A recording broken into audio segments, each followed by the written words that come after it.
A Christmas Tragedy. Baroness Orczy. Today, Baroness Orczy, 1865 to 1947, is remembered, if at all, as the creator of Sir Percy Blakeney, alias the Scarlet Pimpernel, dashing hero of a long series of wildly popular historical romances set at the time of the French Revolution. Ultimately, she became so successful that she was able to move to live in luxury in Monte Carlo. But she first achieved distinction as an author of short crime stories in the early years of the 20th century, having arrived in Britain from her native Hungary in 1880. Her reputation reached such heights that she was invited to become a founder member of the prestigious Detection Club formed in 1930.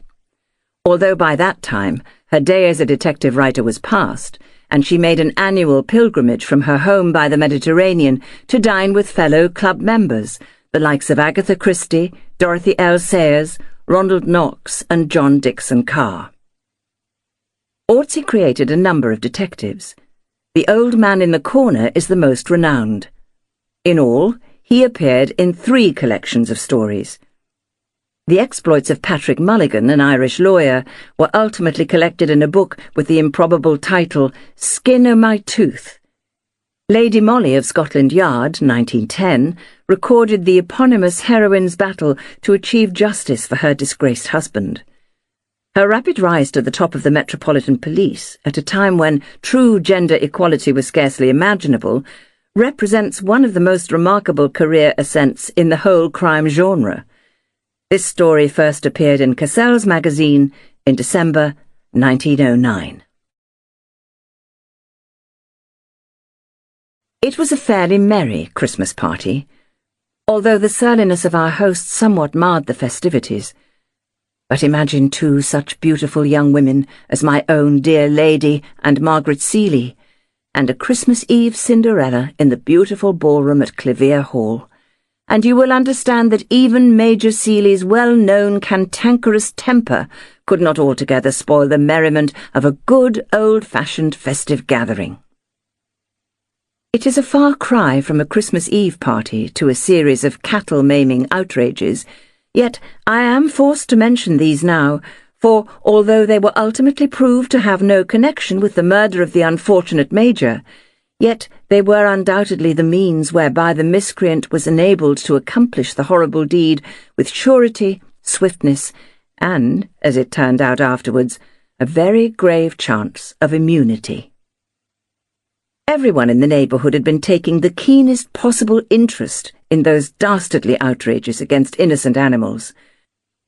They were either the work of desperate ruffians who stick at nothing in order to obtain a few shillings, or else of madmen with weird propensities for purposeless crimes. Once or twice, suspicious characters had been seen lurking about in the fields, and on more than one occasion a cart was heard in the middle of the night driving away at furious speed. Whenever this occurred, the discovery of a fresh outrage was sure to follow, but so far the miscreants had succeeded in baffling not only the police, but also the many farmhands who'd formed themselves into a band of volunteer watchmen determined to bring the cattle maimers to justice. We had all been talking about these mysterious events during the dinner which preceded the dance at Clevere Hall. But later on, when the young people had assembled, and when the first strains of The Merry Widow Waltz had set us aglow with prospective enjoyment, the unpleasant topic was wholly forgotten. The guests went away early, Major Seeley as usual doing nothing to detain them, and by midnight all of us who were staying in the house had gone up to bed. My dear lady and I shared a bedroom and dressing room together, our windows giving on the front.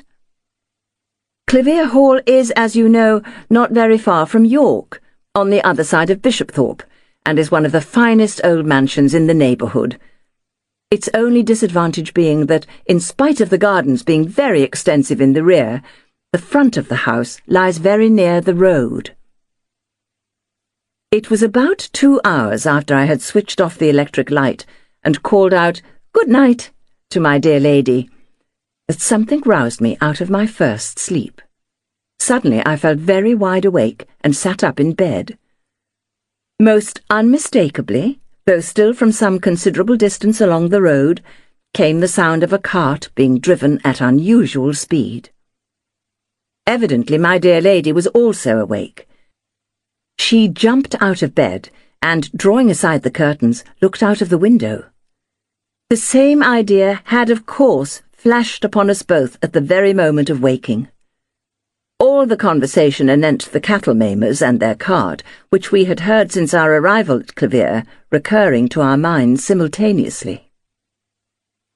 I had joined Lady Molly beside the window, and I don't know how many minutes we remained there in observation, not more than 2 probably, for anon the sound of the cart died away in the distance along a side road. Suddenly we were startled with a terrible cry of "Murder! Help! Help!" issuing from the other side of the house, followed by an awful, deadly silence. I stood there near the window, shivering with terror, while my dear lady, having already turned on the light, was hastily slipping into some clothes. The cry had, of course, aroused the entire household, but my dear lady was even then the first to get downstairs and to reach the garden door at the back of the house, whence the weird and despairing cry had undoubtedly proceeded. That door was wide open. 2 steps lead from it to the terraced walk which borders the house on that side, and along these steps Major Seeley was lying, face downwards with arms outstretched and a terrible wound between his shoulder blades. A gun was lying close by, his own. It was easy to conjecture that he too, hearing the rumble of the wheels, had run out, gun in hand, meaning, no doubt, to effect, or at least to help in the capture of the escaping criminals. Someone had been lying in wait for him, that was obvious. Someone who had perhaps waited and watched for this special opportunity for days, or even weeks, in order to catch the unfortunate man unawares. Well, it were useless to recapitulate all the various little incidents which occurred from the moment when Lady Molly and the butler first lifted the Major's lifeless body from the terrace steps until that instant when Miss Seeley, with remarkable coolness and presence of mind, gave what details she could of the terrible event to the local police inspector and to the doctor, both hastily summoned. These little incidents, with but slight variations, occur in every instance when a crime has been committed. The broad facts alone are of weird and paramount interest. Major Seeley was dead. He had been stabbed with amazing sureness and terrible violence in the back. The weapon used must have been some sort of heavy clasp knife. The murdered man was now lying in his own bedroom upstairs, even as the Christmas bells on that cold, crisp morning sent cheering echoes through the stillness of the air. We had, of course, left the house, as had all the other guests. Everyone felt the deepest possible sympathy for the beautiful young girl who'd been so full of the joy of living but a few hours ago, and was now the pivot round which revolved the weird shadow of tragedy, of curious suspicions, and of an ever-growing mystery. But at such times, all strangers, acquaintances, and even friends in a house are only an additional burden to an already overwhelming load of sorrow and of trouble. We took up our quarters at the Black Swan in York. The local superintendent, hearing that Lady Molly had been actually a guest at Clavier on the night of the murder, had asked her to remain in the neighbourhood. There was no doubt that she could easily obtain the chief's consent to assist the local police in the elucidation of this extraordinary crime. At this time, both her reputation and her remarkable powers were at their zenith, and there was not a single member of the entire police force in the kingdom who would not have availed himself gladly of her help when confronted with a seemingly impenetrable mystery. That the murder of Major Seeley threatened to become such, no one could deny.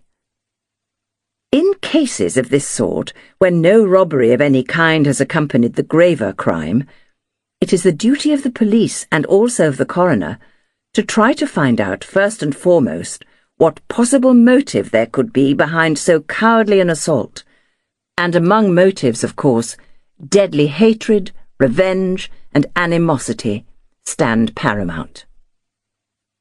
But here the police were at once confronted with the terrible difficulty, not of discovering whether Major Seeley had an enemy at all, but rather which of all those people who owed him a grudge hated him sufficiently to risk hanging for the sake of getting him out of the way. As a matter of fact, the unfortunate Major was one of those miserable people who seemed to live in a state of perpetual enmity with everything and everybody. Morning, noon, and night he grumbled, and when he did not grumble, he quarrelled either with his own daughter or with the people of his household or with his neighbours. I had often heard about him and his eccentric, disagreeable ways from Lady Molly, who had known him for many years. She, like everybody in the county who otherwise would have shunned the old man, kept up a semblance of friendship with him for the sake of the daughter. Margaret Seeley was a singularly beautiful girl, and as the Major was reputed to be very wealthy, these two facts perhaps combined to prevent the irascible gentleman from living in quite so complete an isolation as he would have wished. Mammas of marriageable young men vied with one another in their welcome to Miss Seeley at garden parties, dances, and bazaars.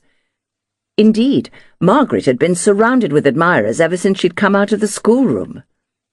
Needless to say, the cantankerous Major received these pretenders to his daughter's hand not only with insolent disdain, but at times even with violent opposition. In spite of this, the moths fluttered round the candle, and amongst this venturesome tribe, none stood out more prominently than Mr. Lawrence Smethwick, son of the MP for the Pakethorpe division. Some folk there were who vowed that the young people were secretly engaged, in spite of the fact that Margaret was an outrageous flirt and openly encouraged more than one of her crowd of adorers. Be that as it may, one thing was very certain, namely, that Major Seeley did not approve of Mr. Smethwick any more than he did of the others, and there had been more than one quarrel between the young man and his prospective father-in-law. On that memorable Christmas Eve at Clevere, none of us could fail to notice his absence, whilst Margaret, on the other hand, had shown marked predilection for the society of Captain Glynn, who, since the sudden death of his cousin Viscount Heslington, Lord Alsthorpe's only son, who was killed in the hunting field last October, if you remember, had become heir to the earldom and its £40,000 a year. Personally, I strongly disapproved of Margaret's behaviour the night of the dance. Her attitude with regard to Mr. Smethwick, whose constant attendance on her had justified the rumour that they were engaged, being more than callous. On that morning of December the 24th, Christmas Eve, in fact, the young man had called at Clevere. I remember seeing him just as he was being shown into the boudoir downstairs. A few moments later, the sound of angry voices rose with appalling distinctness from that room. We all tried not to listen, yet could not fail to hear Major Seeley's overbearing words of rudeness to the visitor, who it seems had merely asked to see Miss Seeley, and had been most unexpectedly confronted by the irascible and extremely disagreeable Major. Of course, the young man speedily lost his temper too, and the whole incident ended with a very unpleasant quarrel between the two men in the hall, and with the Major peremptorily forbidding Mr. Smethwick ever to darken his doors again. On that night, Major Seeley was murdered. Of course, at first, no one attached any importance to this weird coincidence. The very thought of connecting the idea of murder with that of the personality of a bright, good-looking young Yorkshireman like Mr. Smethwick seemed indeed preposterous, and with one accord all of us who were practically witnesses to the quarrel between the two men tacitly agreed to say nothing at all about it at the inquest, unless we were absolutely obliged to do so on oath. In view of the Major's terrible temper, This quarrel, mind you, had not the importance which it otherwise would have had, and we all flattered ourselves that we had well succeeded in parrying the coroner's questions. The verdict at the inquest was against some person or persons unknown, and I, for one, was very glad that young Smethwick's name had not been mentioned in connection with this terrible crime. 2 days later, the superintendent at Bishopthorpe sent an urgent telephone message to Lady Molly, begging her to come to the police station immediately. We had the use of a motor all the while that we stayed at the Black Swan, and in less than 10 minutes we were bowling along at express speed towards Bishopthorpe. On arrival, we were immediately shown into Superintendent Etty's private room behind the office. He was there talking with Danvers, who'd recently come down from London. In a corner of the room, sitting very straight on a high-backed chair, was a youngish woman of the servant class, who, as we entered, cast a quick, and I thought suspicious glance at us both. She was dressed in a coat and skirt of shabby-looking black, and although her face might have been called good-looking, for she had fine dark eyes, her entire appearance was distinctly repellent. It suggested slatternliness in an unusual degree. There were holes in her shoes and in her stockings, the sleeve of her coat was half unsewn, and the braid on her skirt hung in loops all round the bottom. She had very red and very coarse-looking hands, and undoubtedly there was a furtive expression in her eyes which, when she began speaking, changed to one of defiance. Etty came forward with great alacrity when my dear lady entered. He looked perturbed and seemed greatly relieved at sight of her. "She is the wife of one of the outdoor men at Clevere," he explained rapidly to Lady Molly, nodding in the direction of the young woman. "And she's come here with such a queer tale that I thought you would like to hear it." "She knows something about the murder?" asked Lady Molly. "No, I didn't say that," here interposed the woman roughly. "Don't you go and tell no lies, Master Inspector. I thought as how you might wish to know what my husband saw on the night when the Major was murdered, that's all, and I've come to tell you." "Why didn't your husband come himself?" asked Lady Molly. "Oh, Haggett ain't well enough, she began explaining with a careless shrug of her shoulders. "So to speak." "The fact of the matter is, my lady," interposed Etty, "this woman's husband is half-witted. I believe he's only kept on in the garden because he's very strong and can help with the digging. It is because his testimony is so little to be relied on that I wish to consult you as to how we should act in the matter." "Tell this lady what you've just told us, Mrs. Haggett, will you?" said Etty curtly. Again that quick, suspicious glance shot into the woman's eyes. Lady Molly took the chair which Danvers had brought forward for her and sat down opposite Mrs. Haggett, fixing her earnest, calm gaze upon her. "There's not much to tell," said the woman sullenly. "Haggett is certainly queer in his head sometimes, and when he is queer he goes wandering about the place of nights." "Yes," said my lady, for Mrs. Haggett had paused a while and now seemed unwilling to proceed. "Well," she resumed with sudden determination, "he'd got one of his queer fits on Christmas Eve and didn't come in till long after midnight. He told me as how he'd seen a young gentleman prowling about the garden on the terrace side. He heard the cry of murder and help soon after that, and ran in home because he was frightened." "Home?" asked Lady Molly quietly. "Where is home?" "The cottage where we live, just back of the kitchen garden." "Why didn't you tell all this to the superintendent before?" "Because Haggett only told me last night, when he seemed less queer-like. He's mighty silent when the fits are on him." "Did he know who the gentleman was whom he saw?" "No, ma'am, I don't suppose he did. Leastways, he wouldn't say, but—" "Yes, but—" "He found this in the garden yesterday," said the woman, holding out a screw of paper, which apparently she had held tightly clutched up to now. And maybe that's what brought Christmas Eve and the murder back to his mind. Lady Molly took the thing from her and undid the soiled bit of paper with her dainty fingers.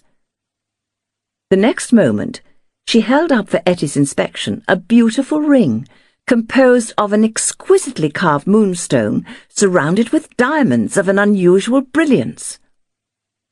At the moment, the setting and the stones themselves were marred by scraps of sticky mud which clung to them, the ring obviously having lain on the ground and perhaps been trampled on for some days and then been only very partially washed.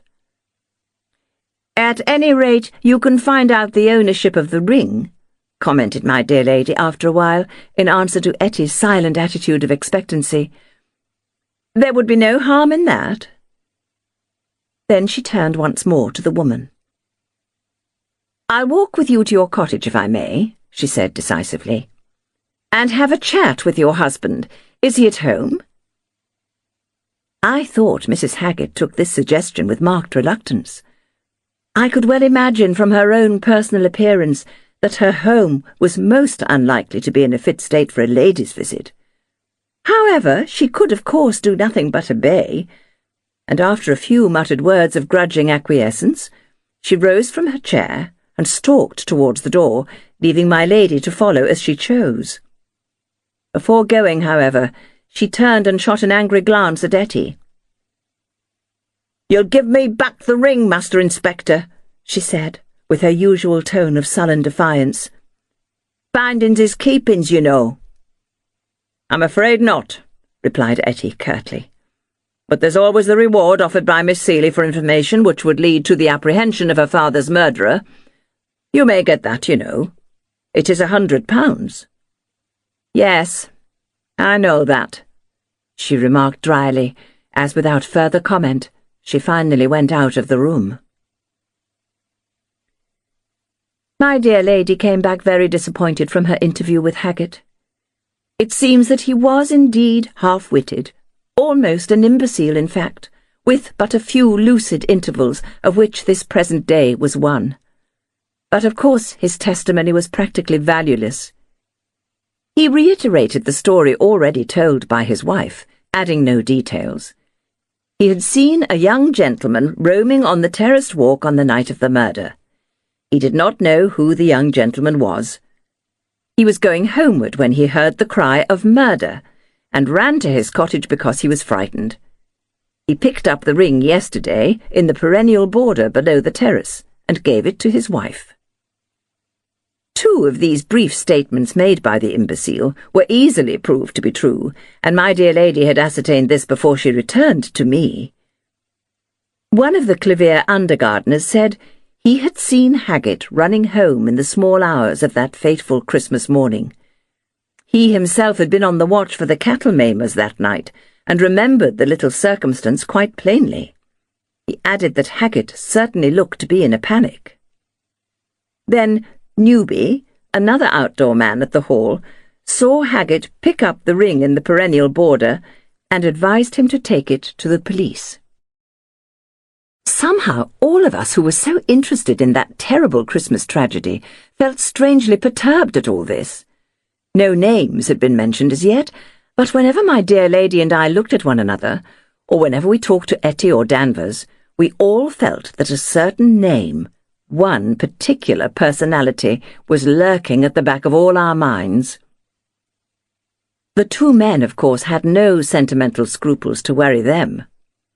Taking the Haggett story merely as a clue, they worked diligently on that, with the result that 24 hours later, Etty appeared in our private room at the Black Swan and calmly informed us that he'd just got a warrant out against Mr. Lawrence Smethwick on a charge of murder, and was on his way, even now, to effect the arrest. "Mr. Smethwick did not murder Major Seeley," was Lady Molly's firm and only comment when she heard the news. "Well, m'lady, that's as it may be," rejoined Etty, speaking with that deference with which the entire force invariably addressed my dear lady. "But we have collected a sufficiency of evidence at any rate to justify the arrest, and in my opinion enough of it to hang any man.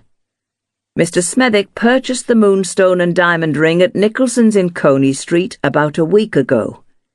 He was seen abroad on Christmas Eve by several persons loitering round the gates at Clevere Hall, somewhere about the time when the guests were leaving after the dance, and again some few moments after the first cry of murder had been heard. His own valet admits that his master did not get home that night until long after 2 a.m., whilst even Miss Granard here won't deny that there was a terrible quarrel between Mr. Smethwick and Major Seeley less than 24 hours before the latter was murdered. Lady Molly offered no remark to this array of facts, which Etty thus pitilessly marshalled before us, but I could not refrain from exclaiming, "Mr. Smethwick is innocent, I am sure." "I hope for his sake he may be," retorted Etty gravely. "But somehow 'tis a pity that he don't seem able to give a good account of himself between midnight and 2 o'clock that Christmas morning." "Oh!" I ejaculated. "What does he say about that?" "Nothing," replied the man dryly. "That's just the trouble." Well, of course, as you who read the papers will doubtless remember, Mr. Lawrence Smethwick, son of Colonel Smethwick, MP, of Pakethorpe Hall, Yorks, was arrested on the charge of having murdered Major Seeley on the night of December the 24th to the 25th, and after the usual magisterial inquiry, was duly committed to stand his trial at the next York Assizes. I remember well that throughout his preliminary ordeal, young Smethwick bore himself like one who'd given up all hope of refuting the terrible charges brought against him, and I must say, the formidable number of witnesses which the police brought up against him more than explained that attitude. Of course Haggett was not called, but as it happened there were plenty of people to swear that Mr. Lawrence Smethwick was seen loitering round the gates of Clevere Hall after the guests had departed on Christmas Eve. The head gardener, who lives at the lodge, actually spoke to him, and Captain Glynn, leaning out of his brougham window, was heard to exclaim, "Hello, Smethwick, what are you doing here at this time of night?" And there were others, too. To Captain Glynn's credit, be it here recorded, he tried his best to deny having recognised his unfortunate friend in the dark. Pressed by the magistrate, he said obstinately, "I thought at the time that it was Mr. Smethwick standing by the lodge gates, but on thinking the matter over, I feel sure that I was mistaken."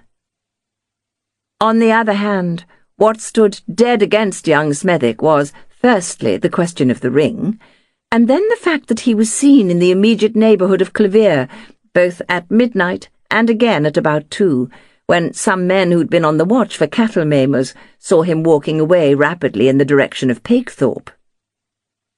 What was of course unexplainable and very terrible to witness was Mr. Smethwick's obstinate silence with regard to his own movements during those fatal hours on that night. He did not contradict those who said that they'd seen him at about midnight near the gates of Clevere, nor his own valet's statements as to the hour when he returned home. All he said was that he could not account for what he did between the time when the guests left the hall and he himself went back to Pakethorpe. He realised the danger in which he stood, and what caused him to be silent about a matter which might mean life or death to him could not easily be conjectured. The ownership of the ring he could not and did not dispute. He had lost it in the grounds of Clevere, he said, but the jeweller in Coney Street swore that he had sold the ring to Mr. Smethwick on December the 18th, whilst it was a well-known and admitted fact that the young man had not openly been inside the gates of Clevere for over a fortnight before that. On this evidence, Lawrence Smethwick was committed for trial. Though the actual weapon with which the unfortunate Major had been stabbed had not been found, nor its ownership traced, there was such a vast array of circumstantial evidence against the young man that bail was refused. He had, on the advice of his solicitor, Mr. Grayson, one of the ablest lawyers in York, reserved his defence, and on that miserable afternoon at the close of the year, we all filed out of the crowded court, feeling terribly depressed and anxious. My dear lady and I walked back to our hotel in silence. Our hearts seemed to weigh heavily within us. We felt mortally sorry for that good-looking young Yorkshireman, who we were convinced was innocent, yet at the same time seemed involved in a tangled web of deadly circumstances from which he seemed quite unable to extricate himself. We did not feel like discussing the matter in the open streets, neither did we make any comment when presently, in a block in the traffic in Coney Street, we saw Margaret Seeley driving her smart dog-cart, whilst sitting beside her, and talking with great earnestness close to her ear, sat Captain Glynn. She was in deep mourning, and had obviously been doing some shopping, for she was surrounded with parcels, so perhaps it was hypocritical to blame her. Yet, somehow it struck me that just at the moment when there hung in the balance the life and honour of a man with whose name her own had oft been linked by popular rumour, it showed more than callous contempt for his welfare to be seen driving about with another man who, since his sudden access to fortune, had undoubtedly become a rival in her favours. When we arrived at the Black Swan, we were surprised to hear that Mr. Grayson had called to see my dear lady and was upstairs, waiting. Lady Molly ran up to our sitting-room and greeted him with marked cordiality. Mr. Grayson is an elderly, dry-looking man, but he looked visibly affected, and it was some time before he seemed able to plunge into the subject which had brought him hither. He fidgeted in his chair and started talking about the weather.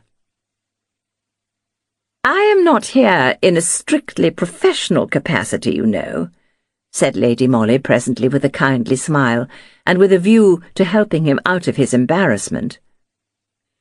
"Our police, I fear me, have an exaggerated view of my capabilities, and the men here asked me unofficially to remain in the neighbourhood, and to give them my advice if they should require it. Our chief is very lenient to me, and has allowed me to stay. Therefore, if there is anything I can do—" "Indeed there is," ejaculated Mr. Grayson with sudden energy. "From all I hear, there is not another soul in the kingdom but you who can save this innocent man from the gallows." My dear lady heaved a little sigh of satisfaction. She had all along wanted to have a more important finger in that Yorkshire pie. "Mr. Smethwick?" she said. "Yes, my unfortunate young client," replied the lawyer. "I may as well tell you," he resumed after a slight pause, during which he seemed to pull himself together, "as briefly as possible, what occurred on December the 24th last, and on the following Christmas morning. You will then understand the terrible plight in which my client finds himself, and how impossible it is for him to explain his actions on that eventful night. You will understand also why I have come to ask your help and your advice. Mr. Smethwick considered himself engaged to Miss Seeley. The engagement had not been made public because of Major Seeley's anticipated opposition, but the young people had been very intimate, and many letters had passed between them. On the morning of the 24th, Mr. Smethwick called at the Hall, his intention then being merely to present his fiancée with the ring you know of. You remember the unfortunate contretemps that occurred.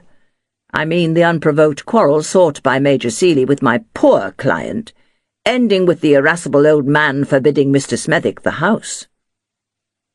My client walked out of Clevere feeling, as you may well imagine, very wrathful.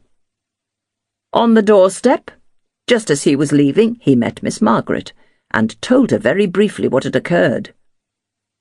She took the matter very lightly at first, but finally became more serious, and ended the brief interview with the request that, since he could not come to the dance after what had occurred, he should come and see her afterwards, meeting her in the garden soon after midnight. She would not take the ring from him then, but talked a good deal of sentiment about Christmas morning, asking him to bring the ring to her at night, and also the letters which she had written to him.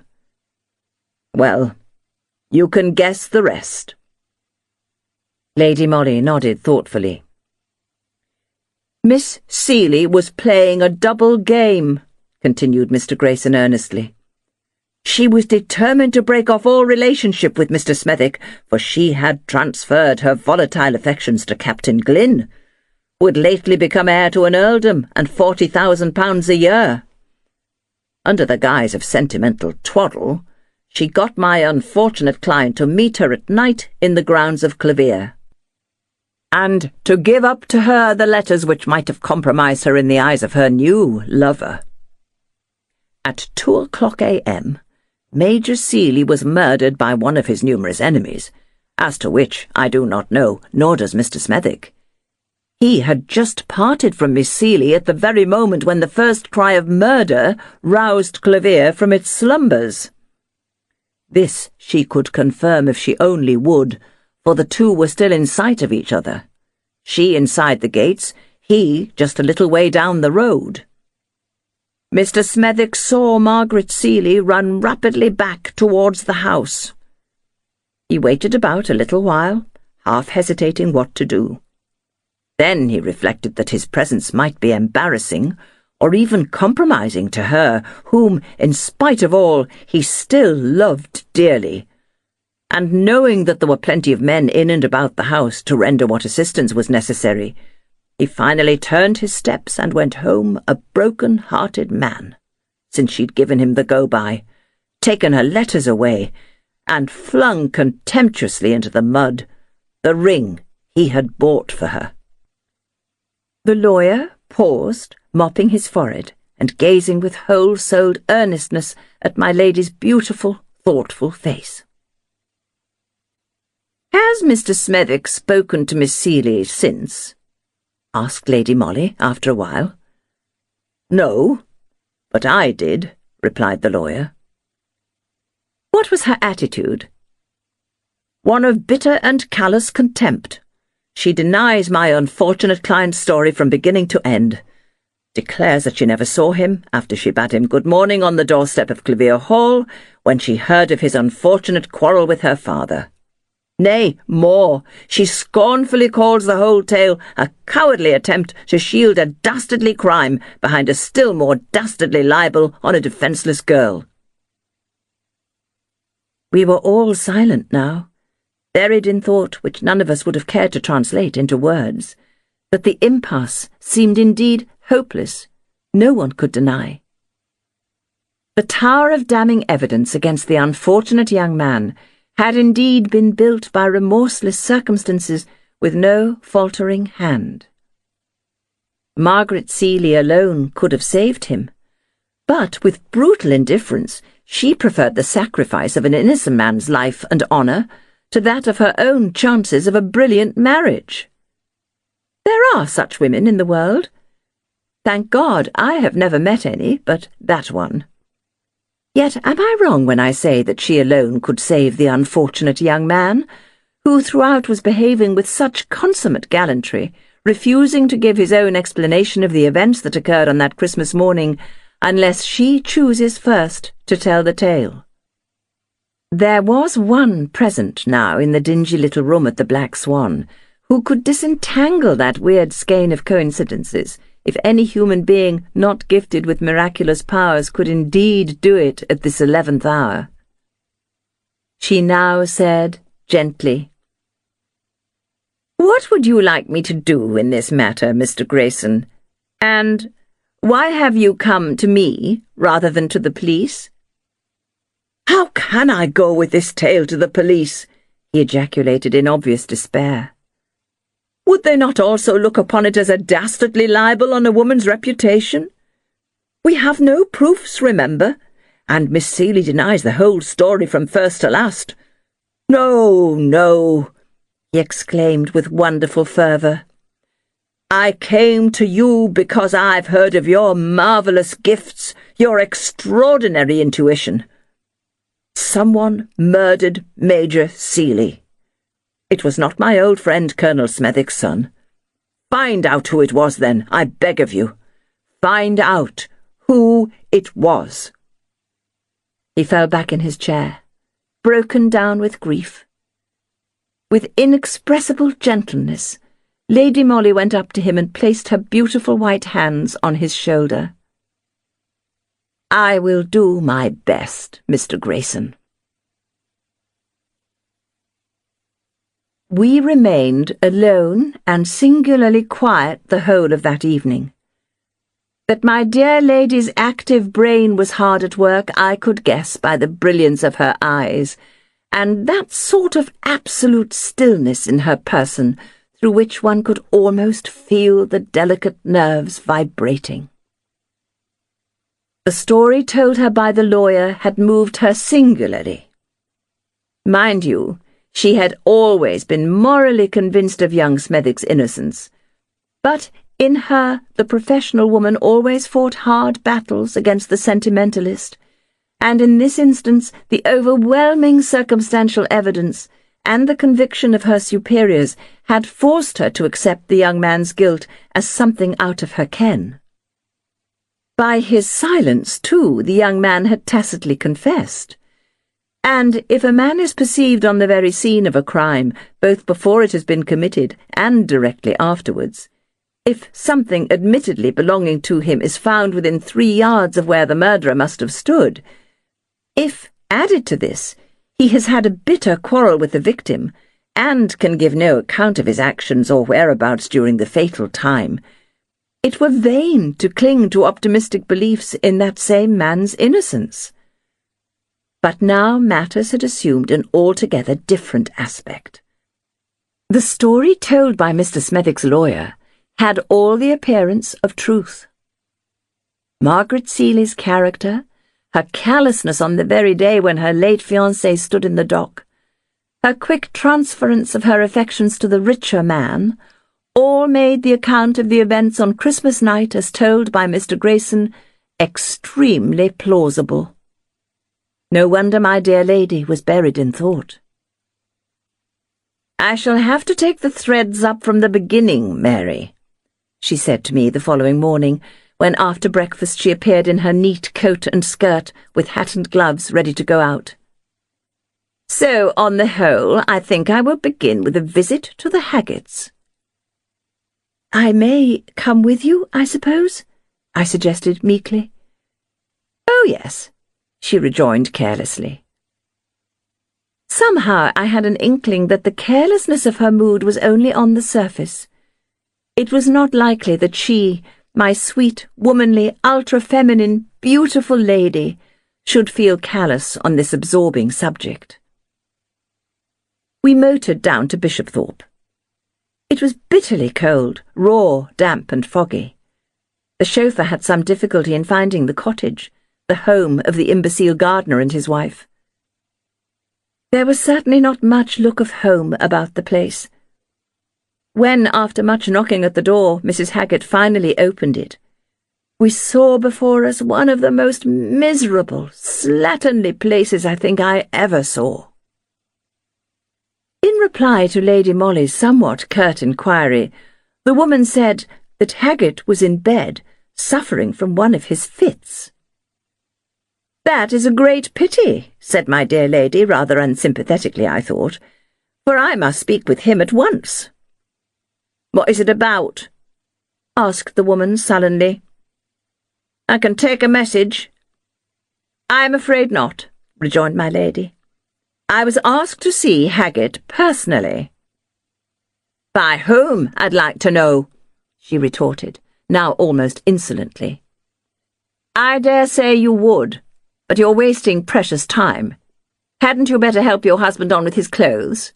This lady and I will wait in the parlour." After some hesitation, the woman finally complied, looking very sulky the while. We went into the miserable little room wherein not only grinding poverty, but also untidiness and dirt were visible all round. We sat down on 2 of the cleanest-looking chairs and waited whilst a colloquy in subdued voices went on in the room over our heads. The colloquy, I may say, seemed to consist of agitated whispers on one part and wailing complaints on the other. This was followed presently by some thuds and much shuffling, And presently Haggett, looking uncared for, dirty and unkempt, entered the parlour, followed by his wife. He came forward, dragging his ill-shod feet and pulling nervously at his forelock. "Ah," said my lady kindly, "I'm glad to see you down, Haggett, though I'm afraid I haven't very good news for you." "Yes, miss," murmured the man, obviously not quite comprehending what was said to him. "I represent the workhouse authorities," continued Lady Molly, "and I thought we could arrange for you and your wife to come into the Union tonight, perhaps." "The Union?" here interposed the woman roughly. "What do you mean? We ain't going to the Union." "Well, but since you're not staying here," rejoined my lady blandly, "you will find it impossible to get another situation for your husband in his present mental condition." "Miss Seeley won't give us the go-by," she retorted defiantly. "She might wish to carry out her late father's intentions," said Lady Molly, with seeming carelessness. "The Major was a cruel, cantankerous brute," shouted the woman, with unpremeditated violence. "Haggett had served him faithfully for 12 years, and—" She checked herself abruptly and cast one of her quick, furtive glances at Lady Molly. Her silence now had become as significant as her outburst of rage, and it was Lady Molly who concluded the phrase for her. "And yet he dismissed him without warning," she said calmly. "Who told you that?" retorted the woman. "The same people, no doubt, who declare that you and Haggett had a grudge against the Major for this dismissal." "That's a lie," asserted Mrs. Haggett doggedly. "We gave information about Mr. Smethwick having killed the Major because—" "Ah," interrupted Lady Molly quickly. "But then Mr. Smethwick did not murder Major Seeley, and your information, therefore, was useless." "Then who killed the Major, I should like to know?" Her manner was arrogant, coarse, and extremely unpleasant. I marvelled why my dear lady put up with it, and what was going on in that busy brain of hers. She looked quite urbane and smiling, whilst I wondered what in the world she meant by this story of the workhouse and the dismissal of Haggett. "Ah, that's what none of us know," she now said lightly. "Some folks say it was your husband." "They lie," she retorted quickly. The imbecile, evidently not understanding the drift of the conversation, was mechanically stroking his red mop and looking helplessly all round him. "He was home before the cries of murder were heard in the house," continued Mrs. Haggett. "How do you know?" asked Lady Molly quickly. "How do I know?" "Yes. You couldn't have heard the cries all the way to this cottage. Why, it's over half a mile from the hall." "He was home, I say," she repeated with dogged obstinacy. "You sent him." "He didn't do it." "No one will believe you, especially when the knife is found." "What knife?" "His clasp knife with which he killed Major Seeley," said Lady Molly quietly. "He has it in his hand now." And with a sudden, wholly unexpected gesture, she pointed to the imbecile who in an aimless way had prowled round the room whilst this rapid colloquy was going on. The purport of it all must in some sort of way have found an echo in his enfeebled brain.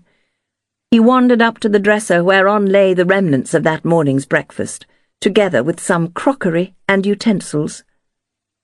In that same half-witted and irresponsible way, he had picked up one of the knives, and was now holding it out towards his wife, whilst a look of fear spread over his countenance.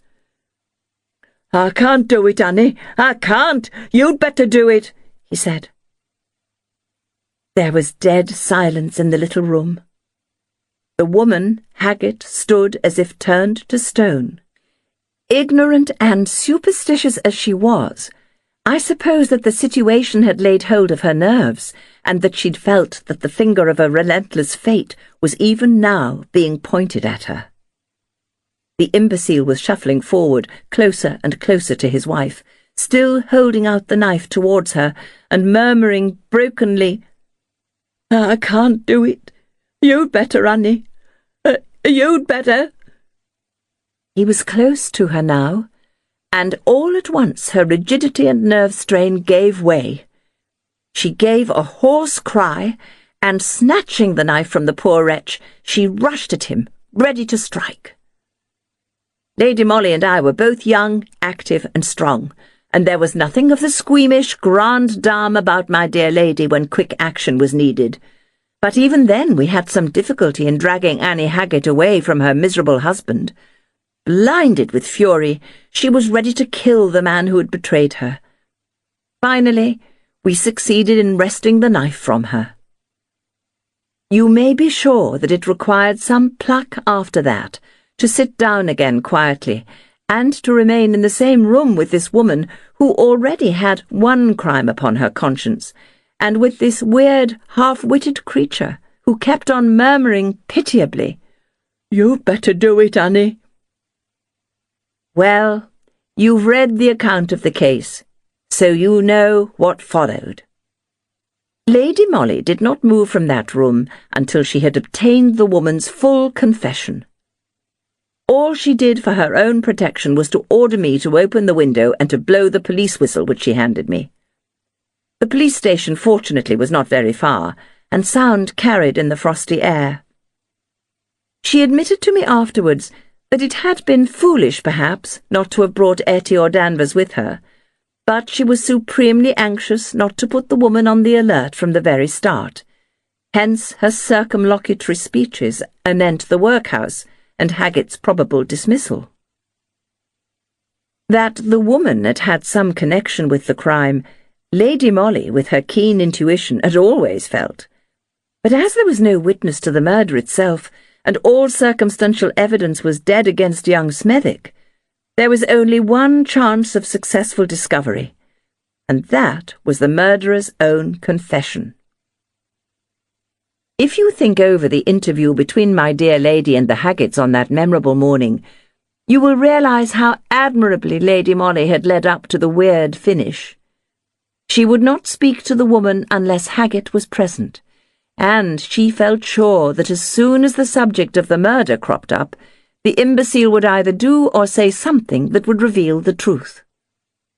Mechanically, when Major Seeley's name was mentioned, he had taken up the knife. The whole scene recurred to his tottering mind. That the Major had summarily dismissed him recently was one of those bold guesses which Lady Molly was wont to make. That Haggett had been merely egged on by his wife, and had been too terrified at the last to do the deed himself, was no surprise to her, and hardly one to me, whilst the fact that the woman ultimately wreaked her own passionate revenge upon the unfortunate Major was hardly to be wondered at, in the face of her own coarse and elemental personality. Cowed by the quickness of events, and by the appearance of Danvers and Etty on the scene, she finally made full confession. She was maddened by the Major's brutality when, with rough, cruel words, he suddenly turned her husband adrift, refusing to give him further employment. She herself had great ascendancy over the imbecile, and had drilled him into a part of hate and of revenge. At first he had seemed ready and willing to obey. It was arranged that he was to watch on the terrace every night, until such time as an alarm of the recurrence of the cattle-maiming outrages should lure the Major out alone. This effectually occurred on Christmas morning, but not before Haggett, frightened and pusillanimous, was ready to flee rather than to accomplish the villainous deed. But Annie Haggett, guessing perhaps that he would shrink from the crime at the last, had also kept watch every night. Picture the prospective murderer watching and being watched. When Haggett came across his wife, he deputed her to do the deed herself. I suppose that either terror of discovery or merely desire for the promised reward had caused the woman to fasten the crime on another. The finding of the ring by Haggett was the beginning of that cruel thought which, but for my dear lady's marvellous powers, would indeed have sent a brave young man to the gallows. Ah, you wish to know if Margaret Seeley is married? No. Captain Glynn cried off. What suspicions crossed his mind I cannot say, but he never proposed to Margaret, and now she is in Australia, staying with an aunt, I think, and she has sold Clavier Hall. By the Sword, by Selwyn Jepson. Selwyn Jepson, 1899 to 1989, was a member of a distinguished literary family. His father Edgar was a popular novelist who occasionally wrote crime fiction and who became a founder member of the Detection Club, while his niece is Fay Weldon. Selwyn was educated at St. Paul's School and the Sorbonne, and after serving in the First World War, he too became a novelist, producing books such as The Red-Haired Girl and The Death Gong during the 20s. As a screenwriter in the 30s, his credits include The Riverside Murder, loosely based on 6 Dead Men, an excellent novel by the Belgian author S.A. Stearman, and The Scarab Murder Case, a 1936 film based on a Philo Vance mystery written by the American S.S. Van Dyne. During the Second World War, he worked for the Special Operations Executive, and for dangerous missions he often recruited women in the face of fierce opposition because he reckoned that they had a far greater capacity for cool and lonely courage than men. This belief may have led him to create Eve Gill, his most successful series character.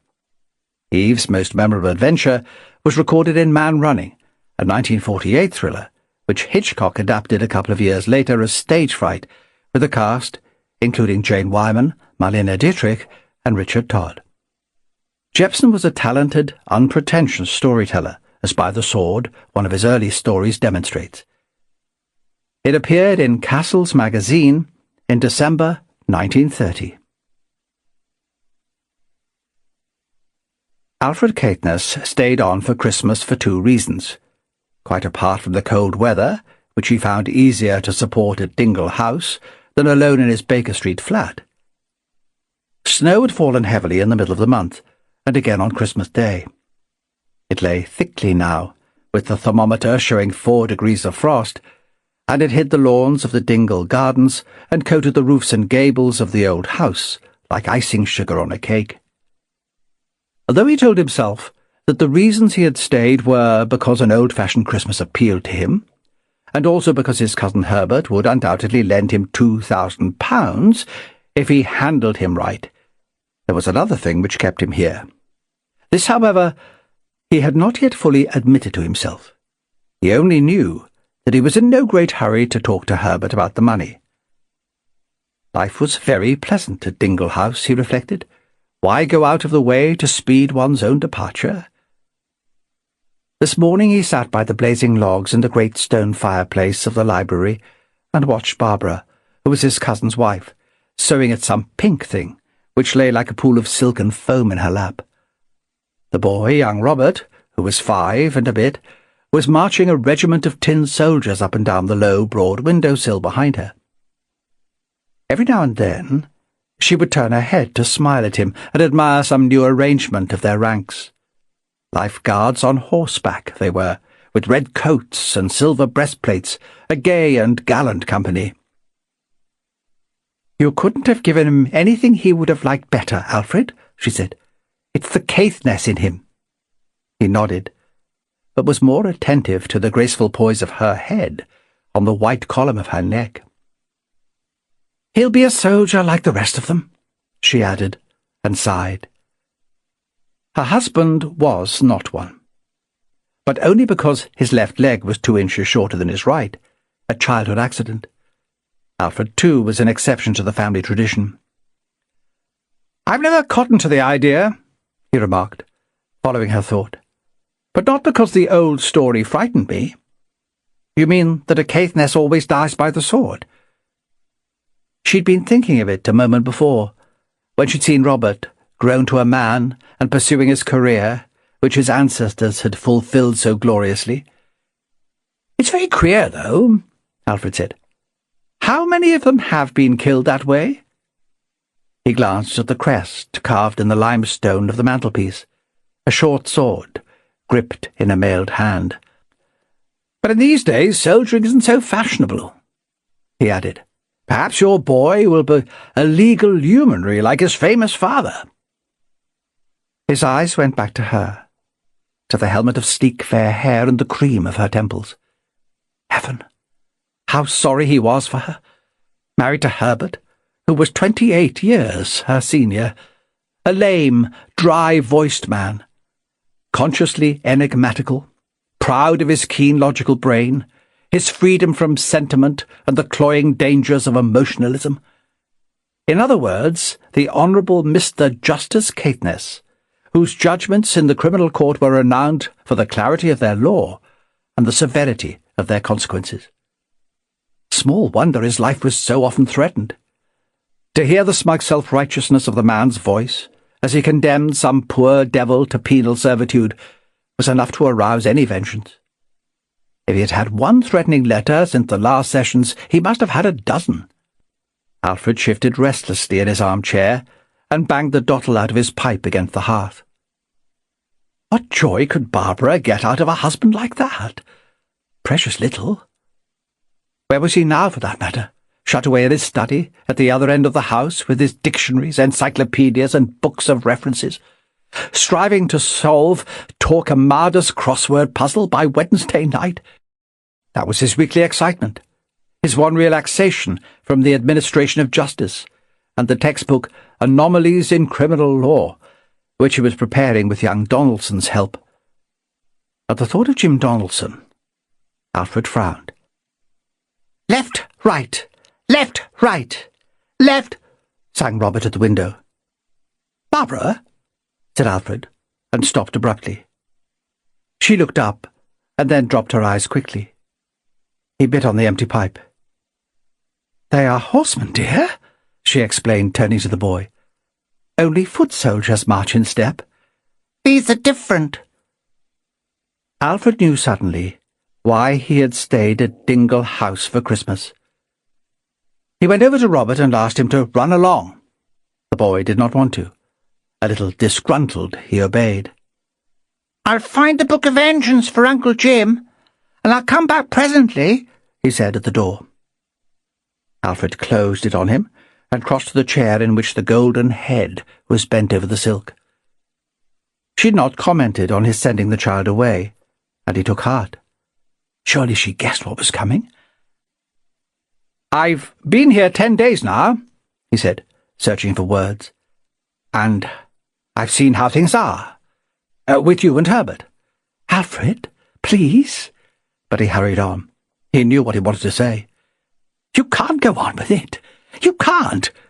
You're sacrificing your life to an existence in which there is nothing but the dry dust of senility to warm your heart. He married you when you were too young to know anything about life. I saw it. I knew you in those days, remember? Your self-seeking, ambitious mother pushed you into his arms when you were little more than a child because he was a rich and eminent man. Barbara, you are miserably unhappy, tortured, tied to a complacent fossil of a human being who has no more idea of love than that piece of wood." She had risen and was facing him with harassed eyes. He strode round the chair and tried to take her hands, but she snatched them behind her.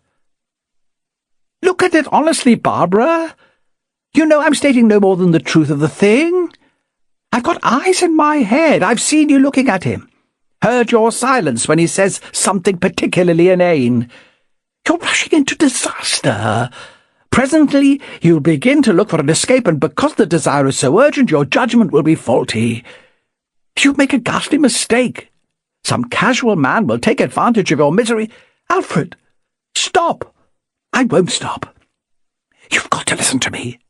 I've loved you from the moment I first saw you, in that church at Herbert's side. Loved you, Barbara. Do you hear? I have the right to talk to you like this.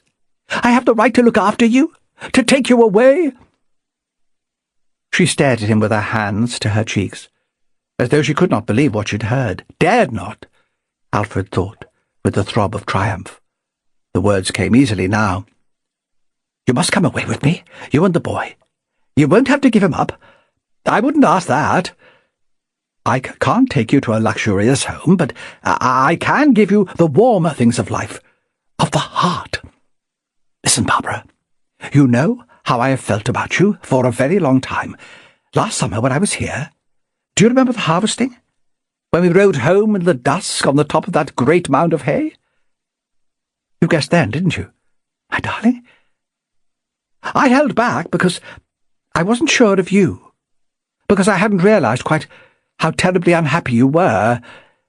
You put up a fine show, and it deceived me. But this last week has been different. You haven't succeeded for a second in making me think you care at all for Herbert. How could you pretend? She shivered, and broke into the spate of his sentences with low, broken phrases. Even if I don't care for him? Even if I don't? Does that give you the right to... Alfred, he's my husband, and your cousin. I'm loyal to him, and you must be... Heaven, he cried. What does he matter besides you? It's your life, all the years of life and adventure and being in front of you that count, Barbara. He moved closer to her, with his arms open to take her. You don't understand. Then the door handle creaked, and he stopped, drew away. Jim Donaldson came in, his broad figure filling the doorway, and his wide-set blue eyes cheerfully alert. "Oh, hello," he said, and strolled into the room. If he saw Alfred's scowl, he ignored it. If he noticed the white, strained face of Barbara Caithness, he showed no sign. "Cigarettes about?" he asked, and stretched his shoulders, for he'd been writing solidly since 10. Alfred disliked him cordially. The crispness of his speech, the heltered honesty of his eyes were irritating. This was the sort of man he saw as a danger to Barbara, living under the same roof with her when she was in this state of mind. He saw the effort with which she picked up her sewing, and made pretence of an easy mind. It was the gallant spirit he so admired in her, that, and all the perfection of form and feature which was hers. A woman in a million. His woman. Thank heaven he'd had the courage to tell her so. It had startled her a bit, but in a little she would see the thing more clearly. Damn this fellow Donaldson! Couldn't the oaf see they were wanting to talk to one another? He watched him take possession of an armchair and thrust his feet toward the fire. No sign of the thermometer letting up, but it's going to stay bright, thank goodness. But he wasn't as dull as he seemed. Alfred saw his quick glance at the girl. She wasn't giving anything away, though. Just as well, although the world would soon know about it. Herbert, last of all, and not before they had gone. It would be a blow to the man's pride, but undoubtedly good for him to discover a flaw in his omnipotence. Donaldson, who could not be told to run along, looked as though he proposed to sit there until lunchtime. Alfred searched for some excuse to get rid of him, or a cue that would enable Barbara to come outside, but unsuccessfully. The boy returned at this point, burdened with a picture book, and determined to engage Uncle Jim's attention. The library seemed crowded, and Alfred left it in ill humour. He wanted to think. The situation had developed almost by itself. He did not find himself surprised, now that it had come at last, and he had put words to it. But he was aware of a kind of breathlessness. Emotion, of course, and largely a physical one. He was quite experienced enough to realize that. He went through the lounge toward the wide stairs. As his footsteps died away, Donaldson sat up straightly in his chair, all his carelessness gone. In its place was anxiety and concern. "It has come, has it? I'm frightened of him, Jim. I tried to stop him, but he ranted on. I know. "Oh, damn! Why didn't I arrive a bit earlier? Had it been going on long?" Her distress cut his heart. "No. But he said dreadful things about Herbert. He blamed him, and—" "He would. He's jealous, you see, of all that Herbert has which he hasn't. Money, success, fame. That's why he wants you. To have you, to steal you, make you follow him would convince him of his own power. Power he knows in his heart of hearts he can never achieve. But you needn't worry. You mustn't. Just yell for me if he starts again." "It's difficult, Jim. You see, he knows. I don't mean about you and me, but about my not being happy." He went to her and touched her hand, while Robert, realizing, with the infallible instinct of his age, that his elders were more interested in themselves than in him, went back to his lifeguards on the window-sill. Donaldson spoke softly, with gentleness.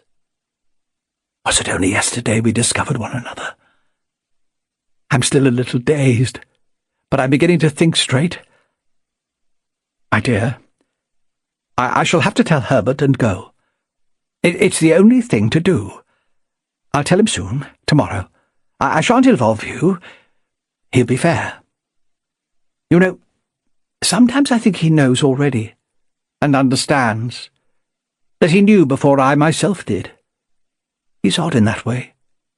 More intuitive and sympathetic than people realize." She nodded slowly, and her eyes shone mistily as she looked at him. "Beloved," he said, "I shall carry you in my heart to the end of my days." They lunched, the four of them, at the refectory table in the dining-room. A pewter bowl of holly in the middle partially hid husband and wife from one another, and Donaldson from Alfred. But Jim had no need to see Alfred's face to sense his triumph. He realized that the man's conceit, born of unconscious inferiority, would never permit him to see that Barbara, far from being pleased by his declaration, had indeed been nauseated and frightened by it. She'd always vaguely despised Alfred, not necessarily because he seemed constitutionally unable to keep any job more than 3 months, but because it was never, by the remotest chance, his fault that he lost it. "I told him to go to blazes," or "I've got my principles, and when a firm does that sort of thing, well, I leave them to it." Then, complaining bitterly that the gods seemed to have picked on him as their perpetual scapegoat, he would borrow some more money from Herbert to carry on with until something turned up. Sometimes, too, he had said things about women, which in a queer way made one squirm. But for a certain charm, an indefinable quality, which made him an excellent companion when the mood was upon him, she could have hated him thoroughly. She was near to it now. He was complicating things for her at a difficult moment in her life. She was glad Jim was going to confess to Herbert. She would like to be there and face it with him. She loved and was neither ashamed nor afraid. But Jim was right. He must leave her. Lunch came to an end, and she went up to her room to lie down and escape Alfred. Jim set off for a tramp across the downs, taking the spaniels. He wanted to think out the future and nerve himself for the ordeal of saying goodbye to Barbara. Life had got to be lived somehow. Whatever happened, he must not be long alone with her.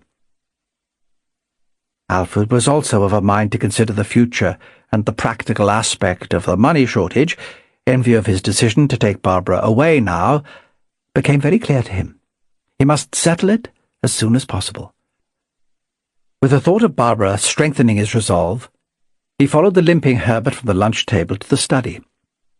His spirits were high, and a feeling of invincibility stimulated him. Herbert would stump up like a gentleman.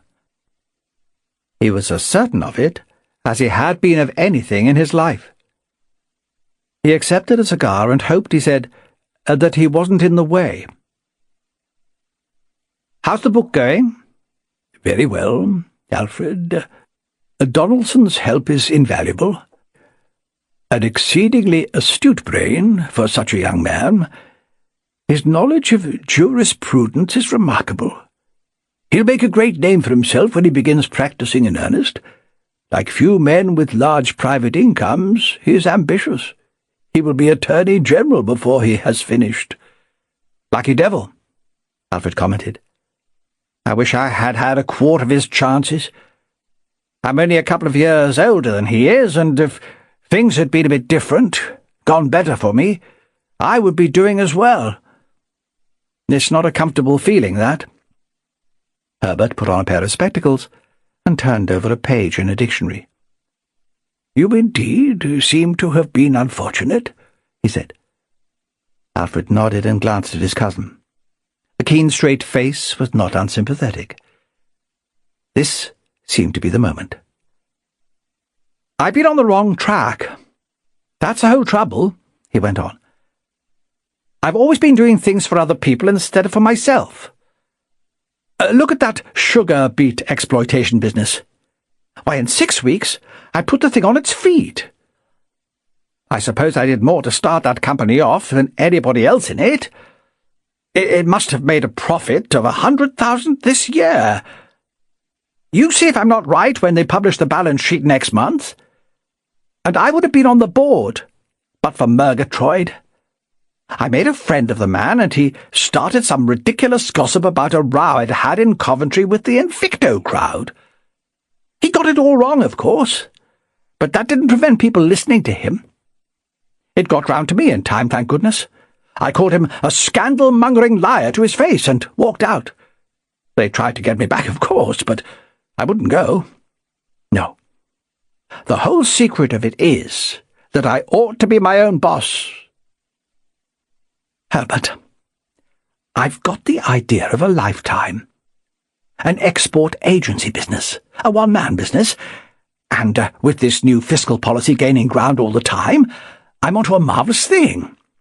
New markets will be opening up every day, and there's scarcely a firm or organisation in this country ready to put home manufacturers in touch with the fresh fields. I could do it, and ship their stuff for them on a commission basis, quite a small one. There's a fortune in it." "It sounds quite an idea," said Herbert. "Lord, I should think it is. But the devil of it is, it will cost money to get it going." "These things do. At least a couple of £1,000. "Yes." "Of course I shall be able to pay it back out of profits in a year. 2 years. Herbert nodded, closed the dictionary, and inspected his cigar. "I'm afraid I shan't be able to help you very much," he said. Alfred's eyes moved uneasily. Well, perhaps 2,000 was rather a lot at once. "I might manage it with 1,500. He leaned forward. "It's a great opportunity from the investment point of view. At a most conservative estimate, the man who puts up the capital would see 20 or 25% return per annum. I worked it out, you see." Herbert was silent. "You said yourself that the idea was a good one," Alfred pointed out. "Frankly, Herbert, I was counting on you to see the—" Herbert had taken a small notebook out of a drawer in his desk, and Alfred paused uncertainly. What was the fool doing now? "In the last 8 years, Alfred," he heard him saying in a quiet, unemotional tone, "I have lent you £6,000. I say lent, because on each occasion that you have appealed to me, you have spoken of repayment. I do not for a moment suggest that you have deliberately borrowed from me without intention of paying me back, but neither do I pretend to you that I regard these sums as anything but gifts. Indeed, they appear in this record under the heading of moneys given to AC. I have been very glad to help you, and I am making no criticism. But, if I'm not mistaken, I made a point of telling you when we discussed the matter on the 15th of July last that I would be unable to continue these loans. Yes, Herbert, this is different, I think you wish to say. I am sorry, but I am unable to detect in this any intrinsic variation from your previous applications. I regret it exceedingly, Alfred, but quite definitely and finally, no. I feel, and have felt for some while, that if you are ever to be successful, it must be based on your own unaided efforts. To continue to give you money, I put it bluntly, I'm afraid, can only serve to postpone your chance of doing something worthwhile. All right, Alfred interrupted. I quite understand. You'll say no more about it. As to the 6,000 I've already had, I said I would repay it, and I will. His voice was quiet. It surprised and had an effect on his cousin, who seemed a little less sure of himself, almost as though he doubted momentarily the wisdom of his course. But his mouth tightened, and Alfred, watching him narrowly, knew all hope had gone. He rose and put half an inch of cigar ash carefully in the ashtray on the edge of the desk. You're a stubborn old thing, Herbert. But don't worry your head about me. I'll manage, I dare say. He went out and closed the door gently. He did not immediately proceed on his way, however, but stood tensely in the corridor fighting the weakness which attacked his limbs. He told himself that he was calm, unperturbed by the catastrophe of that blank refusal. He should have foreseen its suddenness, and now remain untroubled by its significance. Laugh! Show that you don't care a damn! But he whispered a little thickly, Turn down! The swine turned me down! He walked unsteadily along the corridor, with his mind confused by a swirl of thoughts.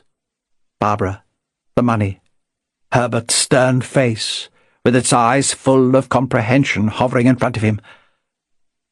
His fingers closed tightly. Herbert had everything, hadn't he? All the money, the fate of men in his hands, the fate of Alfred Caithness also. Even of Barbara. And by what right? By what right of God or man? The pale, limping devil? Then, before he reached the end of the corridor, an idea came, which banished the shadows of uncertainty as with a bright light. He stopped, and became quite still, holding his breath, as though he feared some eavesdropper of his mind. He would kill Herbert. The money would come to Barbara. Kill him, but not in this passion of hatred which possessed him now. Kill him quietly, unseen. Kill him in the night, secretly, so that no one could tell by whose hand he had died. The life of the Honourable Mr. Justice Caithness had been threatened by many men who believed that he might have punished their sins less savagely. There had been comments in the press about it, and a little while ago, after the Glastonbury blackmail case, a police guard had been put to watch over him until the fuss quietened down. The money would come to Barbara. As the thought took shape and became decision, he realized that only through the death of this man would his own life, so long buried in a morass of inhibition and failure, grow and blossom to fruitfulness. Barbara, free at last, could come openly to his arms after a little while. Thank heaven he had not quarrelled with Herbert just now. Some blessed instinct must have warned him, an omen of success. He began to think, to plan, and found himself curiously clear-headed and tranquil. The impatience was there, and the need to give expression to this dominant desire which had been born in him, but these, far from hampering him, stimulated and enlivened his imagination. He lay down on the divan in the library and closed his eyes. First and foremost, He must school himself to appear normal when the others appeared. He must keep from his eyes and voice the excitement of his heart. There must be nothing they could remember afterwards and hold against him when the inquiry came.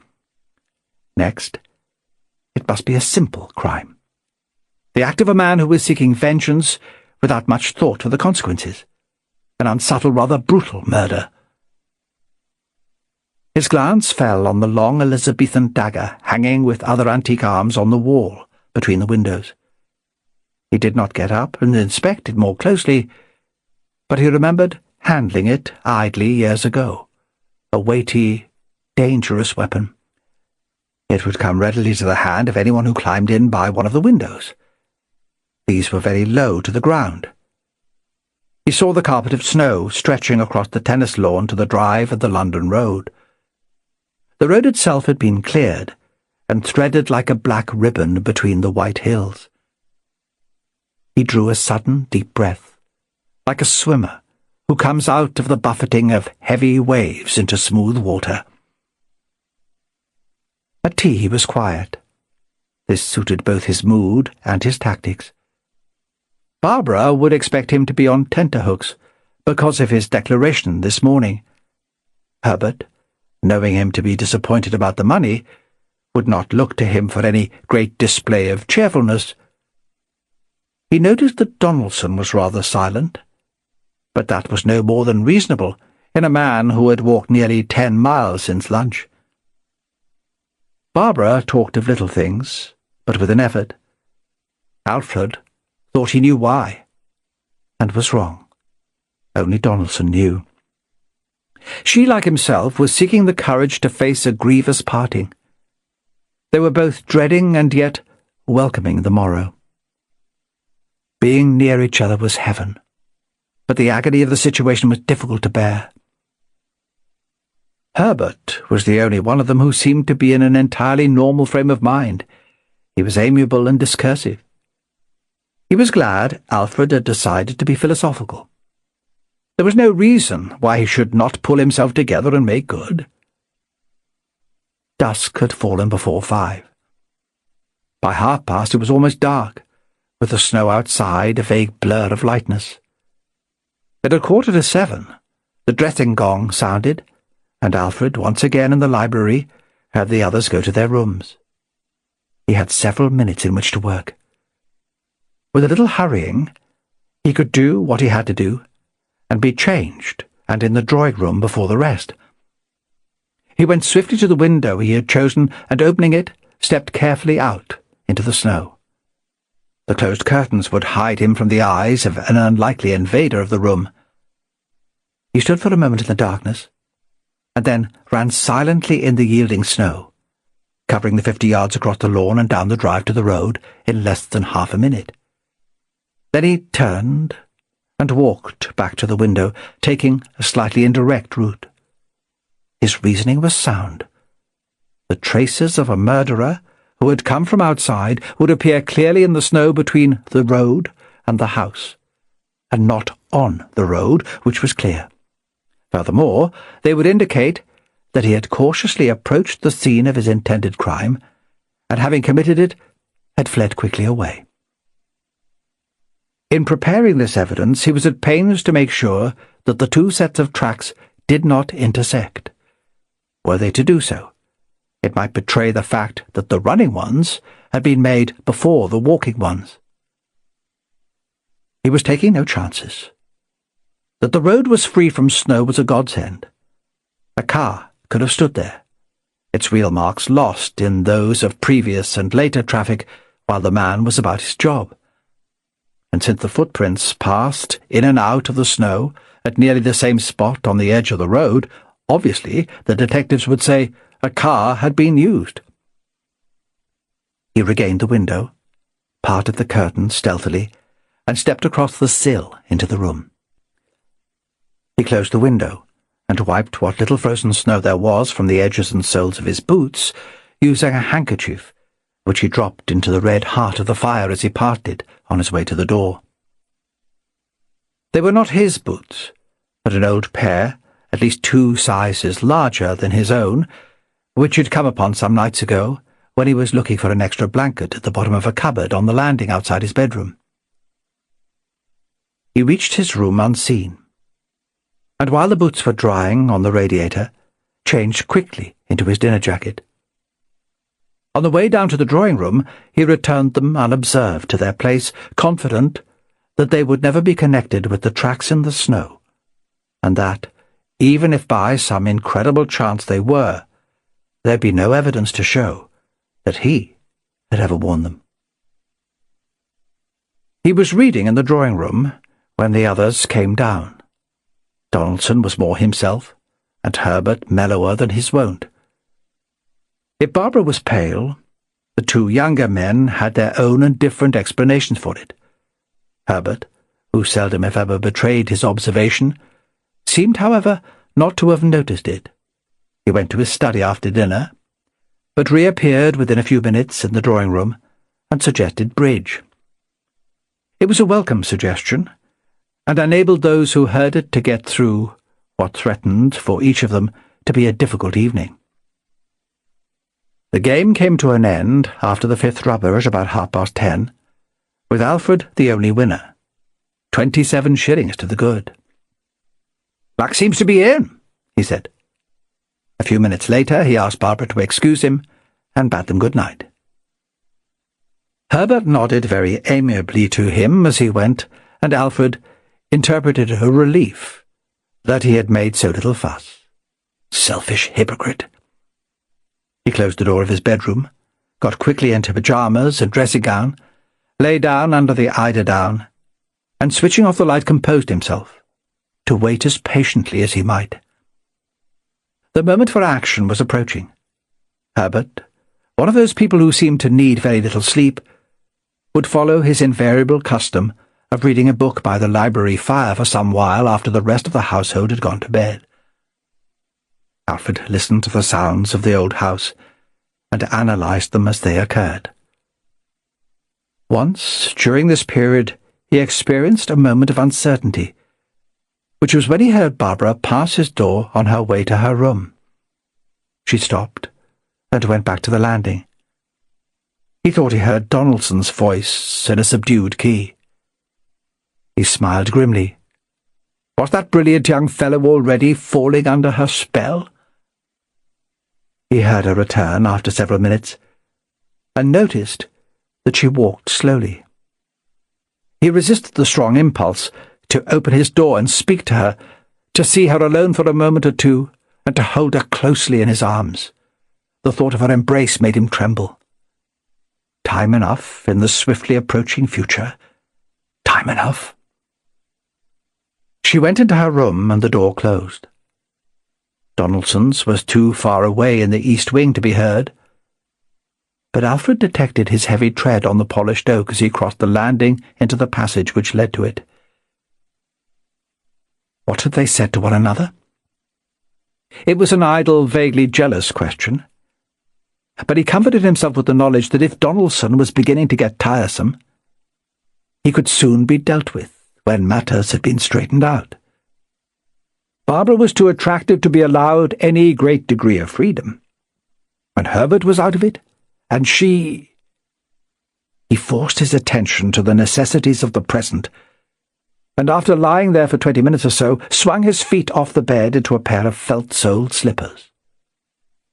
He made no sound on the stairs, and his movements across the darkened lounge toward the library door were no less silent. The thin line of light beneath it reassured him. He opened it quietly, but without stealth, and closed it without undue noise. Herbert, stretched out in an armchair with his shoes off, looked up from his reading and peered out of the restricted radiance of the reading lamp on the small table by his side, the only light in the big room. "It's I, Alfred. I forgot to look out a book before I went up." He came within the radiance of the light, his eyes comfortably in his dressing-gown pockets, as casual a figure of a man as could be imagined. Herbert eyed him keenly for a moment, seemed about to say something, changed his mind, and remarked, You read An Experiment in Time, didn't you? Try the third shelf over there. Behind the Chesterfield. Most of the newer books are there. Thanks. Herbert returned to his book after a moment, and Alfred moved to the shelf suggested. He was aware of an immense and stifling excitement. He glanced at the rows of books, but without seeing them. He strolled along the shelves, with his back to the man in the chair. He came close to the corner and the windows between which the Elizabethan poignard hung. He concentrated on a title in front of him, read it aloud. "A Life of Machiavelli by Valari," he said. "Any good?" "A little solid. The Victorian biographical fashion." Herbert did not look round. Alfred thought. Machiavelli, the man of cunning and ingenuity. Machiavelli. Machiavelli. The name ran in and out of his brain like a rat scampering in a bundle of hay. Keep still.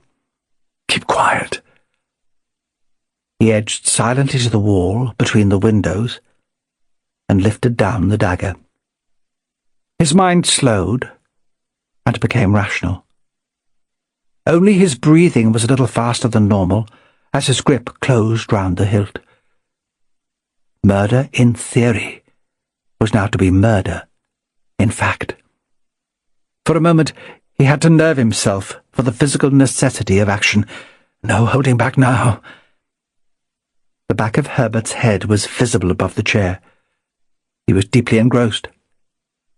Alfred's 4 paces across the strip of carpet which lay between the windows and the fireplace were quite noiseless, and Herbert gave no sign of even a subconscious perception of the movement behind him. But suddenly he spoke. Alfred, with a tremor of anxiety, came to an abrupt stop within 3 feet of him, the dagger held out of sight. Then he realized, by the pitch of Herbert's voice, that he thought he was still at the other side of the room. In relief, he stepped swiftly backwards to the shelves again. "What's that?" he asked. "I said, did you get my note?" Alfred brought his wits together with an effort. "Note? I put it on your dressing table after dinner, before we started bridge. Never mind, you must have overlooked it." He glanced round and added, "Read it when you go up again. And before we close the subject finally, let me impress upon you that I mean every word of it." Alfred was glad that he turned back to his book at that moment. He could not believe that his own quivering emotion, a mingling of rage and nervousness which he controlled with every particle of will he possessed, did not show in his face. "I see," he said, and felt sure that the thickness of his tone was perceptible. "I remember, yes. I must have overlooked it. I'll read it when I go up." Written evidence that there had been trouble about money between them, lying about on a dressing table. That letter must be destroyed the moment he got back to his room, destroyed beyond all tracing. He knew perfectly well what was in it. Typical of Mr. Justice Caithness. A categorical restatement in writing of his refusal to give his unsatisfactory cousin another penny.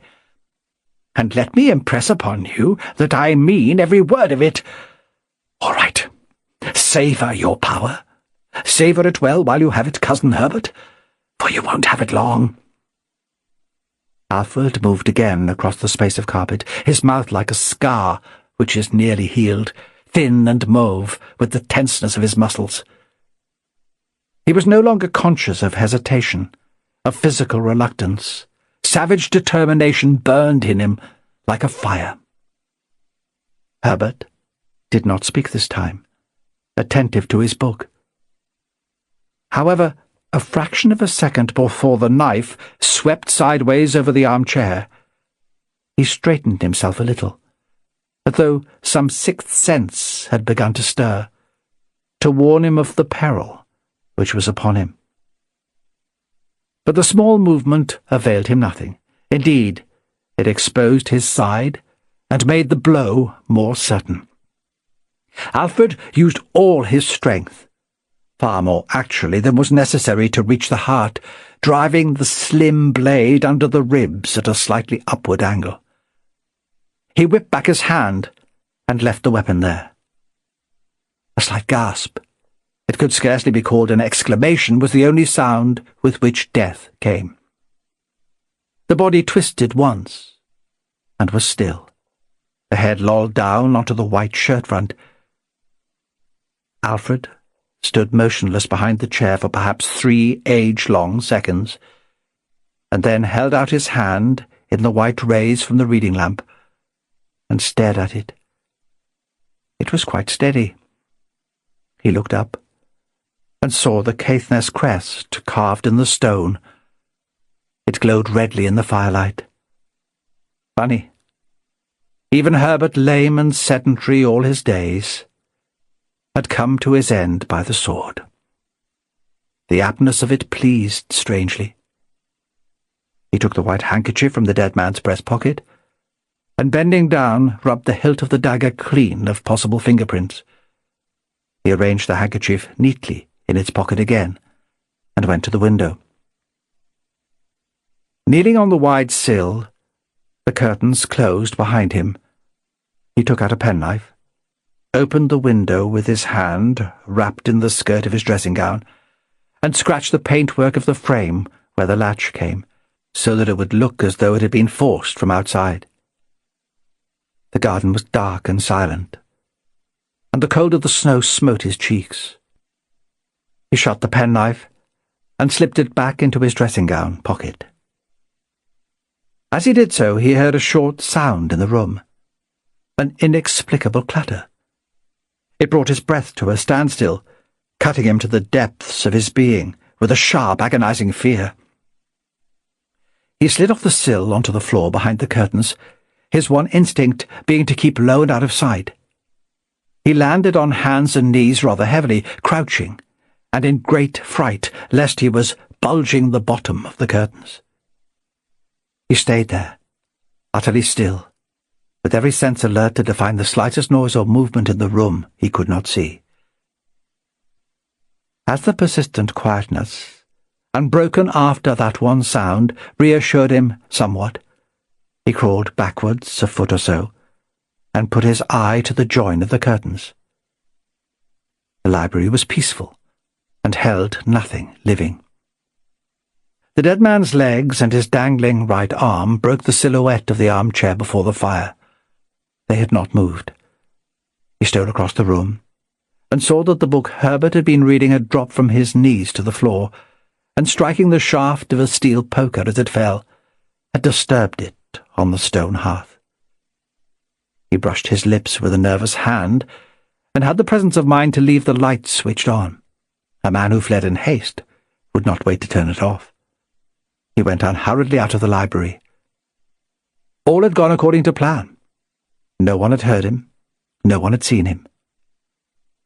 As he passed through the lounge, he was conscious of a smarting sensation in the top of his thumb and sucked it mechanically. He felt a piece of broken skin with his tongue and wondered vaguely how he had done it. But he was thinking of the letter on the dressing-table and the necessity for obliterating it. Burn it? Yes, in the wash-basin. Swill the ashes down the waste-pipe. That would do it. He reached his room and found the letter, lying under his evening dress collar. Showed how intent he must have been when he was undressing, not to have noticed it. He tore it open and read it. His hand shook. Dear Alfred, here it is. But positively I will not be able to do this again. I believe that you honestly want to succeed in this new project, and I detect in you a different attitude. I think it is a genuine one. Good luck. Herbert. A slip of pink paper. A blue stamp in the corner. A cheque for £2,000. He stared at it like a man in a trance. The unexpectedness of the thing found him without the capacity for adjustment, His mind flickered helplessly like a candle in a wind, and it was several moments before it gathered strength and direction. Herbert had relented. Affection, generosity, heaven knew what, had moved in to alter his decision. Herbert, whom he had killed. He covered his eyes and swayed a little on his feet. What had he done? He caught at his uncertain thoughts and strove to order them. Then, with sudden uprising, resentment came to his aid. The magnanimous prig!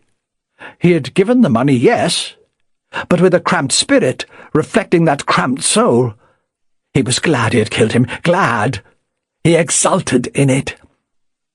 And he had not killed him uselessly. Had he been allowed to live, there would still have remained the problem of Barbara.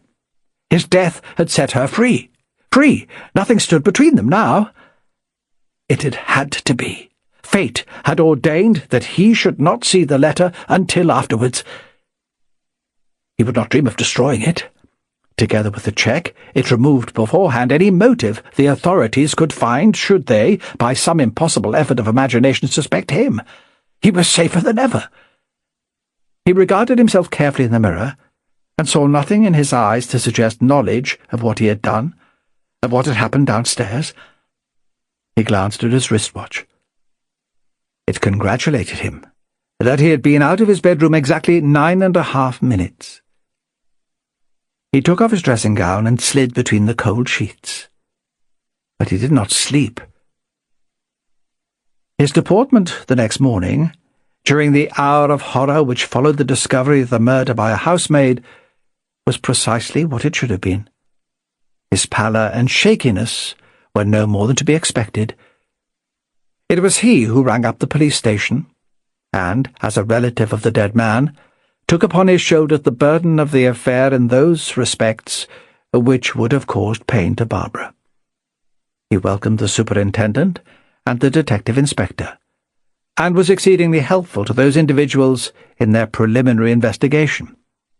The tracks in the snow, the open window, and the fact that Mr. Justice Caithness had not infrequently received threatening letters of one kind or another seemed to indicate the character and motive of the crime as clearly as any overworked policeman could desire. "We'll get the fellow all right," said the detective inspector, and set about taking measurements and subjecting the library, the window, and the snow to an inch-by-inch examination. The superintendent departed to make inquiries in the neighbourhood for evidence of suspicious strangers. Jim Donaldson seemed to be in a queer state, a profound silence. Only Barbara, in those moments when she could drag her mind from the numbness of shock, realized what he was feeling. Life had played him a trick. He had gained his heart's desire in the 11th hour, but he had paid for it dearly. He saw her alone for a moment during that terrible morning and said, "I shall get over it, my dear. But I have an awful sensation deep in me that I have cheated somewhere, somehow." She shook her head. "He would not think so?"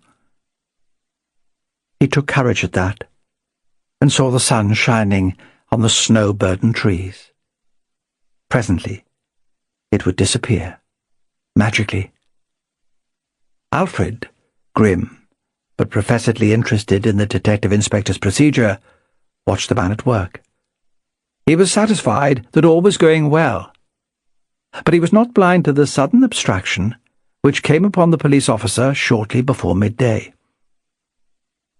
He saw him find a fingerprint, a single one, on the white paint of the window-sill, and also, neither of them paid much attention to it at the moment, a toy soldier on the carpet just below it.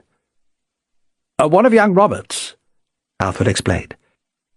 "He was playing with them here yesterday. He must have—" He stopped.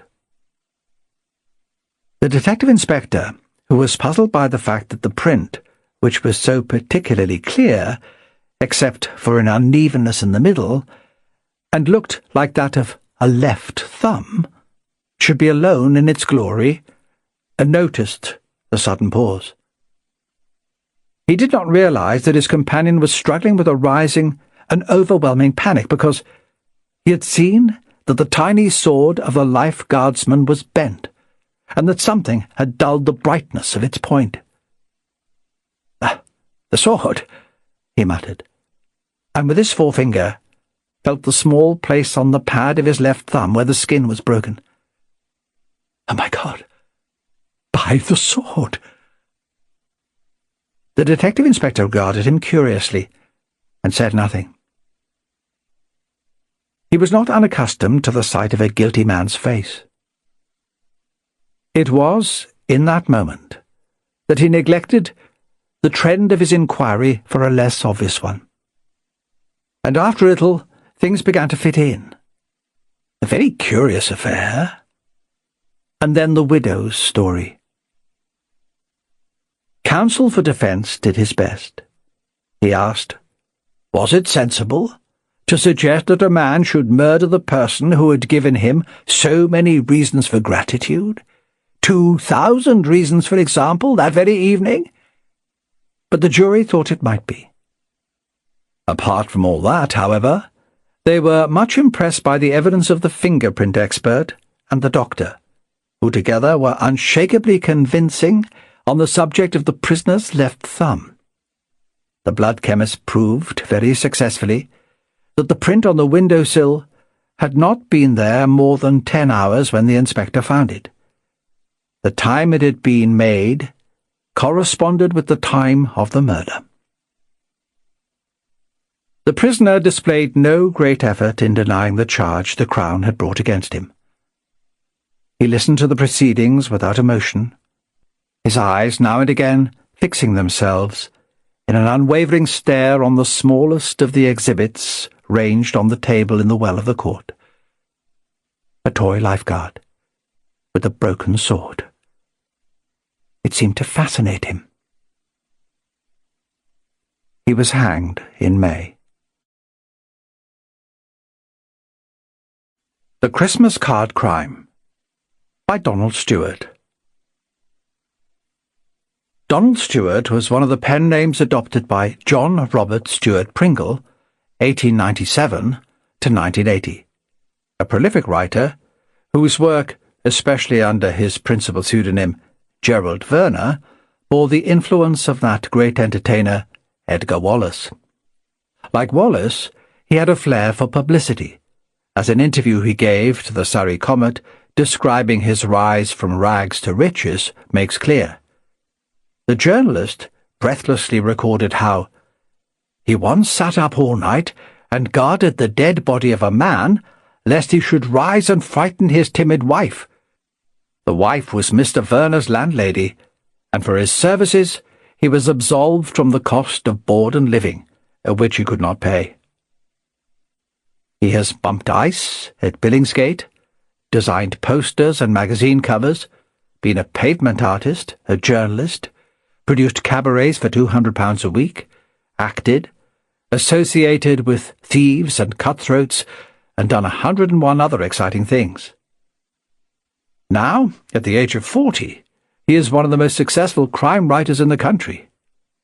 He has a huge public, 1.5 million copies of his books having been sold, and he also has the distinction of having constituted what is probably a record output, 23 novels in 5 years, as well as nearly 100 short stories, serials, and 2 film scenarios. Nor was that all. A man of amazing memory and powers of concentration, he can write several books at once without losing the thread of any of them, and spends the little spare time he has motor-boating on the Thames. It is the customary fate of most such mass producers for their work to fall into neglect once they cease to market and publish their wares so energetically, and Stewart is alas no exception.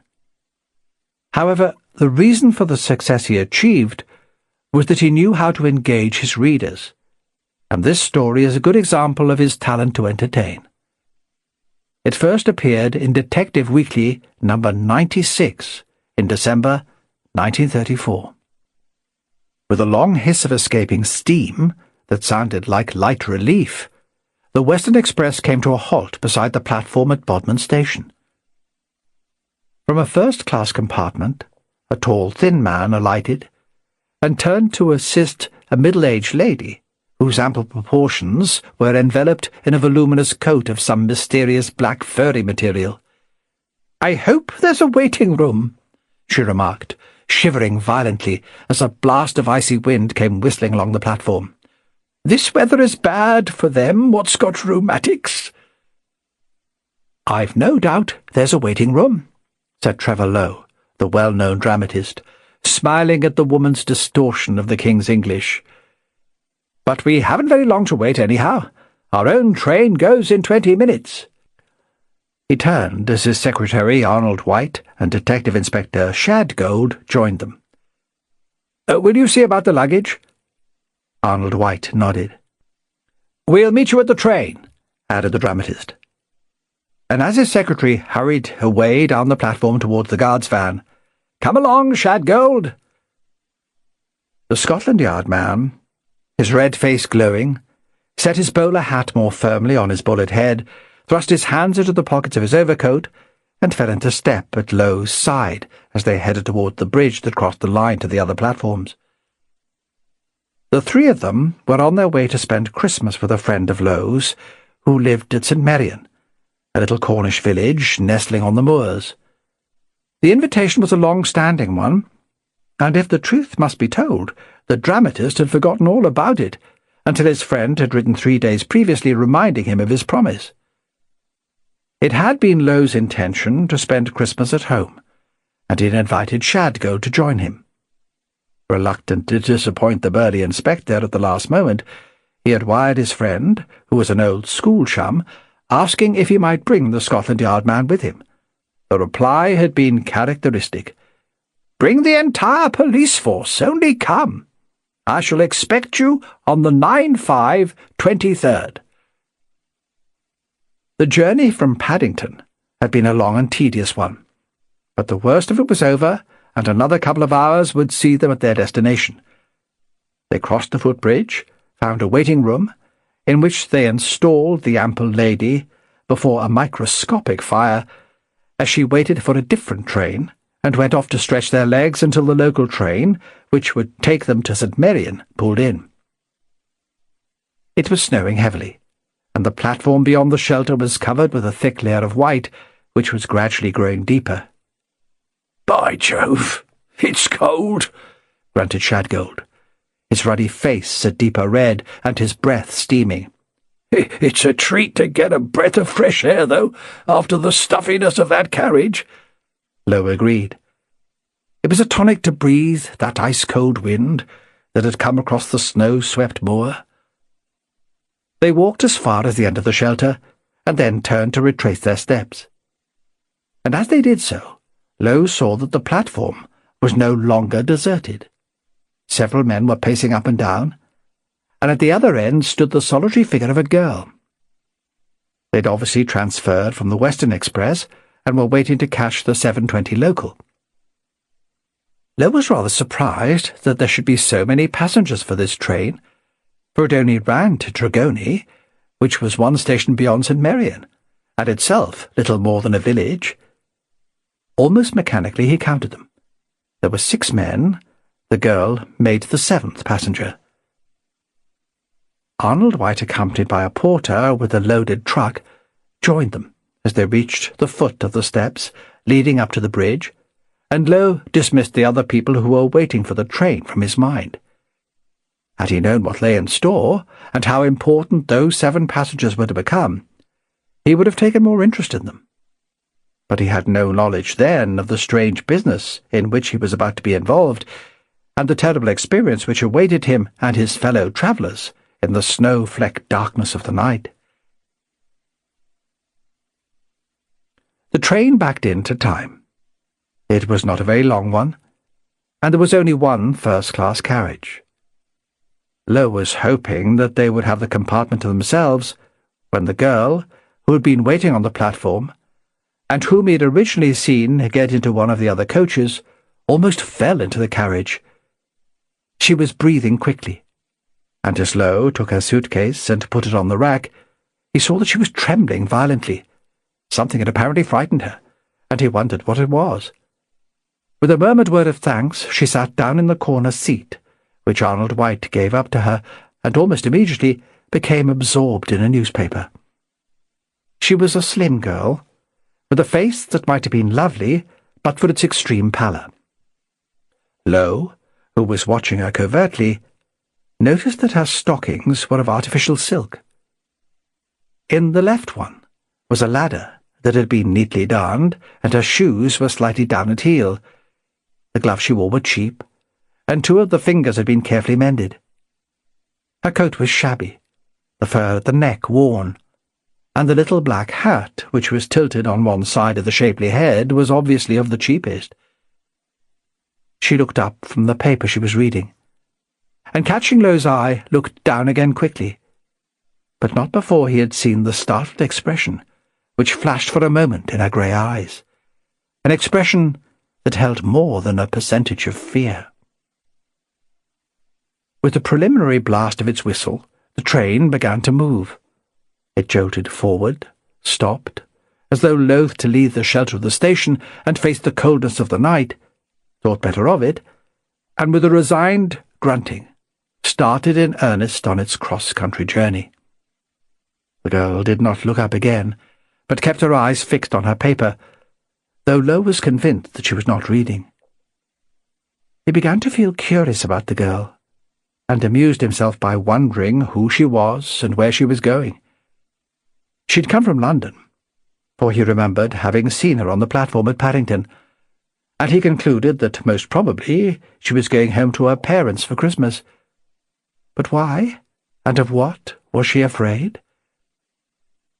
He mused on this as the train thundered on, stopping every now and again at some small station to unload and take in parcels and mail. Most of these were only halts, and the last had been left some miles behind, when the train, which had been gathering speed, suddenly slowed, and, with a grinding of brakes, shuddered to a standstill. "What are we stopping again for?" grunted Shadgold. Trevorlow rubbed the misty glass of the carriage window with his coat sleeve and peered out into the darkness. "There's no sign of a station," he remarked. "There's no sign of anything that I can see except snow." At that moment a flicker of light caught his eyes, and he saw someone with a lantern hurry past the carriage. Presently there was a shout, and a muffled sound of voices outside on the line. Lowering the window, Lowe thrust out his head. The snow was falling thicker than ever, and he could see very little at first. But looking along the train, he was able to make out in the lights from the carriage windows a group of men standing by the engine. Somebody shouted, and then Lowe saw the guard hurrying towards him carrying a lantern. "What's happened?" he called, as the man came level with the carriage. "Why have we stopped?" "Because we can't go on, sir," grunted the guard. "There's been a heavy fall of snow from the walls of the cutting ahead, and it's blocked the line." "Does that mean we're stuck here indefinitely?" asked the dramatist. "I'm afraid it does, sir," answered the railway official. "Till the morning at any rate, perhaps longer. It all depends how long the breakdown gang will take to clear the snow away." Lowe turned back into the carriage to tell the others, while the guard passed on word of the trouble to the other passengers. "Well, rather than stay in the train all night getting colder and colder," suggested Lowe, "I propose we walk back along the line to the station we passed about 20 minutes ago. I should think we can bank on getting some sort of accommodation near the station, and anyway, it'll be better to have a good walk than just to sit around hoping. What do you say?" Arnold White and Shadgold agreed immediately. The rest of the travellers, when Lowe proceeded to sound them out, seemed only too willing to follow anybody who had a definite plan to do something. As they set off on their curious midnight hike down the snow-covered permanent way, Lowe looked round for the girl. Not seeing her in the little party, he asked Shadgold what had happened to her. "Well," said Shadgold, I asked her to come with us, but she didn't seem to relish the idea of this walk. Said she'd rather stop in the train and get some sleep. As a matter of fact, I don't think that coat of hers would have stood up against this cold wind. I would have offered her mine, but thought she might be offended." Lowe smiled in the darkness. The thought of that slender girl wrapped in the burly inspector's outsize in overcoats was a bit humorous, and Lowe could imagine, too, how awkward his friend Shadgold would have been in trying to play the gallant. Well, the girl was old enough to make up her own mind, and she was probably right to stay in the certain security of the train, rather than face the uncertain prospects of the lonely countryside.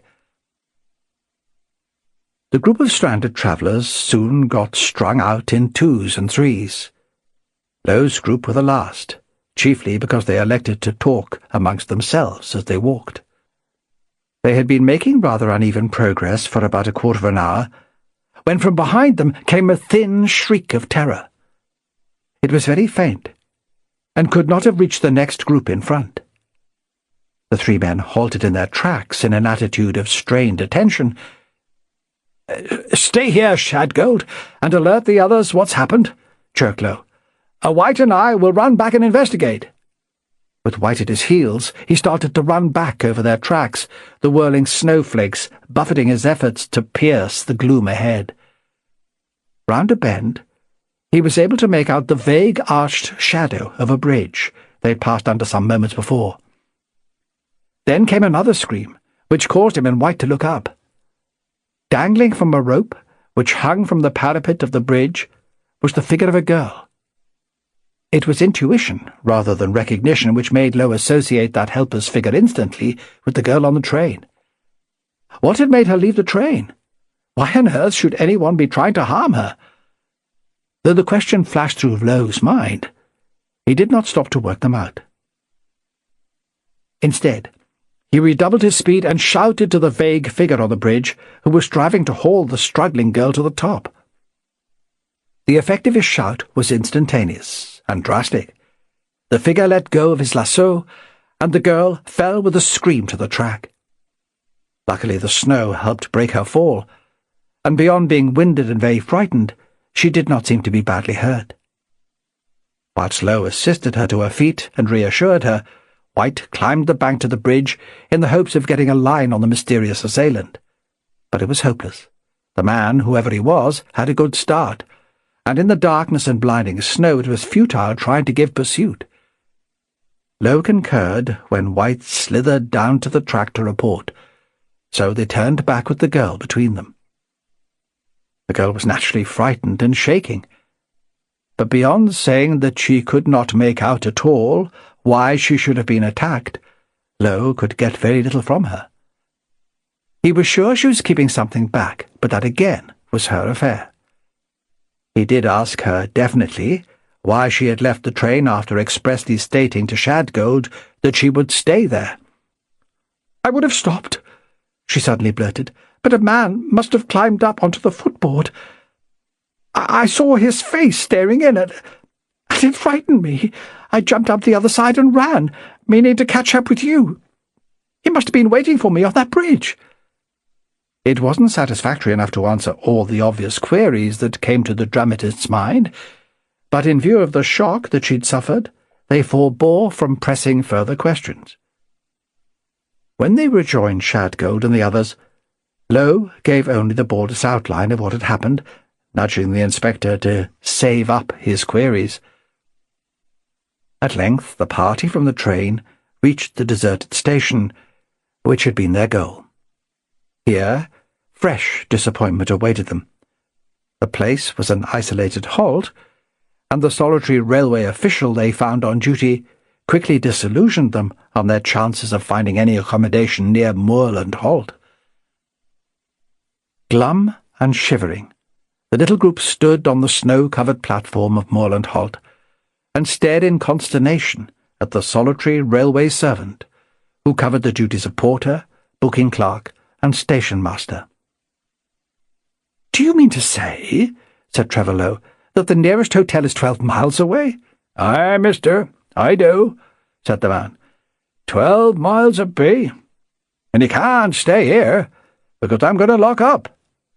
He jerked his head towards the wooden shed at the end of the long platform, which constituted the entire station. "Well, I think it's disgraceful," declared an elderly, stoutish man. "Disgraceful. The railway company have got us into this position, and the railway company should get us out of it." "Since they're not likely to," remarked Lowe, "we must do something for ourselves." The snow was still falling steadily, and to add to their discomfort, the wind had risen, an icy penetrating blast that swept across the open moorland and found its way through the thickest overcoat, chilling them to the marrow. The girl looked blue with cold, her threadbare coat offering little protection against that cutting northeaster. "Surely there must be some place nearer than 12 miles, said Lowe, irritably. The porter shook his head impatiently. "I tell you there ain't," he answered. "Only the chained man, and you'd best stay out than go there." "The chained man? What's that?" asked a tall, fair man, watching the shivering girl anxiously. "It's a pub, about a mile away, along the moor road," replied the porter. "But if you takes my advice—" "Why, what's the matter with the place?" asked the stout man. "Well, it's queer," grunted the porter. "Joe Cornford, that's the landlord, is a surly brute, and the place ain't got too good a reputation. Nobody in these parts won't go near it. There was a feller killed there 5 years ago, and since then—" "Never mind about it being queer, mate," exclaimed the Cockney. "I bet it's a darn sight better than freezing to death on this blinking platform." "Oh, well, you please yourself," said the porter, after a slight hesitation and shrugging his shoulders. "But I'd rather stay out on the open moor myself than spend a night at the Chain Man. If you come out of the station with me, I'll show you the way."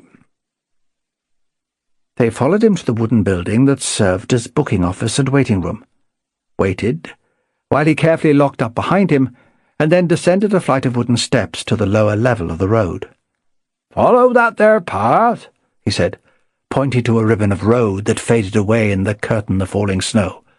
"And don't say I didn't warn you. You'll find the Chain Man a mile along on the left." They had some difficulty in keeping to the road, the thick covering of snow rendering it almost indistinguishable from the surrounding moorland. It seemed that they had walked miles, and their feet and hands were numbed with the cold, before a faint light ahead on the left of the road warned them that they'd almost reached their destination. As they drew nearer, they heard the creaking of a signboard somewhere up in the snow-flecked darkness above them, and presently came upon the post that bore it. Away to their left was a shadowy building, from a first-floor window of which a light gleamed. "Thank heaven," said the little Cockney fervently, who during the walk had confided to all and sundry that his name was Artie Willings. "A mother's wandering boy has come home at last." Making his way up to the low porch, Trevor Lowe found a rusted knocker and beat a thundering tattoo. There was a long delay, and then the door was pulled open, and an unkempt, dirty-looking man holding an oil lamp peered out. "What is it?" he growled ungraciously. "What do you want?" Lowe rapidly explained the situation. The man, whom he took to be Joe Cornford, the landlord, nodded surlily. "I can put you up," he said, "but you'll have to take potluck. We ain't used to receiving guests here these days." "If you can provide us with a fire, something to eat, and a decent bed, that's all we want," retorted Lowe. "And some beer," put in Mr. Willings. "Don't forget that, mate." "How many of you are there?" growled the landlord. 10, answered the dramatist. "I've only got 8 rooms," said Cornford. "But come in, and I'll do what I can." They left their various suitcases in the passage and entered the room he indicated, an oblong, low-ceilinged apartment with a fireplace at one end, in which they noticed, thankfully, a log fire was burning. "Well, queer or not," remarked Mr. Willings, warming his hands, "this is a blinkin' sight better than being out in the perishing cold, ain't it?" The stout man, who had confided to Low that his name was William Makepeace, heartily agreed with him. The landlord returned with an armful of logs, and accompanied by a slatternly-looking woman, whom he introduced as the Missus, and who said that she would show them the rooms. And unprepossessing enough they were, small, dirty, and badly furnished. When they had washed in tepid water, brought them by the landlord, they went back to the coffee-room to find the pleasant smell of fried bacon permeating the atmosphere, at the table laid with a mixture of odd crockery. During the meal that followed, the dramatist took stock of his companions in misfortune. They were a curious, mixed lot, he found. There was William Makepeace, middle-aged, grey-haired and jovial, the little dark-haired, ruddy-faced Cockney, Artie Willings, a pale-faced thin man, who had, as yet, scarcely opened his lips, and whose name Low did not know. The young fair-haired man, who had introduced himself as Frank Cotton, and who was paying marked attention to the girl. A bald-headed man, whose neatly waxed moustache was of a suspicious blackness, a little meek-faced man called Pilbeam, and the girl. She interested Low more than any of them.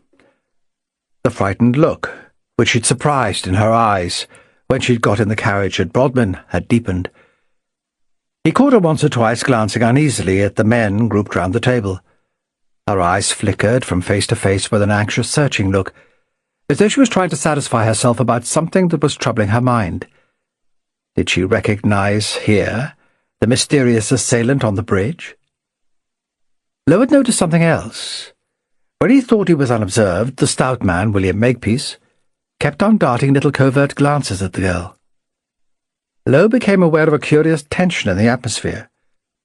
He was unable to make up his mind from whence it emanated, but it was there, and it filled him with an unpleasant sense of unease. When she'd finished her meal, the girl rose, and with a muttered good night left them, and gathering round the fire, the rest of the party chatted desultorily, until, by tacit consent, they broke up and made their way to their various rooms. The wind had risen to a gale and was howling round the place, whistling in the chimneys and rattling the windows.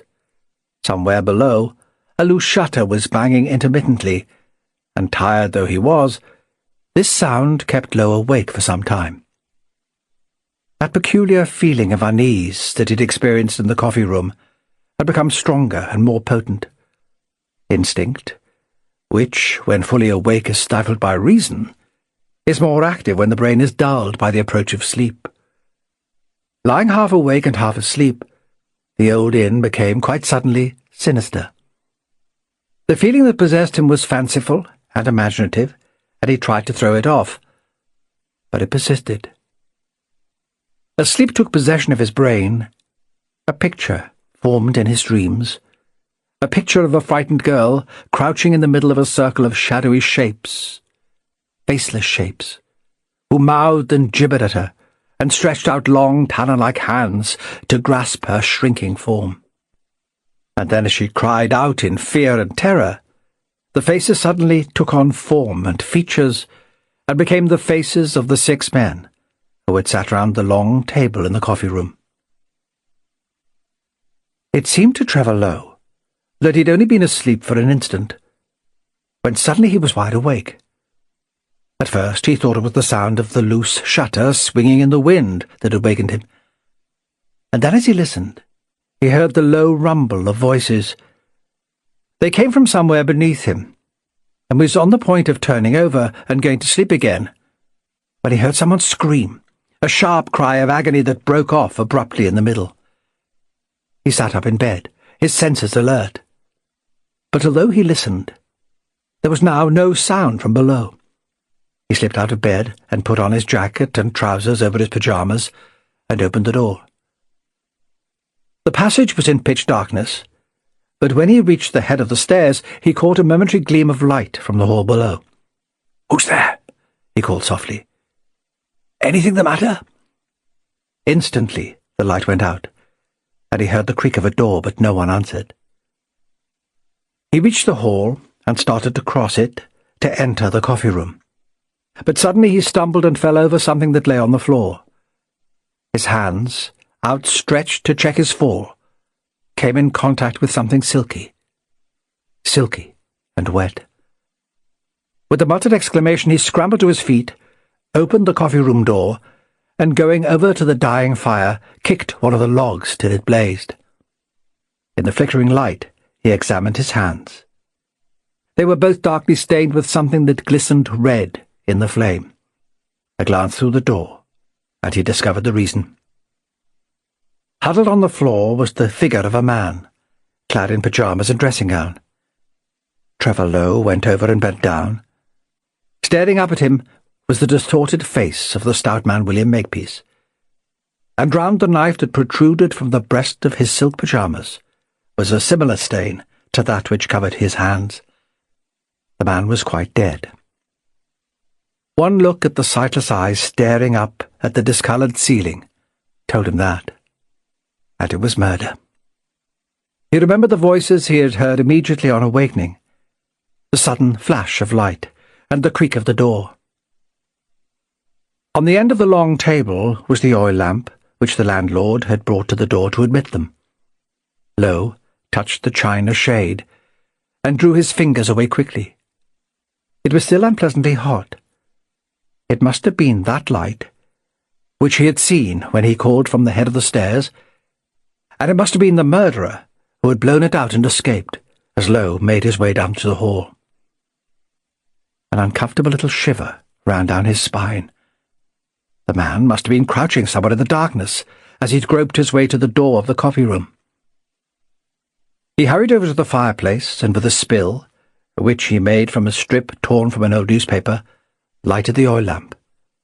Then he bent down over the dead man, placing the lamp on the floor, so that its light shed a pool over the motionless form. The man had been stabbed through the left side of the chest, and the weapon was a large clasp knife with a horn handle. He saw something white gripped between the fingers, part of a large-sized Christmas card that had been torn across. As he straightened up, the figure of the landlord came in out of the gloom. He caught his breath as he saw Lowe, and then, as his eyes dropped to the thing on the floor, his coarse mouth fell open, and he stared at it, his small eyes wide with horror. "Did you kill him?" he whispered hoarsely, finding his voice. "I? No," snapped the dramatist. "I was awakened by a scream, and coming down I found him like this." "Thunder!" gasped the landlord. "You're all over blood." "I'm aware of that," retorted Lowe quietly. "I stumbled over the body in the dark." "Oh, you did? Did you?" There was open suspicion in the other's tone.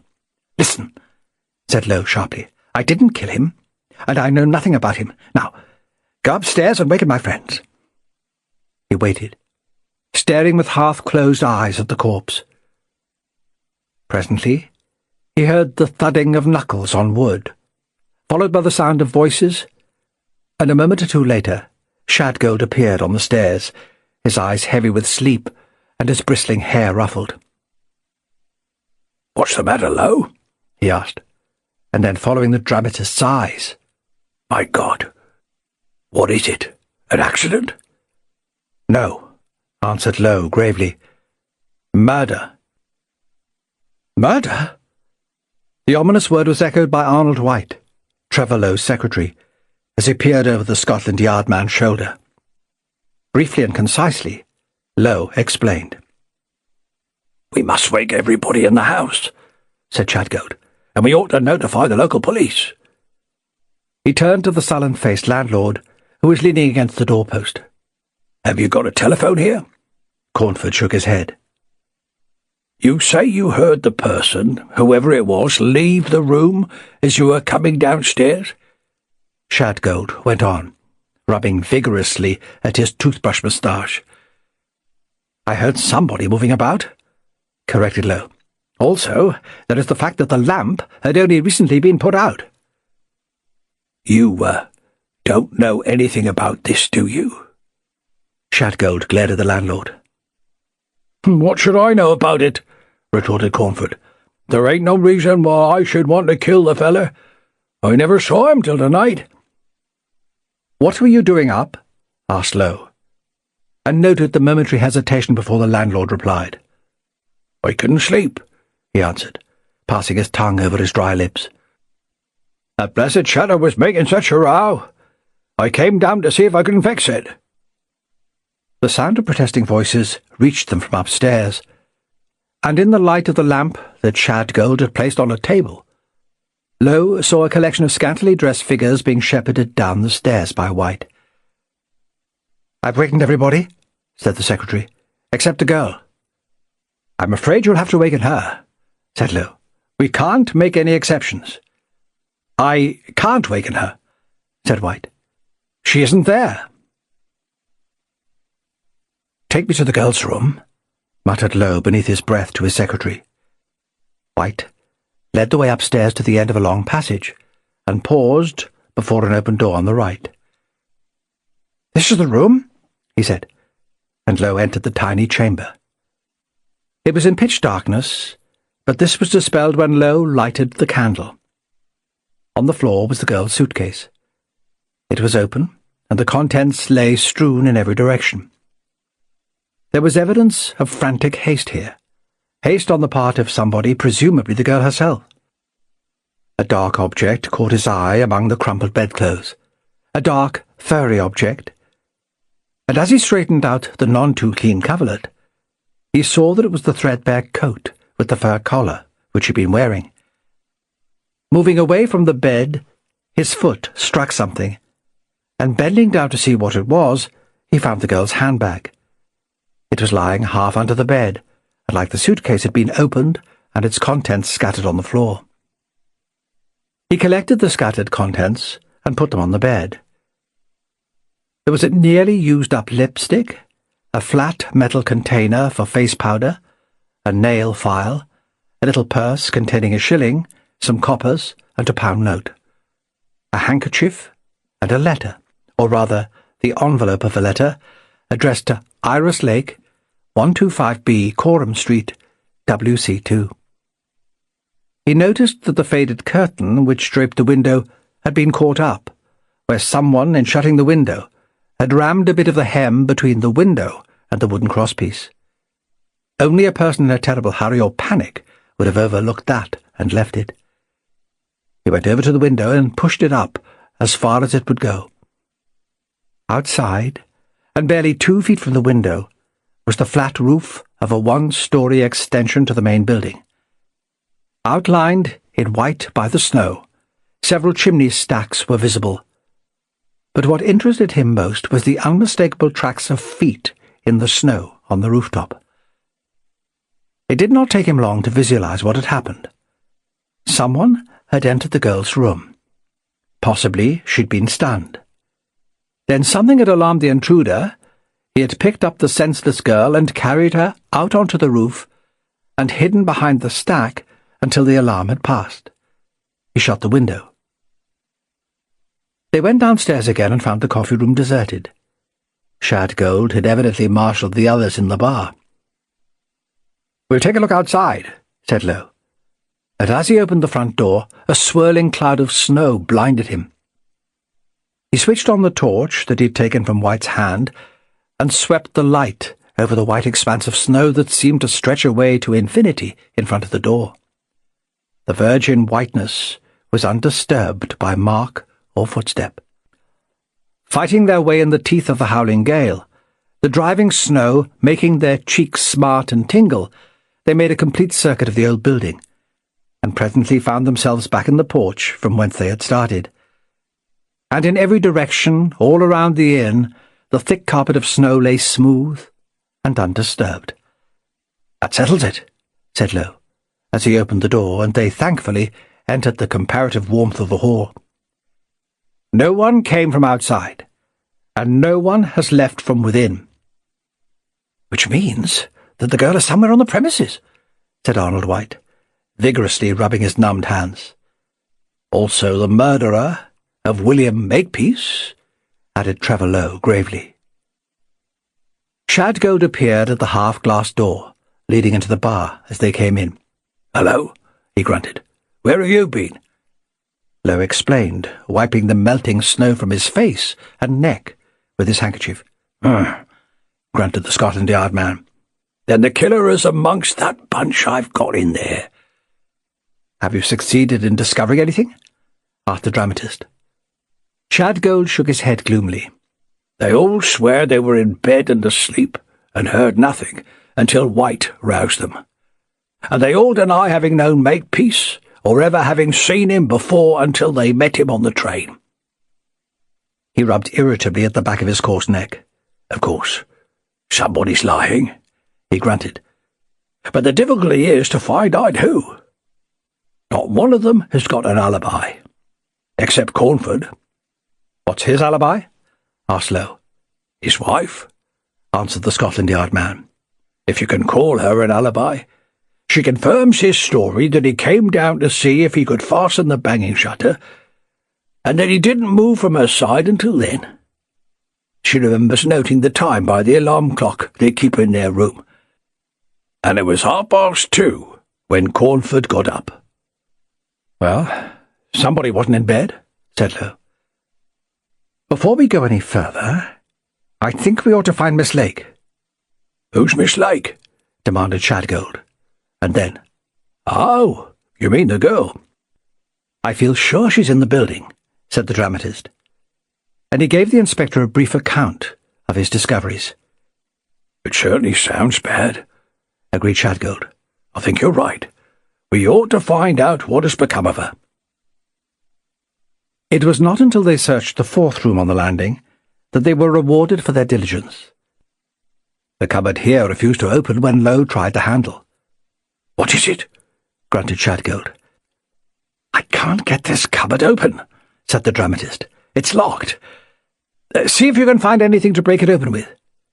"This'll do," said Shadgold, handing him a short, rusty iron poker. Trevor Lowe took it, forced the point between the edge of the cupboard door and the jamb, and pressed against it with all his strength. There was a cracking of splintering wood, and then, with a loud snap that was like the report of a pistol, the lock gave. As it did so, the door swung open of its own accord, and something heavy that had been leaning against it fell out with a soft thud at their feet. It was Iris Lake. Her ankles and wrists had been tied with cord, and a rough gag had been secured about her mouth. She was clad only in a thin suit of pyjamas, and her hands and face were blue with cold. On her forehead was an ugly bruise, and for a moment Lowe thought she was dead. He lifted the girl up, laid her on the bed, and untied the handkerchief that was tightly bound about her mouth. She gave a little moan, and stirred restlessly, but her eyes remained closed. With his pocket-knife, Lowe slashed through the cords at wrists and ankles. Her hands were like blocks of ice, and he rubbed them vigorously to restore the circulation. "See if you can get some brandy," he said sharply. Presently Shadgold returned with a bottle and a glass, and followed by the agitated and indignant Mr. Willings. "Here, what's all this?" whined the little cockney. "What do you want me up here for?" And then, as his eyes lighted on the figure on the bed, "Struth! How did she get here?" "That's what we're waiting for you to tell us," said the dramatist harshly.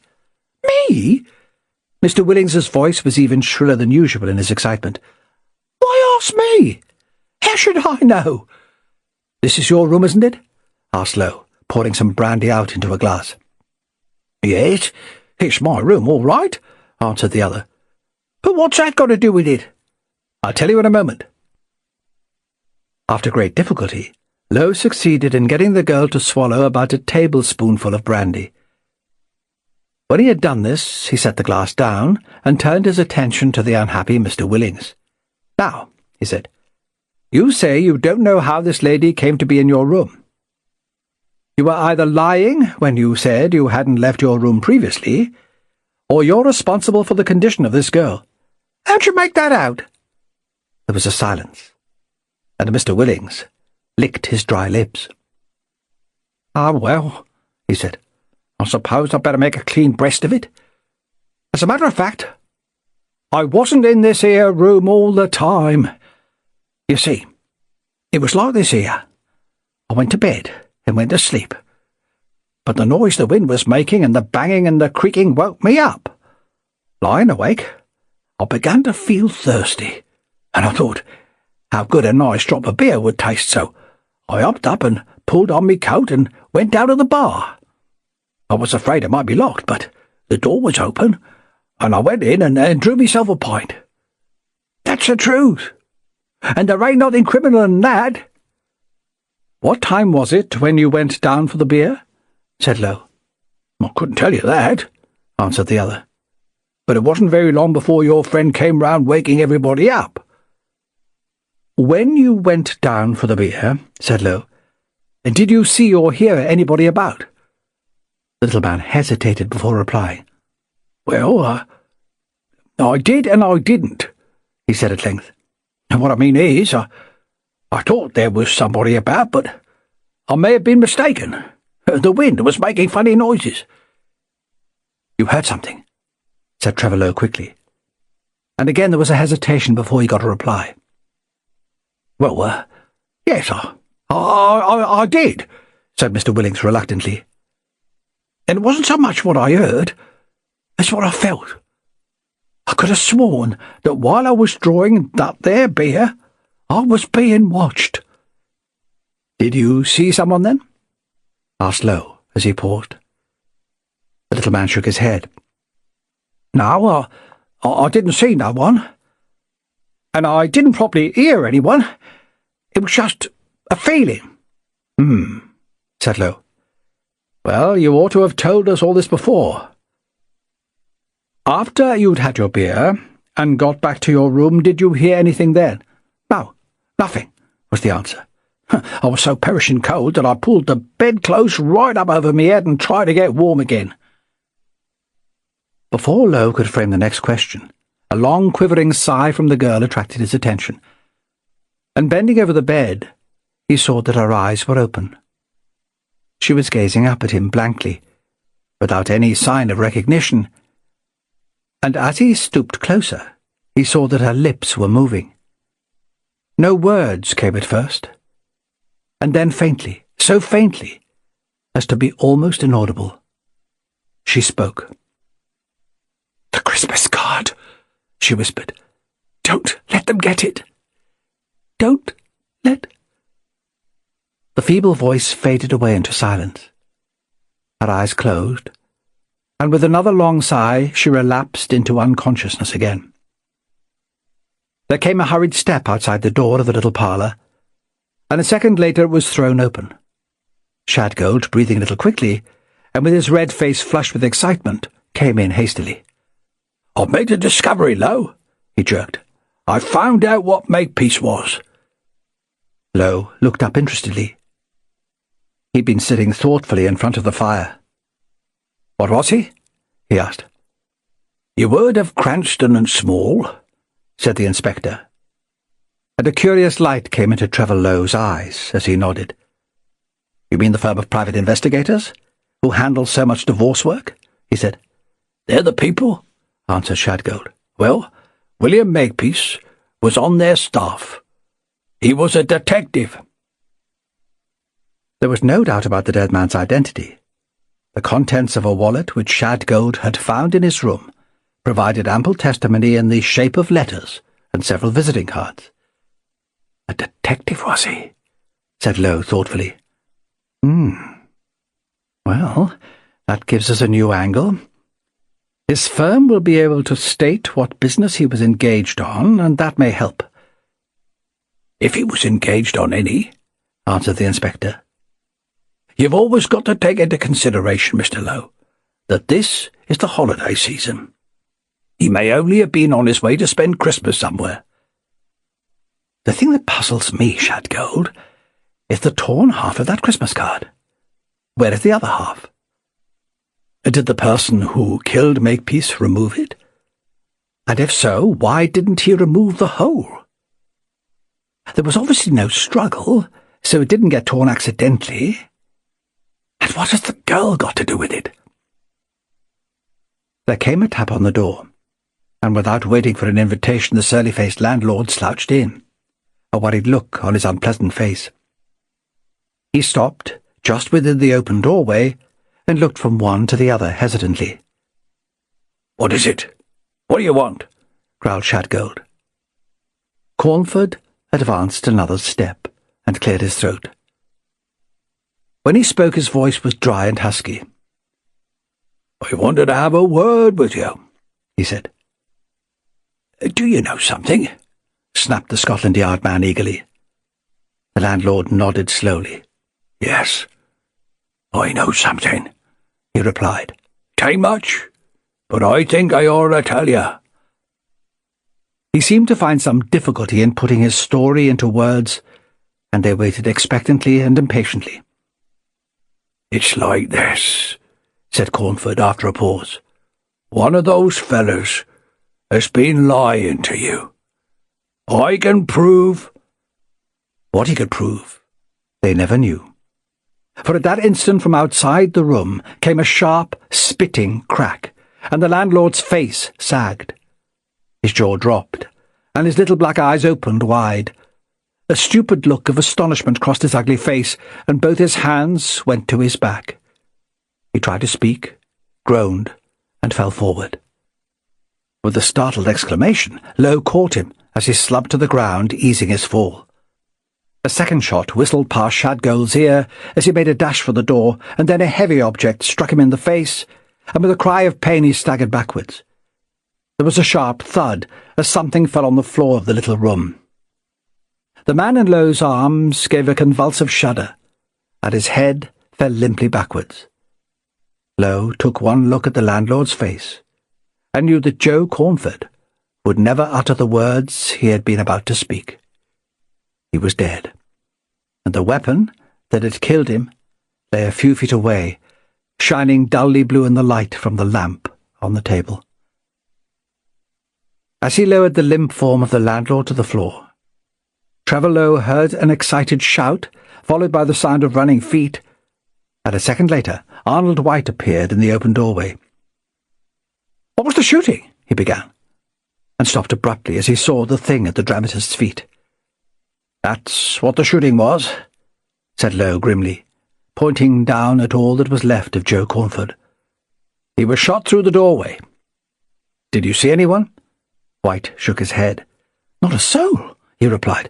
"I was upstairs having a wash when I heard the shots, and hurried down at once, but I saw no one." Shadgold, dabbing at the red wheal across his face, grunted savagely. "I'm going to find out where everyone was," he growled, and without waiting for a reply strode across the hall to the coffee-room. Jerking open the door, he glared in. The meek-faced Mr. Pilbeam was sitting, hunched up in a chair before the fire. He was apparently asleep, for he jumped up with a start when Shadgold spoke. "Where are the others?" demanded the Scotland Yard man, glaring round the empty room. I don't know," stammered Mr. Pilbeam. They were here when I fell asleep." The burly inspector eyed him suspiciously. "Been asleep, have you?" he snapped. "Sure of that?" Of course I'm sure," stammered the meek little man. You woke me up, bursting in like that." "Well, you stay where you are." The inspector swung round as a murmur of startled voices reached his ears. The rest of the party were crowding down the staircase, and bringing up the rear was the unkempt figure of Mrs. Cornford, the landlady. "What was all that banging?" demanded Artie Willings, as he saw Shadgold. "Sounded like somebody shooting." "It was somebody shooting," answered the Scotland Yard man curtly. "Where have you people been?" A chorus of voices answered him. It seemed useless to expect to get any more sleep that night, and scantily clad as they were, they had begun to feel chilly in spite of the fire in the coffee-room, so they decided to slip up to their rooms and dress. "Well, you can all go into the coffee-room," snapped Shadcoat. "And you can stay there. Do you understand? No one is to leave that room without my permission." At that moment the voice of the landlady came to him, and Lowe went out into the hall to see what she wanted. He found her standing on the stairs. "She wants me to tell you," said the woman, "when that girl was awake." "Well, she is." "Good," said the dramatist. "I'll come up at once." The woman led the way to the room and stood aside for him to enter. The girl's big grey eyes were open, and looked large and almost black in the dead whiteness of her face. Trevor Lowe went over to the bed and sat on the edge. "Feeling better, Miss Lake?" he asked kindly. She nodded slowly. "Yes, thank you," she answered. What happened?" Lowe told her how they had found her. She gave a little shiver. "I don't remember anything," she said. "I went to bed and fell asleep almost at once. Soon afterwards, I was dimly conscious of someone standing over me, and then something very painful struck me on the head. After that I remember nothing until I woke up and found myself here." "Have you any idea, Miss Lake, why this attack should have been made on you?" She hesitated, her big eyes searching his face, and then she nodded again. "Yes, I think I do," she answered faintly. "I'm sure I do." Trevor Lowe leaned forward. "Then will you tell me, Miss Lake?" he said. "I assure you it's not with any wish to pry into your affairs that I ask, but a serious crime was committed here last night, apart from the attack on you, and another one has just taken place." "Crime?" she said, and her eyes grew dark with fear. "Yes. Murder," he replied gravely. She drew in her breath with a quick little hiss. Who was killed?" she asked. "That stout, jolly-faced man," said Lowe, watching her keenly. "William Makepeace." The name apparently conveyed nothing to her, for the expression on her face did not change. How dreadful," she whispered. And then, "Who are you?" "My name is Trevor Lowe," answered the dramatist. The fear died from her eyes, and a look of relief came into her pale face. "I've heard of you," she said.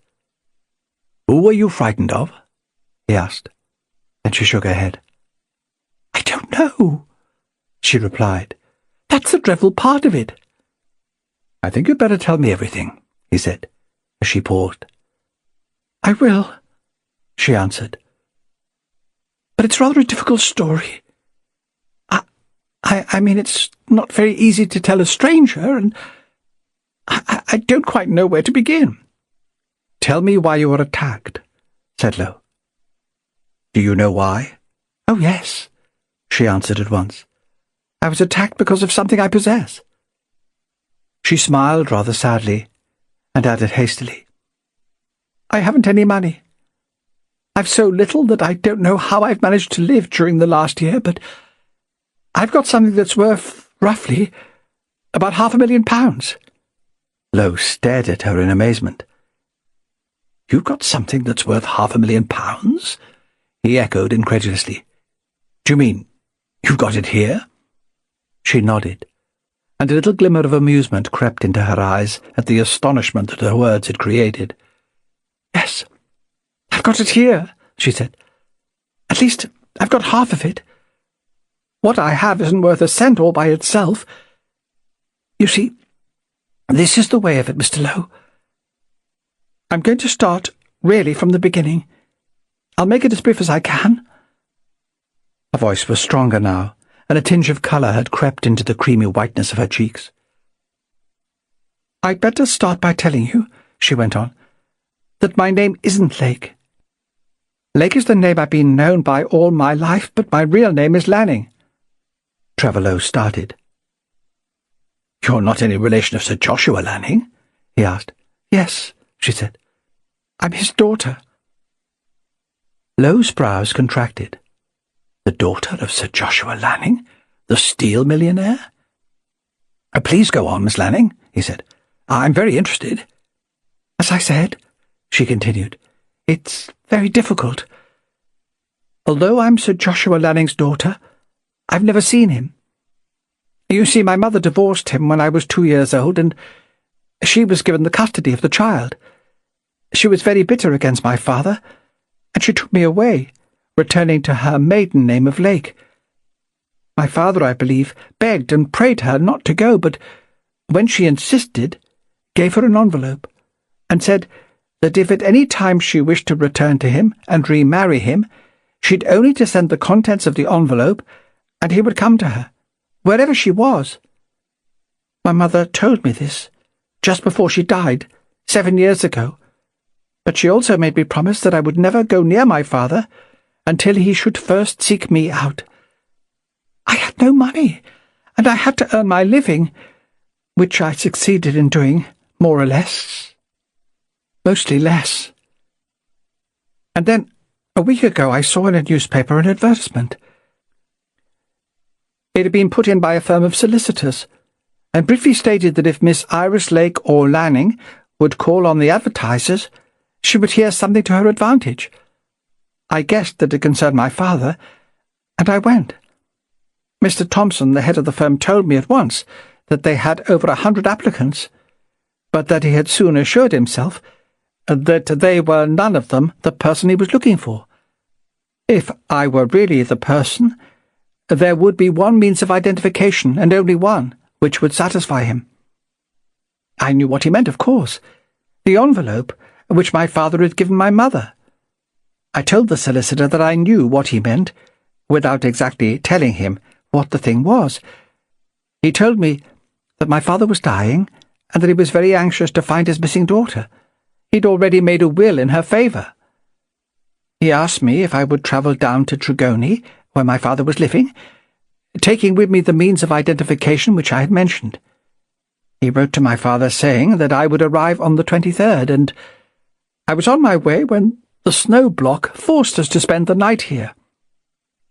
"And this means of identification that you're taking with you?" asked Lowe, although he knew before she answered. "Was the half of a Christmas card," she replied. "A Christmas card that my mother had sent to my father the Christmas before they were married. He had torn it in half, keeping one half, and putting the other half in the envelope which he gave her." "I see," said Lowe softly. "And where is your half?" "Go along to the room I occupied, and fetch my shoes," she said.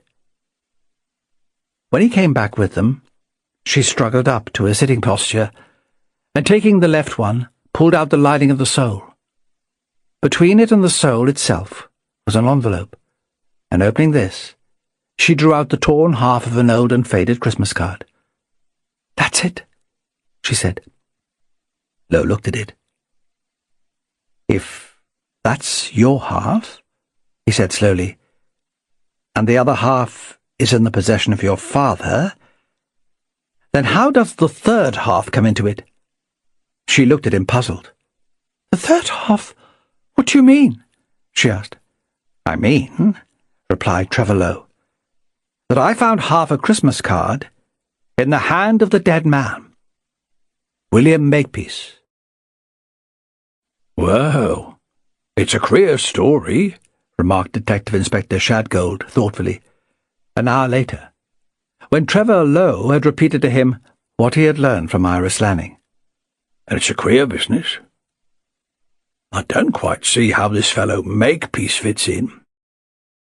"I should imagine that the solicitors had engaged him, unknown to the girl, to keep an eye on her," said Lowe.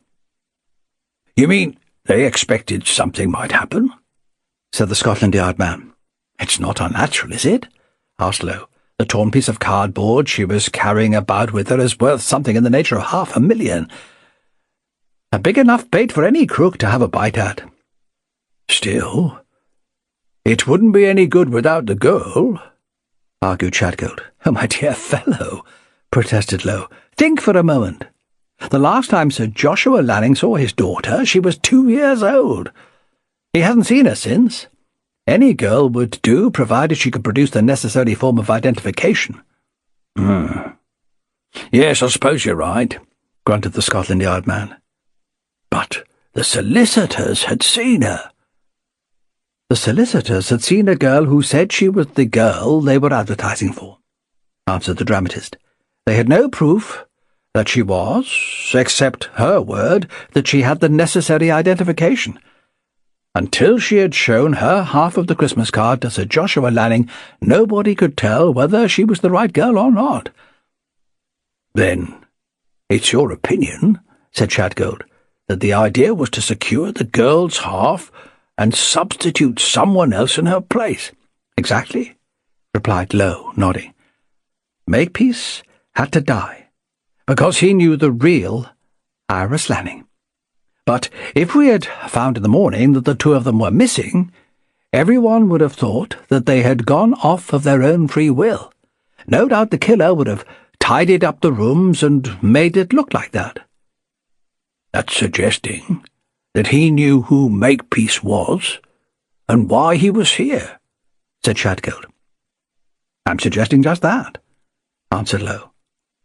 And how do you account for the torn half of the Christmas card found in Makepeace's hand? Demanded the Scotland Yard man. Trevor Lowe frowned and shook his head.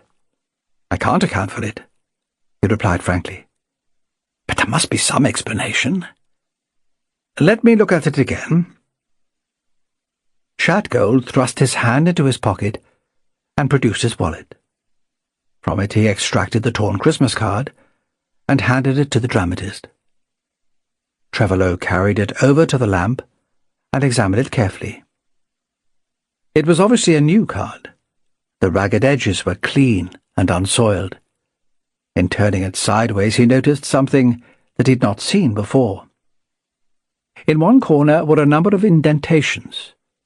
A closer inspection revealed the letter D and the figures 2 and 1. Above and below these were indistinguishable marks forming 2 semicircles. An idea suddenly occurred to Lowe, and taking out the envelope he had found in the girl's room, and which he had put in his pocket, he compared the postmark with the marks on the card. It had been posted on December the 21st. The stamp had been rather heavily impressed and had marked the enclosed card. He showed his discovery to Shadgold. There's very little doubt, he said, that this card I found in Makepeace's hand originally came out of this envelope. I wonder if it was the girl who tore this card, he continued slowly, and left half in the envelope as a blind to make anyone think it was the important card, the piece that was hidden in her shoe. It sounds possible, said Shadgold. Why not ask her? I will, said Lowe, and test this half Makepeace had with the genuine half. He returned in less than a minute. That's cleared that up, he said. She tore a Christmas card she had received in half, and left one half in the envelope so that anyone finding it would think it was the real card. You know what conclusion this leads to? That it was Makepeace who searched the girl's room. In which case he was responsible for knocking her out, tying her up and putting her in that cupboard. But he wasn't responsible for sticking that knife into his heart. I think the person who did that did the rest. The question is who? Growled the inspector. He took a glass round behind the bar, and grasping one of the handles, held it under the tap. Nothing happened. With a snort of disgust he tried the other. He tried all 3 with a like result. I suppose there's nothing more to do until the local police arrive. No, I suppose not, said the dramatist, a little absently.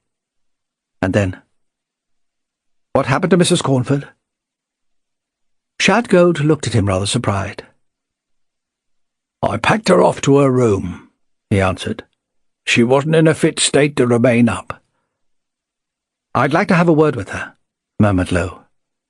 Wait here, I shan't be long. He left the bar and made his way upstairs. Outside the room in which the girl lay, he came upon his secretary, who'd been delegated to the job of keeping guard.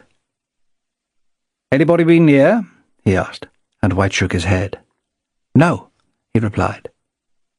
Trevor Lowe nodded and passed on. Mrs. Cornford's room was on the first floor above, and reaching it he tapped on the door. At first there was no reply, but at the second knock the old woman's voice called and wanted to know who was there. "It's Trevor Lowe," said the dramatist. "Can I have a word with you?" He heard the creak of a bed, the pad of bare feet crossing the floor, and then the door was opened an inch. "What do you want with me?" asked the old woman dully. "I want to ask you a question," he replied. She looked at him curiously when she heard what he wanted to know. "Not for nearly a year," she said. "You're sure of that?" he asked, and she nodded. Shadgold was staring out of the window, at the cold grey of the coming morning, when Lowe came back. "Well?" he grunted. "Very well," answered Lowe cheerfully, and there was a note of satisfaction in his voice. "I think we're nearing the end of this business."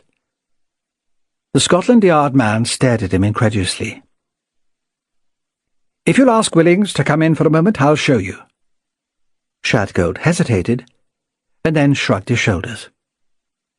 "Oh, well, I suppose you know what you're getting at," he said, and crossing over the door, went out. He was gone some little time, and when he returned was accompanied by the sleepy-eyed Artie Willings, who yawned openly as he slouched in. "I want your help, Mr. Willings," said the dramatist genially. The little Cockney eyed him suspiciously. "You said," explained Lowe, "that when you came down in the night, you had a feeling that you were being watched." "That's right," said Mr. Willings, nodding. "Now, where did you experience this feeling?" Lowe went on. "While you were coming down the stairs? While you were in here? Or as you were returning to your room?"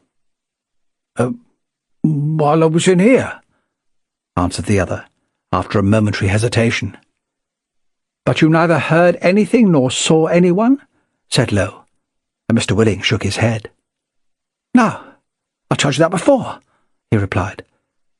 "It was only a feeling I had." "Was the coffee-room door closed?" "Yes," answered Mr. Willings after a little thought.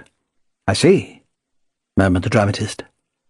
"Now, would you mind showing us exactly what you did when you came down?" "Came in here," said the little Cockney, "went over to the bar, and had a glass of beer." "Show us what you did," repeated Lowe, and Mr. Willings obeyed. He went round behind the long counter, picked up a glass, and stretched out his hand to the centre of the 3 beer handles. "Just a minute," interrupted Lowe. "You poured yourself out a glass of draught beer. You didn't open a bottle, or draw it from the cask?" "No," said Artie Willings. "I prefer draught beer, and mighty good it was." "And then you returned to your room and went to bed?" said the dramatist. "That's right," answered Mr. Willings. Said Lowe. "And during this time the murderer was secreting Miss Lake in the cupboard in your room. Let's see if we can imagine what he did. He left his room when he thought the whole house was quiet and sleeping, and made his way along to the girls. He knew that she had in her possession an object that was worth a considerable amount of money. He rendered her unconscious with a blow from some instrument like a sandbag. He was disturbed for a moment, and dodged out on the roof with the senseless girl. Afterwards he climbed back and carried the girl, whom he'd bound and gagged, along to your room, and locked her in the cupboard. He then went back to search her belongings for the thing he wanted, and he found it, or thought he had found it, in her handbag. He was afraid to stop in her room and examine it closely, for there was no means of locking the door, and there was a chance that he might be surprised by one of the other inhabitants of the inn. He brought it down to the coffee-room, lighted the lamp, and found to his dismay that he had been tricked.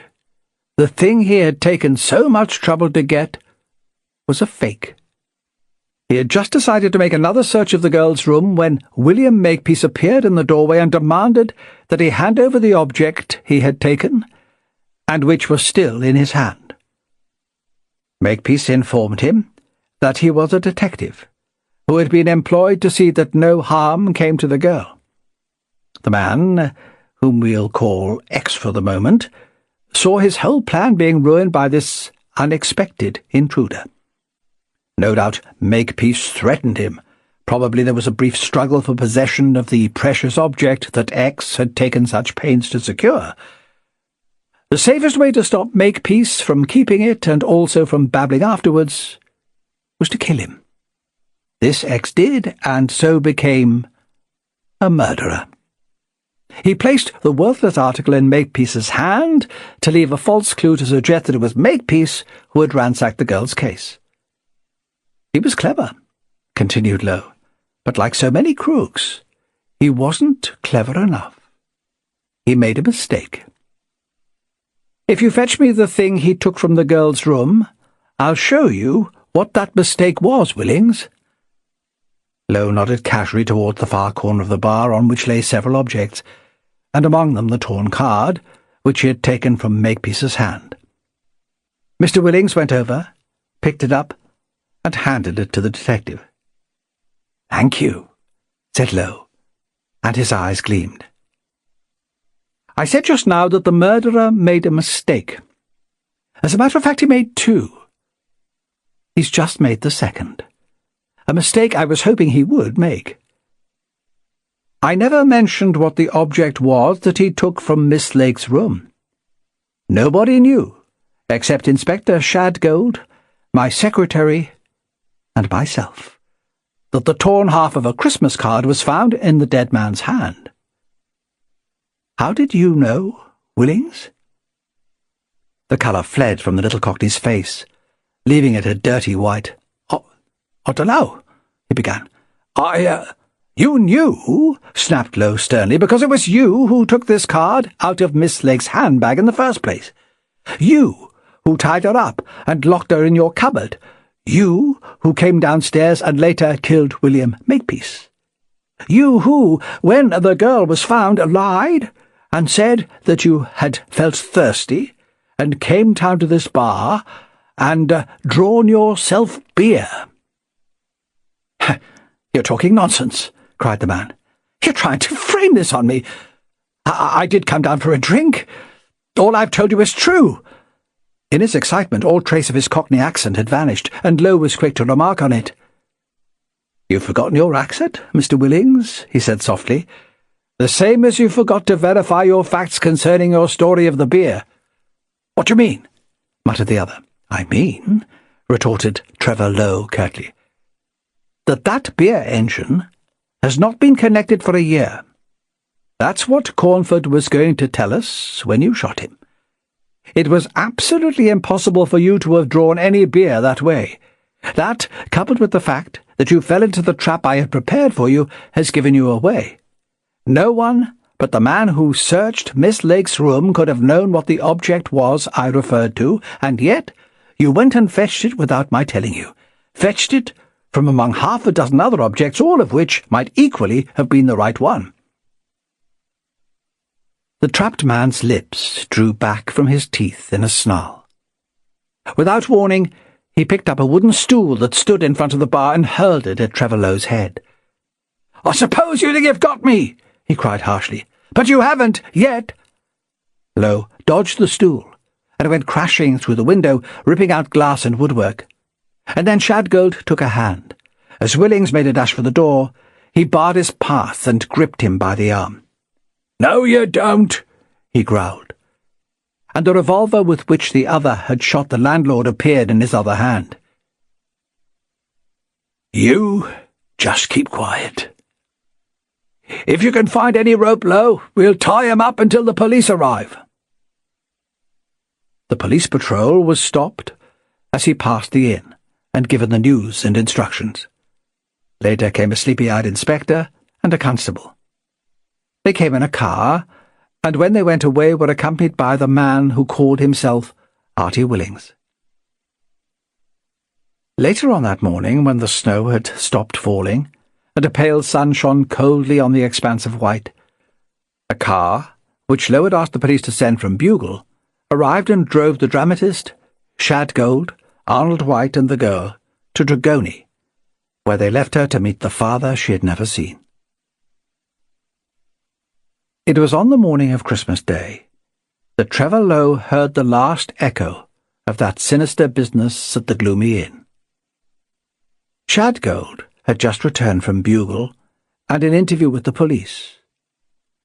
Artie Willings had been identified as Montague Buxton, a cousin of Sir Joshua Lanning, and when he found that the game was up, he made a full confession. It tallied almost exactly with Low's theory. The old man had told Buxton the story of his efforts to find his missing daughter, and gradually the idea had taken shape in Buxton's brain to put forward a substitute. He had led a fairly wild life, and was associated with a woman who had few scruples that money could not overrule. He had confided his plans to her, and she'd agreed to present herself to Sir Joshua as his missing relative. Buxton, who had been staying with the old man, was aware that he was prepared to accept anyone who could produce the torn half of the Christmas card which matched his own. In order to keep an eye on the girl, he had disguised himself as the rather insignificant-looking Cockney, and had met the Western Express from Paddington at Bodmin. He had tried to kidnap the girl when the train came to a halt after snow blocked the line, but he'd been surprised by Trevor Low and Arnold White. When they'd all been forced to spend the night at the Chained Man, he was forced to come up with a new plan. "There's plenty of evidence against him," the Scotland Yard man concluded. "I should think the jury would bring in a verdict without leaving the box." "Well, he deserves what he gets," said Trevor Low. "If ever a man did." The Motive by Ronald Knox. Ronald Knox, 1888 to 1957, was a brilliant member of an outrageously gifted family of overachievers. One of his brothers, Evo, became editor of Punch. Another, Dilly, was a legendary codebreaker whose wartime exploits are now honoured at Bletchley Park. His sister Winifred enjoyed success under her married name, Winifred Peck, with a string of popular novels. Her output included a couple of detective stories, which have recently been republished. Educated at Eton and Balliol, Ronnie Knox was an intellectual, a classicist, and Oxford University tutor, whose pupils included the future Prime Minister Harold Macmillan. After leaving the Anglican Church, he became well known as a Catholic priest and as a broadcaster on BBC Radio. Knox's passion for the Sherlock Holmes stories led him to become a pioneer of Sherlockian criticism. This fondness for detective fiction led him to try his hand at writing it himself, and his first mystery novel, The Viaduct Murder, appeared in 1925. This standalone story was followed at regular intervals by 5 more detective novels, each featuring the amiable insurance investigator Miles Breeden, and he became a prominent Golden Age detective author, focused mainly on puzzles rather than in-depth characterization. Knox devised the famous 10 Commandments of detective fiction, facetious rules which some people took far too seriously. Elements from this decalogue were embodied in the initiation ritual to be undergone by new recruits to the Detection Club, of which Knox was a founder member. The ritual continues in much changed form to this day. From the outset, however, club members delighted in flouting the so-called rules. Knox only wrote a handful of short crime stories, but their quality makes this a matter for regret. This elaborate story, with a cheeky, if not shameless final twist, first appeared in the Illustrated London News on the 17th of November 1937. For one of the characters, Westmacott, Knox borrowed a pen name used by his Detection Club colleague Agatha Christie. It was a custom of club members at the time, and something of an in-joke, to give each other such hat tips in their fiction. A certain amount of dust is good for a juryman's eyes. It prevents him going to sleep. Sir Leonard Huntercombe is probably responsible for more scoundrels being at large than any other man in England. His references to the feelings of his client, to the long ordeal which a criminal prosecution involves, to the fallibility of witnesses, to those British liberties which we all enjoy only on the condition that everybody must be given the benefit of the doubt unless he is found with his hand in the till, are a subject of legitimate tedium and irreverent amusement to the reporters, who have heard it all before. But it still goes down with the jury, fresh to their job, and after all, that is more important. It does not often happen to such a man that he is drawn into the old argument whether a defending counsel is justified in pressing his defence when he privately knows his client to be guilty, and of all places you might have expected him to be free from such annoyances in the senior common room of Simon Magus. The smoking room, to be more accurate. Dons hate a scene, and prefer to talk trivialities after dinner. It is hardly even good form nowadays to talk a man's own shop to him. In these days of specialization, we are all bored with each other's technicalities, and a tacit convention has grown up that we should stick to the weather and the boat race. Sir Leonard was justified, then, if his eye resembled that of a codfish, rather more than usual. For as luck would have it, Penkridge was dining as somebody else's guest. Penkridge, the drama critic, to whom all the world is a stage, and everything, consequently, a fit subject for dramatic criticism. It takes less than the Simon Magus port, though that is a powerful affair, to make such a man as Penkridge boorishly argumentative. He had trailed his coat deliberately, with a forthcoming article in view, and had contrived to put Sir Leonard on his own defence, almost before he knew it. I need hardly say that he was adopting the most Puritan view. Macbride, the philosopher, was the host of the great man, and he felt bound to interfere, partly from a sense of hospitality, and partly because he always likes to be desperately just. Nobody, it has been said, has seen more points of view than Macbride, or adopted less. "I was just thinking," he said, "that perhaps you could put up an apology for Sir Leonard's point of view, if you claim that law should be regarded as one of the sciences. You see, it's notorious, isn't it? I think even Cowan here will agree with me that science owes some of its greatest developments to the influence of theories which have proved quite false, but were suggestive nevertheless, and put people on the track of the truth. Isn't it arguable, I mean, in the same way that my friend here is justified in putting forward a hypothesis which will help forward the cause of truth, if only by eliminating error?" Penkridge, who hates dons, was evidently prepared to say something unpleasant, but Sir Leonard forestalled him by disowning the proffered help. "It's not a scientific mind you need in the legal profession," he insisted. "It's a kind of artistic gift. You've got to be imaginative, to throw yourself into the business of picturing the story happening as you want it to have happened, with your client innocent, of course. Probably, if we knew, we should find that the truth in many cases is even stranger than all our imaginings. But imagination is what you must have. Did I ever tell you the story of a client of mine, a man by the name of Westmacott?" Several voices demanded that the story should be told.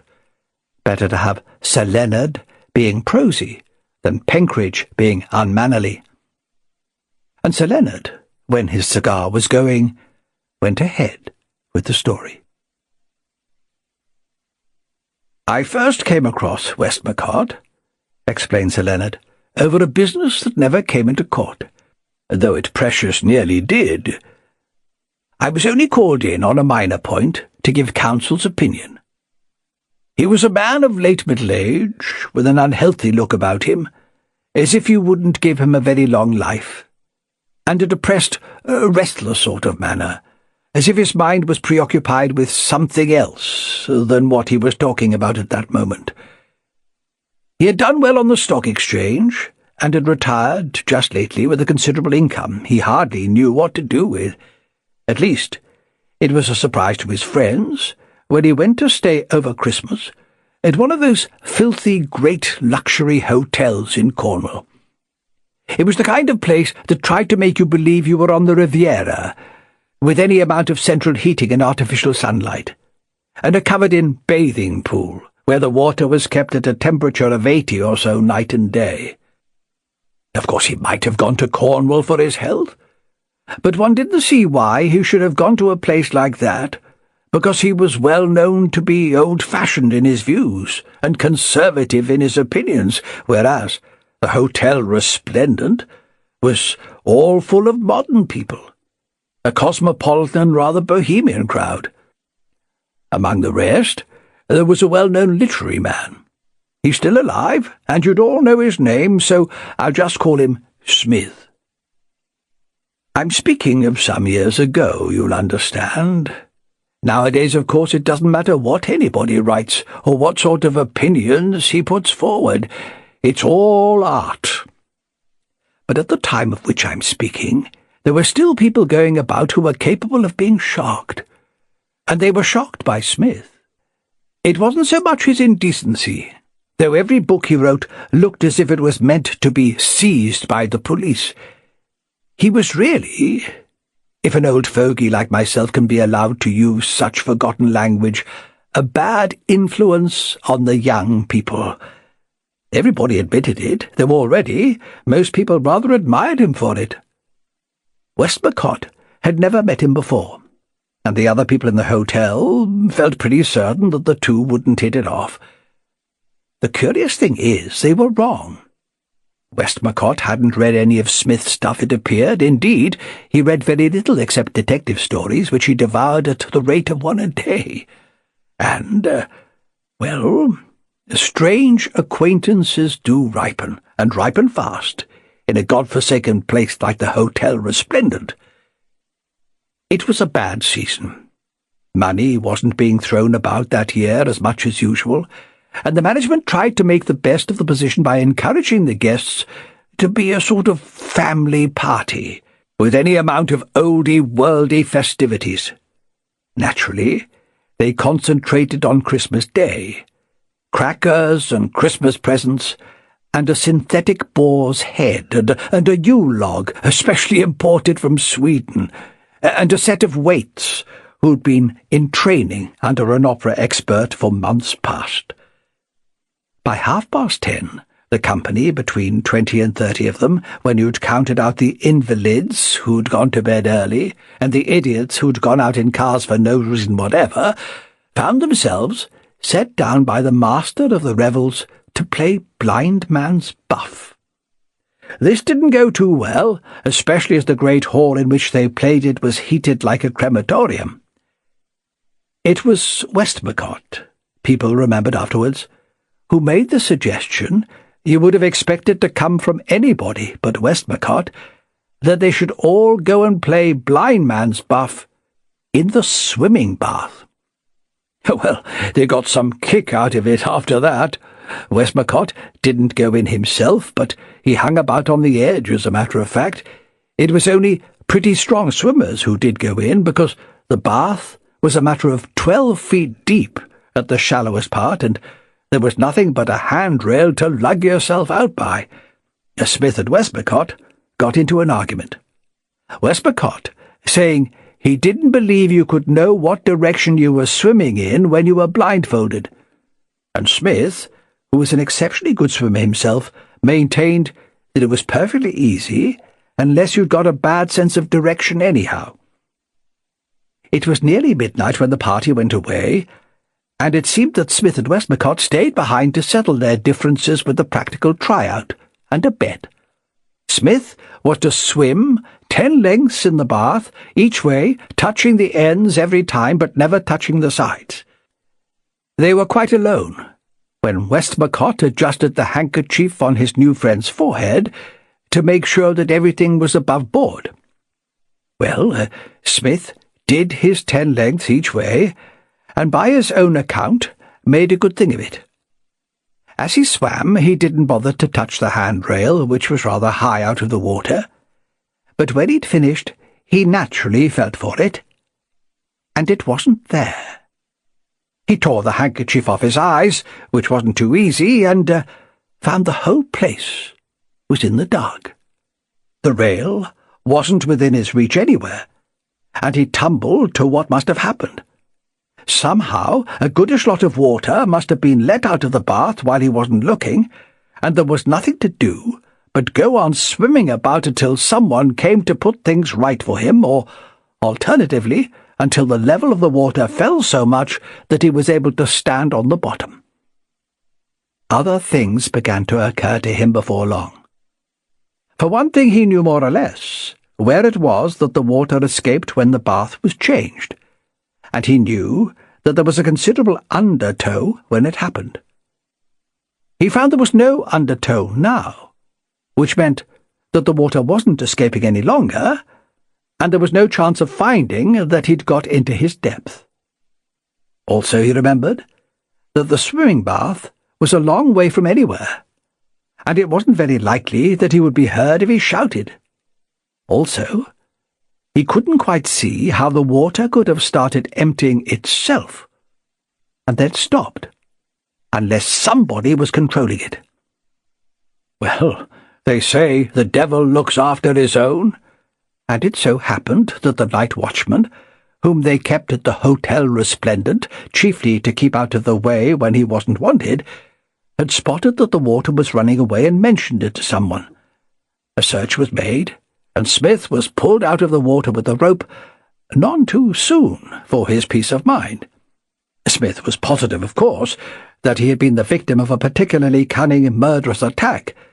I say particularly cunning because once he had drowned, it would have been easy for Westmacott, he assumed Westmacott was the villain, to have let the water into the bath again, and all the world would have been left supposing that Smith had committed suicide. How else could a strong swimmer have drowned with a handrail in his reach all the time?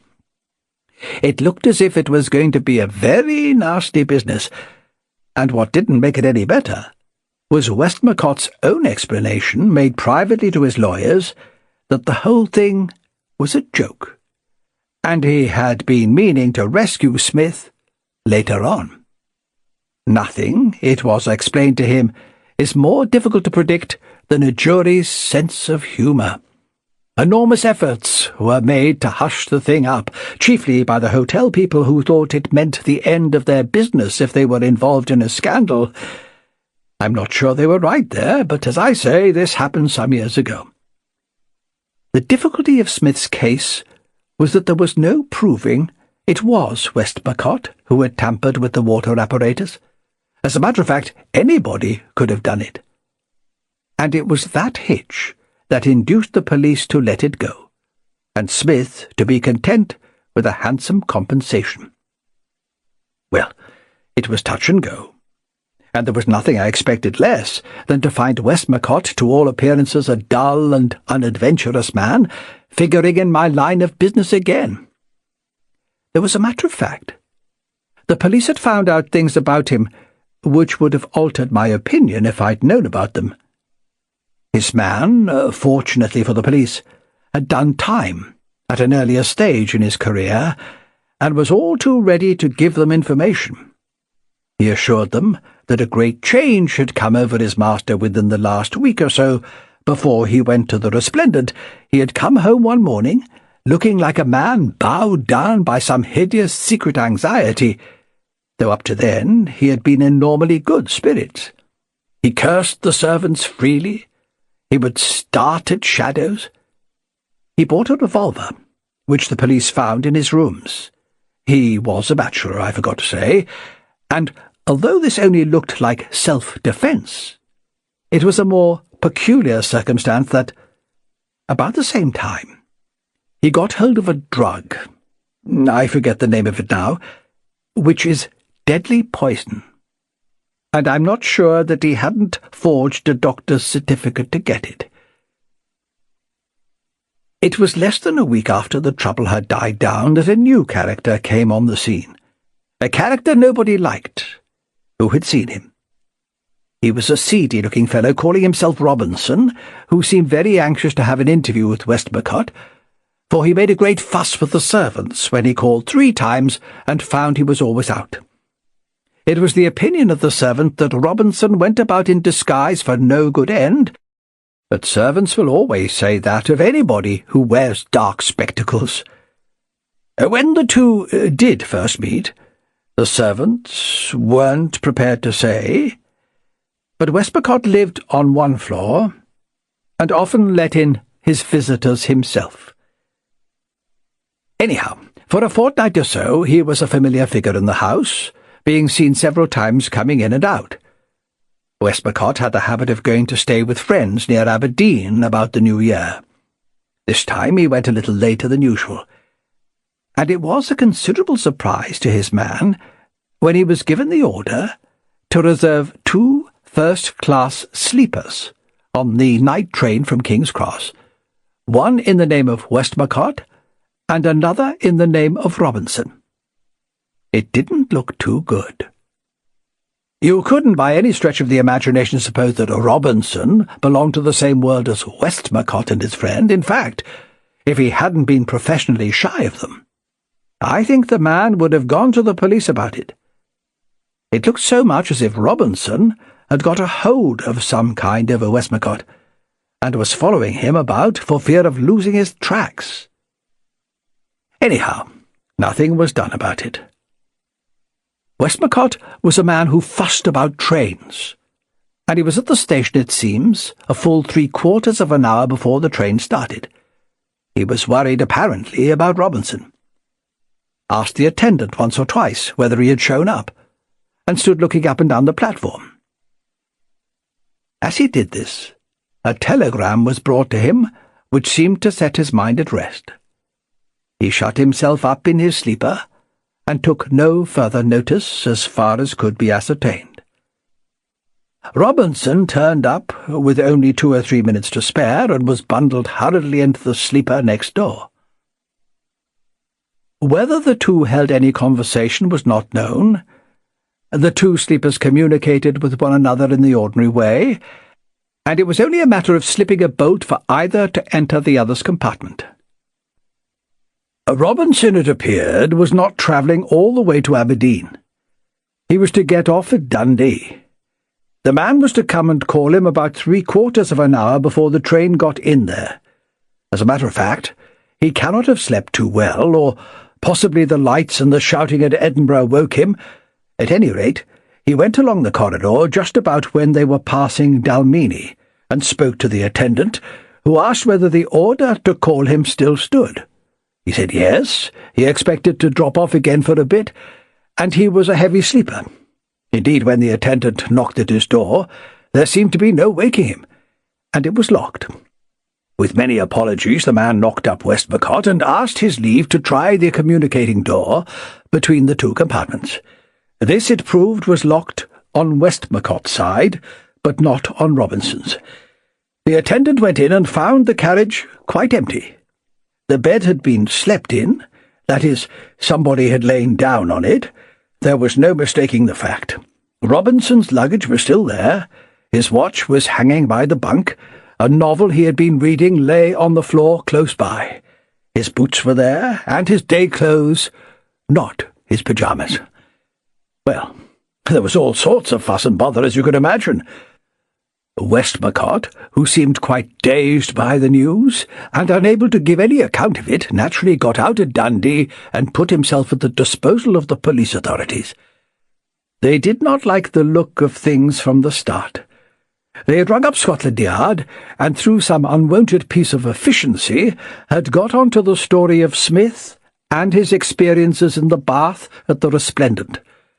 Exhaustive inquiries brought no news of Robinson being seen anywhere on the line, and there had been no stop, no slow-down even, between the time when the attendant saw him in the corridor and the time when his bed was found empty. The train naturally had been searched, but without result. "But they must have found his body," someone suggested. "No remains were found. But you have to consider the lie of the journey between Dalmeny and Thornton Junction, near which the attendant tried to wake Robinson. The train has to pass over the Forth Bridge. The one interval of time, therefore, during which it was impossible to account for Robinson's movements, was an interval of time during which a body might conceivably have been got rid of without leaving any trace. To disappear, it would have to be weighted, no doubt. But the awkward fact emerged that Westmacott brought a very heavy bag with him into the train. The porter gave evidence of this, and it was completely empty when examined. As I say, I thought Westmacott had been lucky to get off so lightly in the Resplendent affair. I didn't at all like the look of his case when I was asked to plead for him. When I went to see him, I found him all broken up and in tears.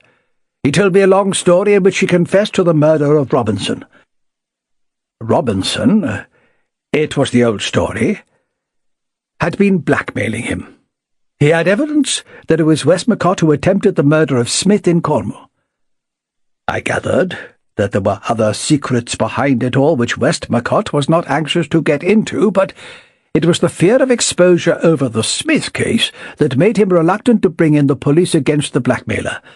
Robinson had insisted on following him when he went north, afraid that if he was trying to escape to the continent by way of Leith or Aberdeen, the knowledge that he was being shadowed like this was too much for him, and he determined to get rid of his persecutor. Arranging for him to travel in the next carriage, he waited till the train was past Dalmeny, then found his man asleep, and laid him out with a piece of lead and tied that and other weights onto him as he lay there, and threw him out of the window just as the train was crossing the Forth Bridge. Ordinarily, when a man charged with murder tells you he is guilty, you can form a pretty good guess between the two obvious alternatives. Either he is telling the truth, or he ought to be in an asylum. Occasionally, there is a third possibility, for which the present circumstances did not seem to leave any room. He may be inculpating himself to save somebody else. I tell you, I didn't know what to make of it. The whole story seemed wrong. Westmacott was not a strong man, and what would he have done if his man had not been asleep? The chances are enormously against most men sleeping soundly on a train. Now, what was I to do? I felt certain the man was not mad, and I have seen many lunatics in my time. I did not, could not, believe he was really guilty. I put it to you whether, with those convictions in my mind, I was not really offering to serve the cause of truth when I urged him, as of course I did, to plead not guilty. He would have none of it. Then, it was only a day or two later that I had an impassioned appeal to go and see him again. I found his mind entirely altered. He still stuck to his story that Robinson had been blackmailing him, but he professed to know nothing whatever about the disappearance. He thought Robinson must have either committed suicide or else staged a very clever disappearance with the sole intention of bringing him, Westmacott, to the dock. He implored me to save him from the gallows. This was too much for me. I couldn't undertake to plead for a man who didn't know from one day to the next whether he was guilty or not guilty, and gave such very lame explanations of his movements and his motives in either case. At last, when I had been at him some time, he told me a third story, which was quite different and, as I believe, true. I shan't tell you what it was just yet. As I say, I thought and think it was true. But it was obvious to me, from the first, that it was a story that could not possibly serve up to a jury. There was another odd thing, which was that now, for reasons you will understand later, I did not know whether I wanted my man hanged or not. I don't know how some of you severe moralists would have formed your consciences in a situation like that. I thanked God I could fall back on a legal tradition, and I resolved that I would defend Westmacott, devoting myself single-heartedly to pointing out the weaknesses in the story, whatever it was, the prosecution would bring against him. And, gentlemen, I succeeded. I don't think I have ever had a tougher fight. There was any amount of prejudice against him among the public at large, and the jury, as usual, reflected it. But there was the solid fact that no body had been found, the open possibility that Robinson had made away with himself, or slipped off somehow when the train stopped, and of course the difficulty of throwing a body clear of the bridge. There was a mass of circumstantial evidence, but not a line of direct proof. Of course, you see what had happened. McBride, who'd been sitting with his head buried in his hands, lifted it slowly. "I expect I'm a fool," he said, "but I don't believe there was any such person as Robinson. He was just Westmacott, wasn't he?" "That's a theory to go on, at all events," admitted Sir Leonard, accepting the whisky and soda with which the suggestion was accompanied. "Let's hear your reasons for thinking that, and I'll put the difficulties." "Well, as you've told the story, nobody ever saw the two men together. When Robinson was seen going out of the house, it was supposed to be Westmacott who had let him in. At the station, there was nothing to prevent Westmacott getting out of his sleeper during that last quarter of an hour, going off somewhere, and putting on the Robinson disguise, picking up fresh luggage at the cloakroom, and so making his second appearance. He made sure that the attendant should see him at Dalmeny, because he wanted everybody to think that Robinson had been thrown overboard exactly at the Fort Bridge. There was no point in making the body disappear, when all the circumstances would in any case point to murder, unless there was no body to disappear. Good for you, McBride. I like to hear a man put a case well. And now let me point out the difficulties. You've got to suppose that a man who has already laboured under an awkward imputation of intended murder deliberately projects an alter ego, a sort of Mr. Hyde, for no better purpose than to get rid of his imaginary carcass, thereby letting himself in for a second dose of suspicion. That having done so, he first of all pretends to his counsel that he is really a murderer, and then he withdraws it all and decides to plead not guilty. Can you give a coherent explanation? The man was balmy, suggested Penkridge. Who isn't, up to a point? But there was certainly method in poor Westmacott's madness. Shall I tell you the story he told me? We'll buy it, agreed Penkridge. I wonder if you could have guessed it. If so, your guesswork would have had to start from the moment at which, if you remember, Westmacott suddenly came home one day a changed man, with the shadow of something over his life. You see, he had been feeling ill for some time. He had made an appointment with a specialist, and that specialist told him the worst he had been afraid of hearing. Not only were his days numbered, but he must look forward to months of increasing pain, during which, very probably, his reason would be affected. That is the whole story. The rest just flows from it. Westmacott hated pain. Perhaps more than most of us. He was not capable of facing great endurance, whether in action or in suffering. It didn't take him long to realize that there was only one thing for him to do: to cut his life short by suicide.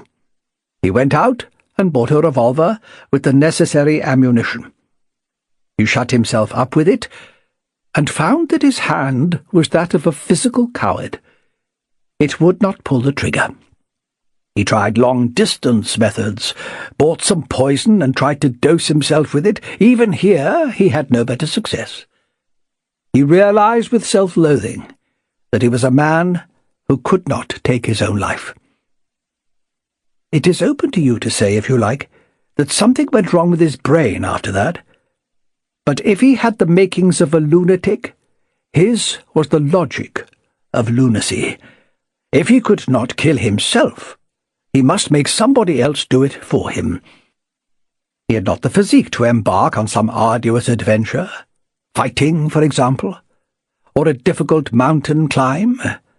Bravos cannot be hired nowadays. There was only one way he could think of inducing somebody else to kill him, and that was to kill somebody else. He must get himself condemned to the gallows. Well, as you see, he went about that in a painstaking way. He deliberately went and stayed at that appalling hotel because he knew that he would meet there the sort of people he most disliked. He found himself in luck. Smith was there, and Smith was a man who, in his view, would be all the better for extermination. Circumstances favoured him too in showing him a way to achieve his end. With all that reading of detective stories, you see, he had become fantastically ingenious in his conceptions of crime. He laid a trap for his victim, which would make it possible for him to effect the murder by merely turning a tap and then turning it a second time. There would be no blood, no struggle, no circumstances of violence. As it was, something worse happened. By mere accident, the crime of murder reduced itself to that of attempted murder, and penal servitude was no use to him. Rather sheepishly, he had to try and pass it off as a joke. All he had gained was the assurance that, when he was next accused of murder, people would be apt to believe it against him. He did not attempt a second murder, which might go as wrong as the first one had gone wrong. He brought Mr. Robinson into existence and then hurriedly got him out of existence, in the way you have all heard. He had got what he wanted. And then, of course, the coward came out in him again, and the close prospect of the gallows frightened him more than the remote prospect of a painful death later on. He broke down and told me the story as I have been telling it to you. And I saved him.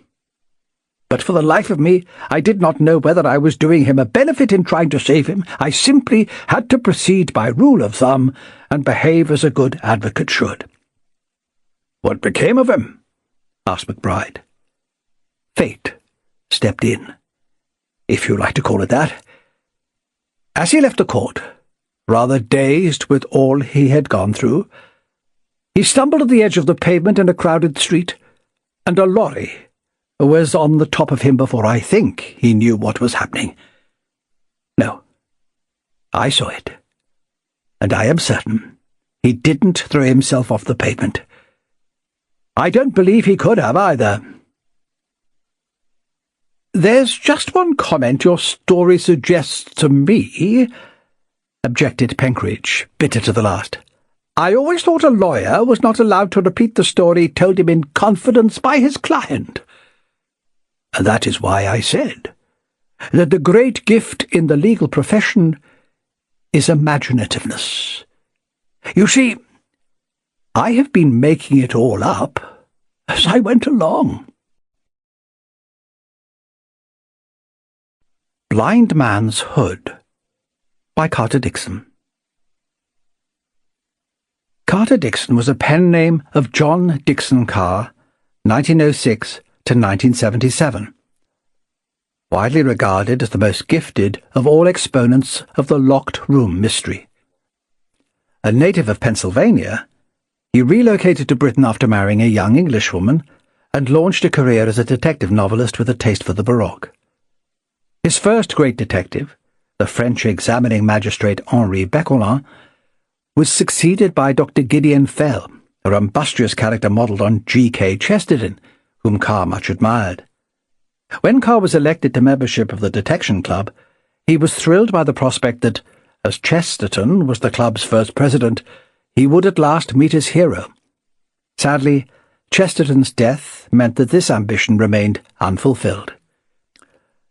As Carter Dickson, he wrote primarily about Sir Henry Merivale, a baronet, and rather improbably a barrister, who shared Fell's penchant for solving baffling, impossible crimes.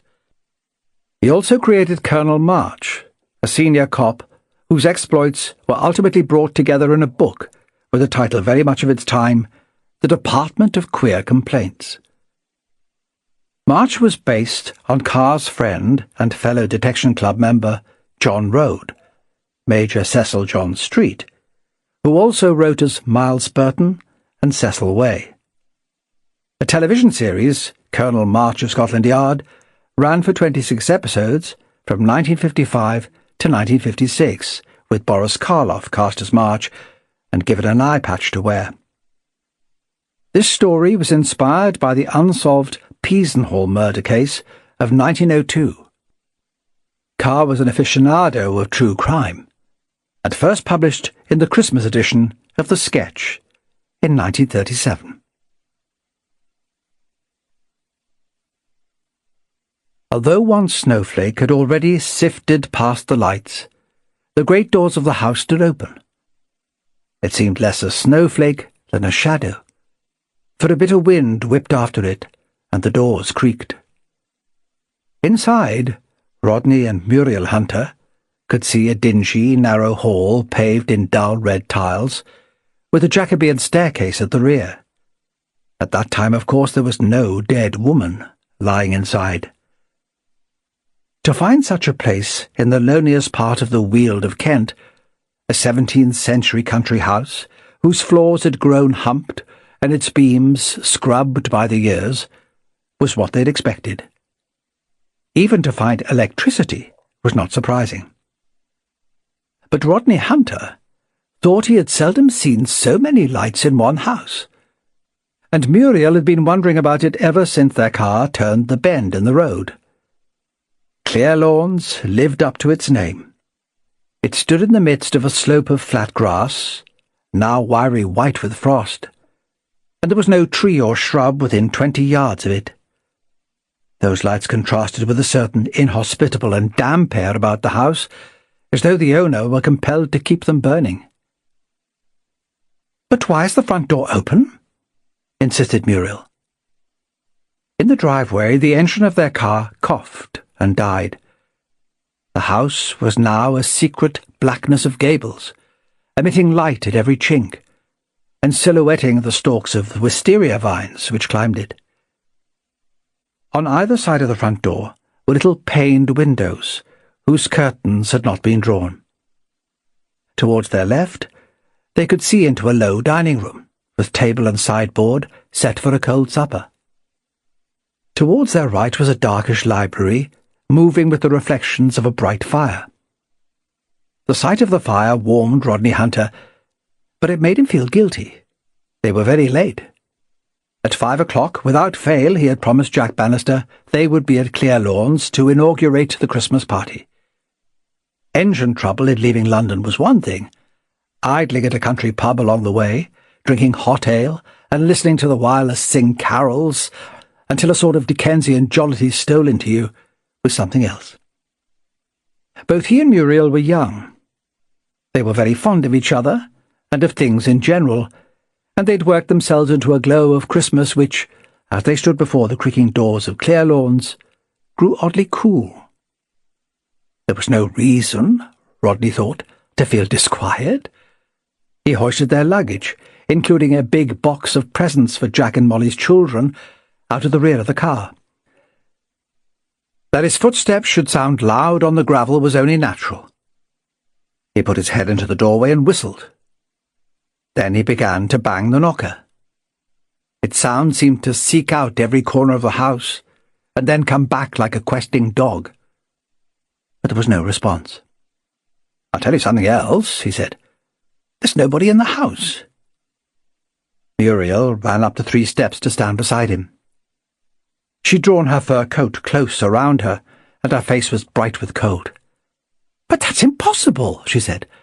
"I mean, even if they're out, the servants... Molly told me she keeps a cook and 2 maids. Are you sure we've got the right place?" "Yes, the name's on the gate, and there's no other house within a mile." With the same impulse, they craned their necks to look through the windows of the dining room on the left.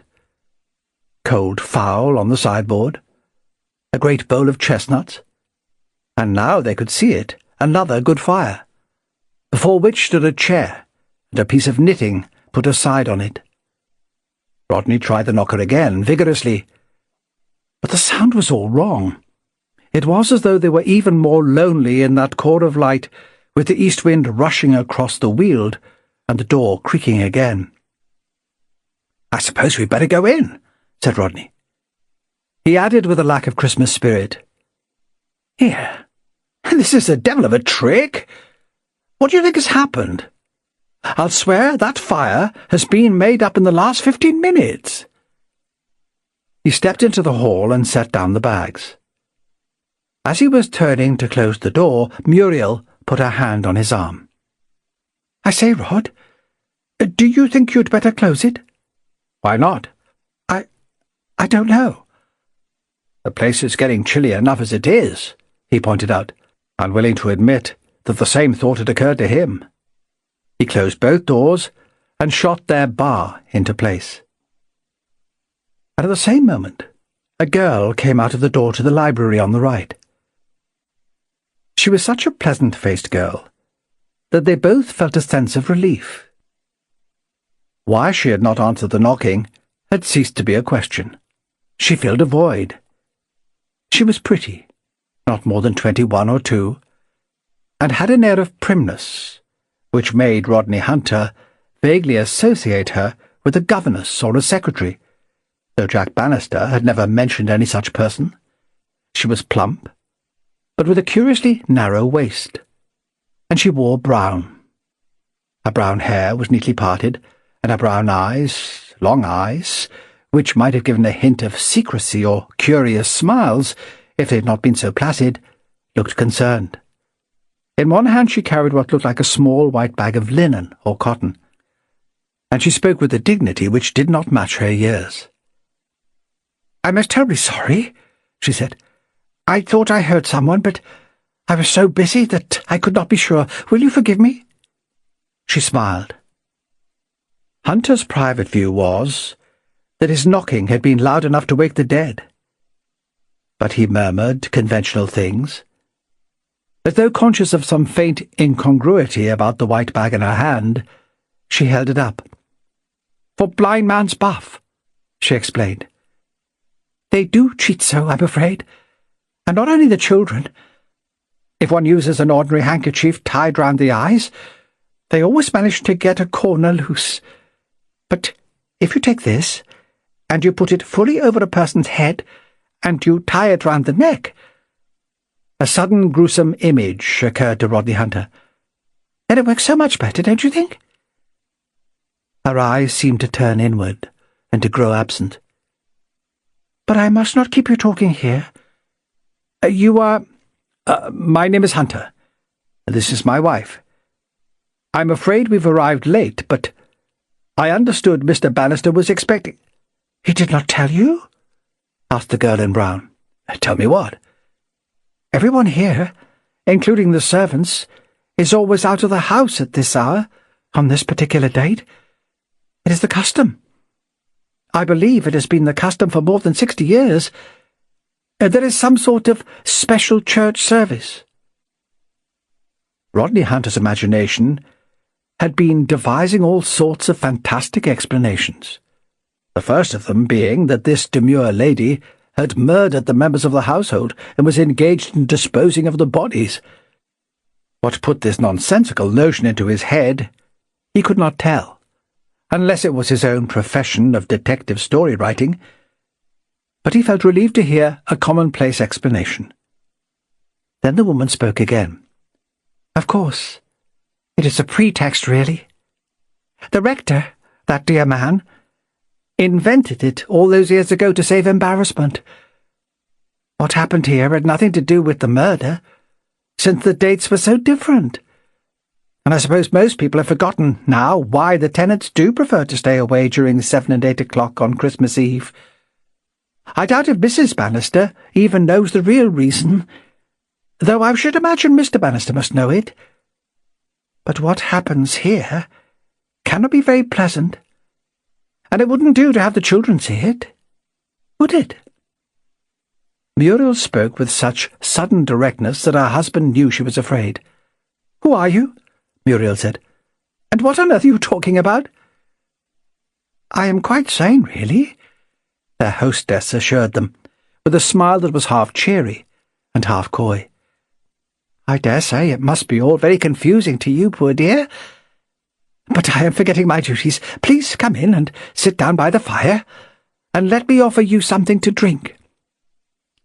She took them into the library on the right, going ahead with a walk that was like a bounce, and looking over her shoulder out of those long eyes. The library was a long, low room with beams.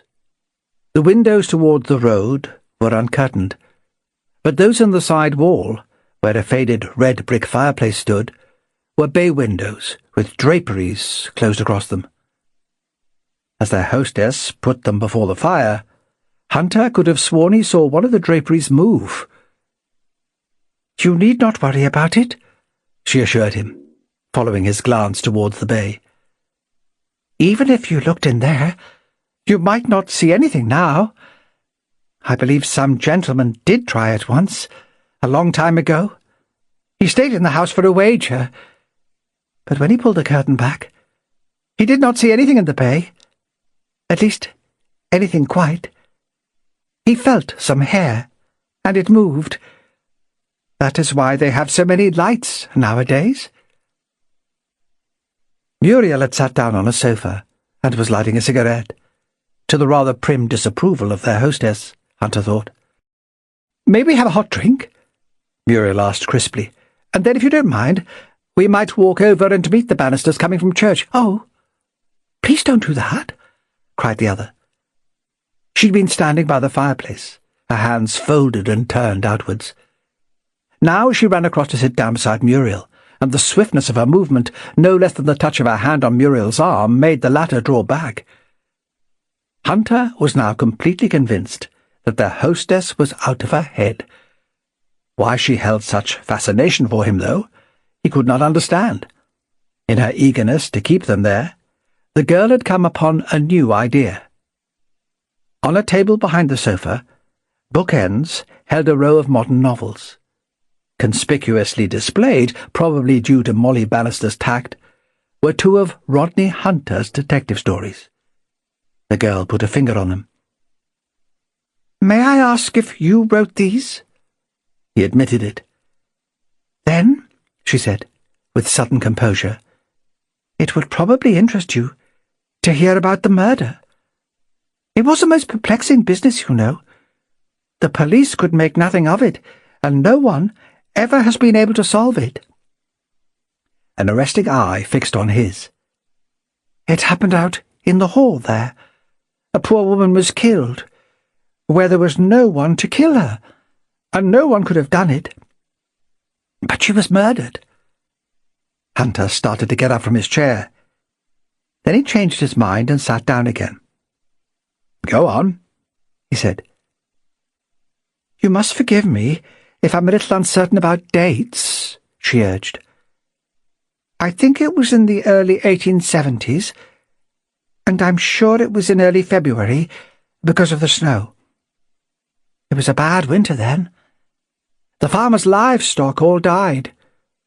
My people have been bred up in the district for years, and I know that. The house here was much as it is now, except that there was none of this lighting. Only paraffin lamps, poor girl. And you were obliged to pump up what water you wanted, and people read the newspaper quite through and discussed it for days. The people were a little different to look at, too. I am sure I do not understand why we think beards are so strange nowadays. They seem to think that men who had beards never had any emotions. But even young men wore them then, and looked handsome enough. There was a newly married couple living in this house at the time. At least they'd been married only the summer before. They were named Edward and Jane Waycross, and it was considered a good match everywhere. Edward Waycross did not have a beard, but he had bushy side whiskers, which he kept curled. He was not a handsome man either, being somewhat dry and hard-favoured. But he was a religious man, and a good man, and an excellent man of business, they say. A manufacturer of agricultural implements at Hawkhurst. He had determined that Jane Anders, as she was, would make him a good wife, and I dare say she did. The girl had several suitors. Although Mr. Waycross was the best match, I know it surprised people a little when she accepted him, because she was thought to have been fond of another man, a more striking man, whom many of the young girls were after. This was Jeremy Wilkes, who came of a very good family, and was considered wicked. He was no younger than Mr. Waycross, but he had a great black beard, and wore white waistcoats with gold chains, drove a gig. Of course, there had been gossip, but that was because Jane Anders was considered pretty. Their hostess had been sitting back against the sofa, quietly folding the little white bag with one hand, and speaking in a prim voice. Now she did something which turned her hearers cold. You've probably seen the same thing done many times. She'd been touching her cheek lightly with the fingers of the other hand. In doing so, she touched the flesh at the corner under her lower eyelid, and accidentally drew down the corner of that eyelid, which should have exposed the red part of the inner lid at the corner of the eye. It was not red. It was of a sickly pale colour. In the course of his business dealings, she went on, Mr. Waycross had often to go to London, and usually he was obliged to remain overnight. But Jane Waycross was not afraid to remain alone in the house. She had a good servant, a staunch old woman, and a good dog. Even so, Mr. Waycross commended her for her courage. The girl smiled. On the night I wish to tell you of, in February, Mr. Waycross was absent. Unfortunately, too, the old servant was absent. She'd been called away as a midwife to attend her cousin, and Jane Waycross had allowed her to go. This was known in the village, since all such affairs are well known, and some uneasiness was felt, this house being isolated, as you know. But she was not afraid. It was a very cold night, with a heavy fall of snow which had stopped about 9 o'clock. You must know beyond doubt that poor Jane Waycross was alive after it stopped snowing. It must have been nearly 9:30 when a Mr. Bude, a very good and sober man who lived in Hawkhurst, was driving home along the road past this house. As you know, it stands in the middle of a great bare stretch of lawn, and you can see the house clearly from the road. Mr. Bude saw poor Jane at the window of one of the upstairs bedrooms, with a candle in her hand, closing the shutters. But he was not the only witness who saw her alive. On the same evening, Mr. Wilkes, the handsome gentleman I spoke to you of a moment ago, had been at a tavern in the village of Five Ashes with Dr. Sutton, the local doctor, and a racing gentleman named Coyly. At about 11:30, they started to drive home in Mr. Wilkes's gig, to cross in hand. I'm afraid they'd been drinking, but they were all in their sober senses. The landlord of the tavern remembered the time, because he had stood in the doorway to watch the gig, which had fine yellow wheels, go spanking away as though there were no snow, and Mr. Wilkes in one of the new round hats with a curly brim. There was a bright moon, and no danger, Dr. Sutton always said afterwards. Shadows of trees and fences as clear as though a silhouette cutter had made them for sixpence. But when they were passing this house, Mr. Wilkes pulled up sharp. There was a bright light in the window of one of the downstairs rooms. This room, in fact. They sat out there looking round the hood of the gig and wondering. Mr. Wilkes spoke. "I don't like this," he said. "You know, gentlemen, that Waycross is still in London, and the lady in question is in the habit of retiring early. I'm going up there to find out if anything is wrong." With that, he jumped out of the gig. His black beard jutting out and his breath smoking, he said, "And if it is a burglar, then buy something, gentlemen. I will not repeat the word he used. Buy something, gentlemen. I'll settle him." He walked through the gate and up to the house. They could follow every step he made, and looked into the window of this room, here. Presently, he returned looking relieved. They could see him by the light of the gig lamps, but wiping the moisture off his forehead. "It's all right," he said to them. "Waycross has come home. But, buy something, gentlemen. He is growing thinner these days. Or it is shadows." Then he told them what he had seen. If you look through the front windows, there, you can look sideways and see out through the doorway into the main hall. He said he had seen Mrs. Waycross standing in the hall with her back to the staircase, wearing a blue dressing wrap over her nightgown and her hair down round her shoulders. Standing in front of her, with his back to Mr. Wilkes, was a tallish, thin man, like Mr. Waycross, with a long greatcoat and a tall hat, like Mr. Waycross's. She was carrying either a candle or a lamp, and he remembered how the tall hat seemed to wag back and forth, as though the man were talking to her or putting out his hands towards her, for he said he could not see the woman's face. Of course, it was not Mr. Waycross. But how were they to know that? At about 7 o'clock next morning, Mrs. Randall, the old servant, returned. A fine boy had been born to her cousin the night before. Mrs. Randall came home through the white dawn and the white snow and found the house all locked up. She could get no answer to her knocking.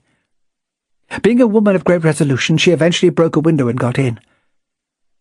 But when she saw what was in the front hall, she went out, screaming for help. Poor Jane was past help. I know I should not speak of these things, but I must. She was lying on her face in the hall.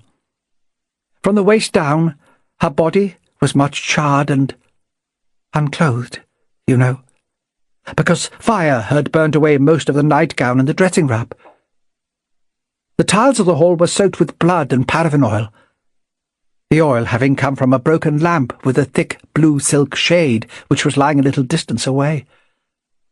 Near it was a china candlestick with a candle. This fire had also charred a part of the panelling of the wall and part of the staircase. Fortunately, the floor is of brick tiles, and there had not been much paraffin left in the lamp, or the house would have been set afire. But she had not died from burns alone. Her throat had been cut, with a deep slash from some very sharp blade. But she'd been alive for a while, to feel both things, for she'd crawled forward on her hands while she was burning. It was a cruel death, a horrible death for a soft person like that. There was a pause. The expression on the face of the narrator, the plump girl in the brown dress, altered slightly. So did the expression of her eyes. She was sitting beside Muriel, and moved a little closer. Of course, the police came. I do not understand such things. I'm afraid, but they found that the house had not been robbed. They also noticed the odd thing I've mentioned, that there was both a lamp and a candle in a candlestick near her. The lamp came from Mr. and Mrs. Waycross's bedroom upstairs, and so did the candlestick. There were no other lamps or candles downstairs except the lamps waiting to be filled next morning in the back kitchen. But the police thought she would not have come downstairs carrying both the lamp and the candle as well. She must have brought the lamp because that was broken. When the murderer took hold of her, they thought she had dropped the lamp and it went out. The paraffin spilled but did not catch fire.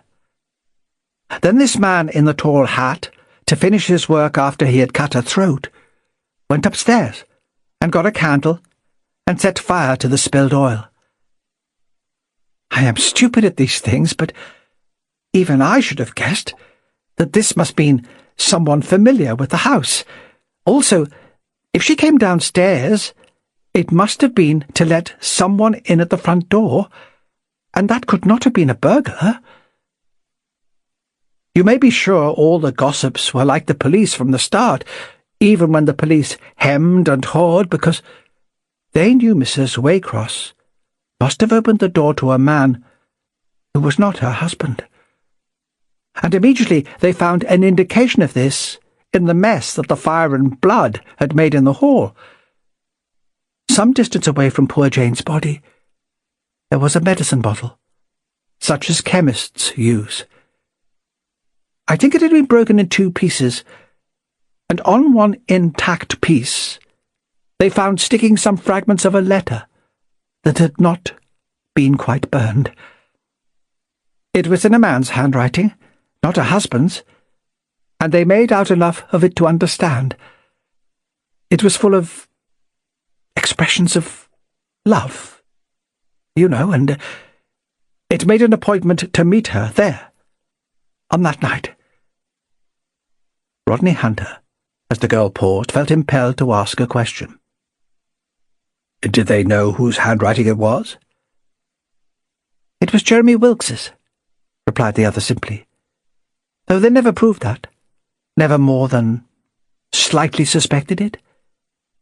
And the circumstances did not bear it out. In fact, a knife stained with blood was actually found in Mr. Wilkes's possession, but the police never brought it to anything, poor souls. For you see, not Mr. Wilkes, or anyone else in the world, could possibly have done the murder. I don't understand that, said Hunter rather sharply. Forgive me if I'm stupid about telling things, urged their hostess in a tone of apology. She seemed to be listening to the chimney growl under a cold sky, and listening with hard, placid eyes. But even the village gossips could tell that.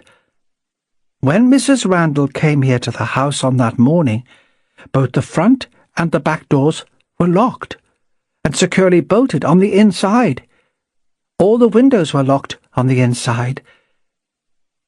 If you will look at the fastenings in this dear place, you will know what that means. But bless you, that was the least of it. I told you about the snow. The snowfall had stopped at 9 o'clock in the evening, hours and hours before Mrs. Waycross was murdered. When the police came, there were only 2 separate sets of footprints in the great unmarked half-acre of snow round the house. One set belonged to Mr. Wilkes, who had come up and looked in through the window the night before. The other belonged to Mrs. Randall. The police could follow and explain both sets of tracks, but there were no other tracks at all, and no one was hiding in the house. Of course, it was absurd to suspect Mr. Wilkes. It was not only that he told a perfectly straight story about the man in the tall hat, but both Dr. Sutton and Mr. Pawley, who drove back with him from the Five Ashes, were there to swear he could not have done it. You understand? He came no closer to the house than the windows of this room. They could watch every step he made in the moonlight. And they did. Afterwards he drove home with Dr. Sutton and slept there, or, I should say, they continued their terrible drinking until daylight.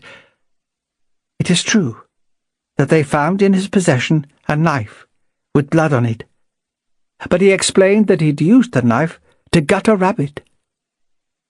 It was the same with poor Mrs. Randall, who had been up all night about her midwife's duties, though naturally it was even more absurd to think of her.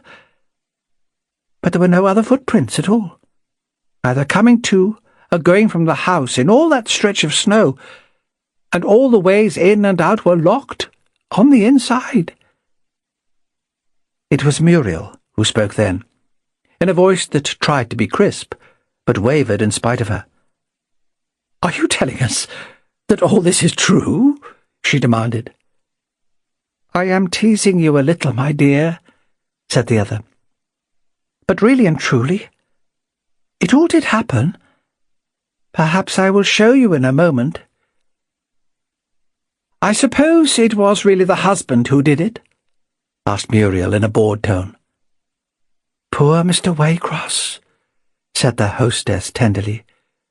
"He spent that night in a temperance hotel near Charing Cross Station, as he always did, and of course, he never left it.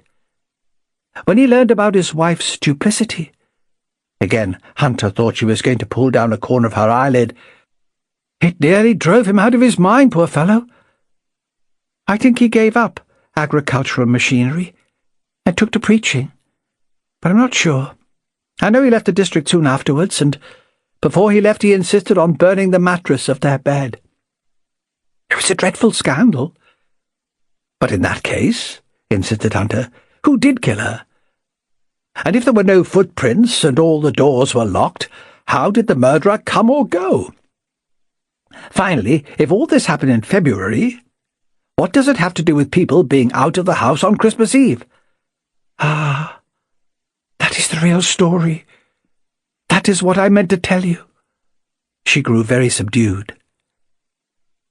"It must have been very interesting to watch the people alter and grow older, or find queer paths in the years afterwards, for of course nothing did happen as yet. The police presently gave it all up. For decency's sake it was allowed to rest. There was a new pump built in the market square, and the news of the Prince of Wales's going to India in 75 to talk about, and presently a new family came to live at Clearlawns and began to raise their children. The trees and the rains in summer were just the same, you know. It must have been 7 or 8 years before anything happened, for Jane Waycross was very patient. Several of the people had died in the meantime. Mrs. Randall had, in a fit of quinsy, and so had Dr. Sutton. But there was a great mercy, because he fell by the way when he was going out to perform an amputation with too much of the drink in him. But Mr. Pawley had prospered, and above all, so had Mr. Wilkes. He had become an even finer figure of a man, they tell me, as he drew near middle age. When he married, he gave up all his loose habits. Yes, he married. It was the Tinsley heiress, Miss Linshaw, whom he had been courting at the time of the murder. And I've heard that poor Jane Waycross, even after she was married to Mr. Waycross, used to bite her pillow at night, because she was so horribly jealous of Miss Linshaw. Mr. Wilkes had always been tall, and now he was finely stout. He always wore frock coats. Though he had lost most of his hair, his beard was full and curly. He had twinkling black eyes and twinkling ruddy cheeks and a bluff voice. All the children ran to him. They say he broke as many feminine hearts as before. At any wholesome entertainment, he was always the first to lead the cotillion, or applaud the fiddler, and I do not know what hostesses would have done without him. On Christmas Eve, then, remember, I'm not sure of the date, the Fentons gave a Christmas party. The Fentons were the very nice family who had taken this house afterwards, you know. There was to be no dancing, but all the old games. Naturally, Mr. Wilkes was the first of all to be invited, and the first to accept, for everything was all smoothed away by time, like the wrinkles in last year's counterpane. And what's past is past, or so they say. They had decorated the house with holly and mistletoe, and guests began to arrive as early as 2 in the afternoon. I had all this from Mrs. Fenton's aunt, one of the Warwickshire abbots, who was actually staying here at the time. In spite of such a festal season, the preparations had not been going at all well that day, though such preparations usually did. Miss Abbot complained that there was a nasty, earthy smell in the house. It was a dark and raw day, and the chimneys did not seem to draw as well as they should. What is more, Mrs. Fenton cut her finger when she was carving the cold fowl, because she said one of the children had been hiding behind the window curtains in here and peeping out at her. She was very angry. But Mr. Fenton, who was going about the house in his carpet slippers before the arrival of the guests, called her mother and said it was Christmas. It is certainly true that they forgot all about this when the fun of the games began. Such squealings you never heard, so I am told. Foremost of all, at bobbing for apples or nuts in May, was Mr. Jeremy Wilkes. He stood, gravely paternal in the midst of everything, with his ugly wife beside him, and stroked his beard. He saluted each of the ladies on the cheek under the mistletoe. There was also some scampering to salute him, and though he did remain for longer than was necessary behind the window curtains with the younger Miss Twigglelow, his wife only smiled. There was only one unpleasant incident soon forgotten. Towards dusk, a great gusty wind began to come up, with the chimneys smoking worse than usual. It being nearly dark, Mr. Fenton said it was time to fetch in the snapdragon bowl and watch it flame. You know the game. It is a great bowl of lighted spirit, and you must thrust in your hand and pluck out a raisin from the bottom without scorching your fingers. Mr. Fenton carried it in on a tray in the half-darkness. It was flickering with that bluish flame you have seen on Christmas puddings. Miss Abbot said that once in carrying it, he started and turned round. She said that for a second she thought there was a face looking over his shoulder, and it wasn't a nice face. Later in the evening, when the children were sleepy, and there was tissue paper scattered all over the house, the grown-ups began their games in earnest. Someone suggested blind man's buff. They were mostly using the hall and this room here as having more space than the dining room. Various members of the party were blindfolded with the men's handkerchiefs, but there was a dreadful amount of cheating. Mr. Fenton grew quite annoyed about it because the ladies almost always caught Mr. Wilkes when they could. Mr. Wilkes was laughing and perspiring heartily, and his great cravat with the silver pin had almost come loose. To make it certain nobody could cheat, Mr. Fenton got a little white linen bag, like this one. It was the pillow cover of the baby's cot, really, and he said nobody could look through it if it were tied over the head. I should explain that they had been having some trouble with the lamp in this room. Mr. Fenton said, "Confound it, Mother! What is wrong with that lamp? Turn up the wick, will you?" It was really quite a good lamp from Spence and Minstead's, and should not have burned so dull as it did. In the confusion, while Mrs. Fenton was trying to make the light better, and he was looking over his shoulder at her, Mr. Fenton had been rather absently fastening the bag on the head of the last person caught. He has said since that he did not notice who it was. No one else noticed either, the light being so dim, and there being such a large number of people. It seemed to be a girl, in a broad, bluish kind of dress, standing over near the door. Perhaps you know how people act when they've just been blindfolded in this game. First, they usually stand very still, as though they were smelling or sensing in which direction to go. Sometimes they made a sudden jump, or sometimes they began to shuffle gently forward. Everyone noticed what an air of purpose there seemed to be about this person whose face was covered. She went forward very slowly, and seemed to crouch down a bit. It began to move towards Mr. Wilkes in very short but quick little jerks, the white bag bobbing on its face. At this time Mr. Wilkes was sitting at the end of the table, laughing, with his face pink over the beard, and a glass of our Kentish cider in his hand. I want you to imagine this room as being very dim and much more cluttered, what with all the tassels they had on the furniture then, and the high-piled hair of the ladies, too. The hooded person got to the edge of the table.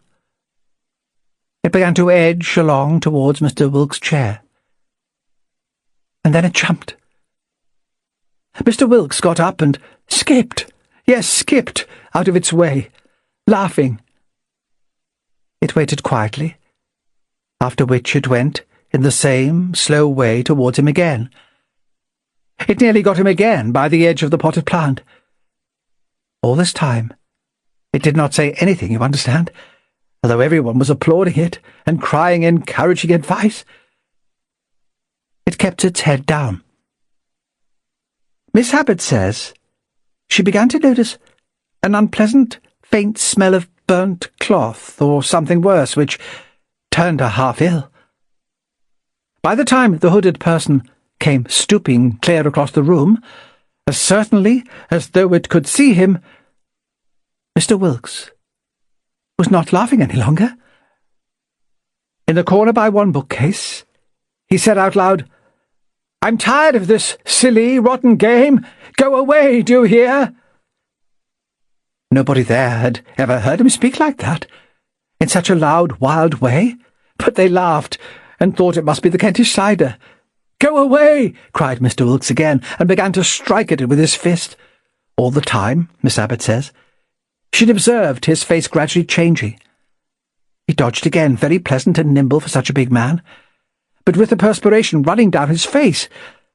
Back across the room he went again, with it following him, and he cried out something that most naturally shocked them all inexpressibly.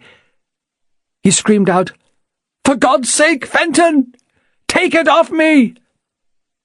And for the last time, the thing jumped. They were over near the curtains of that bay window, which were drawn, as they are now.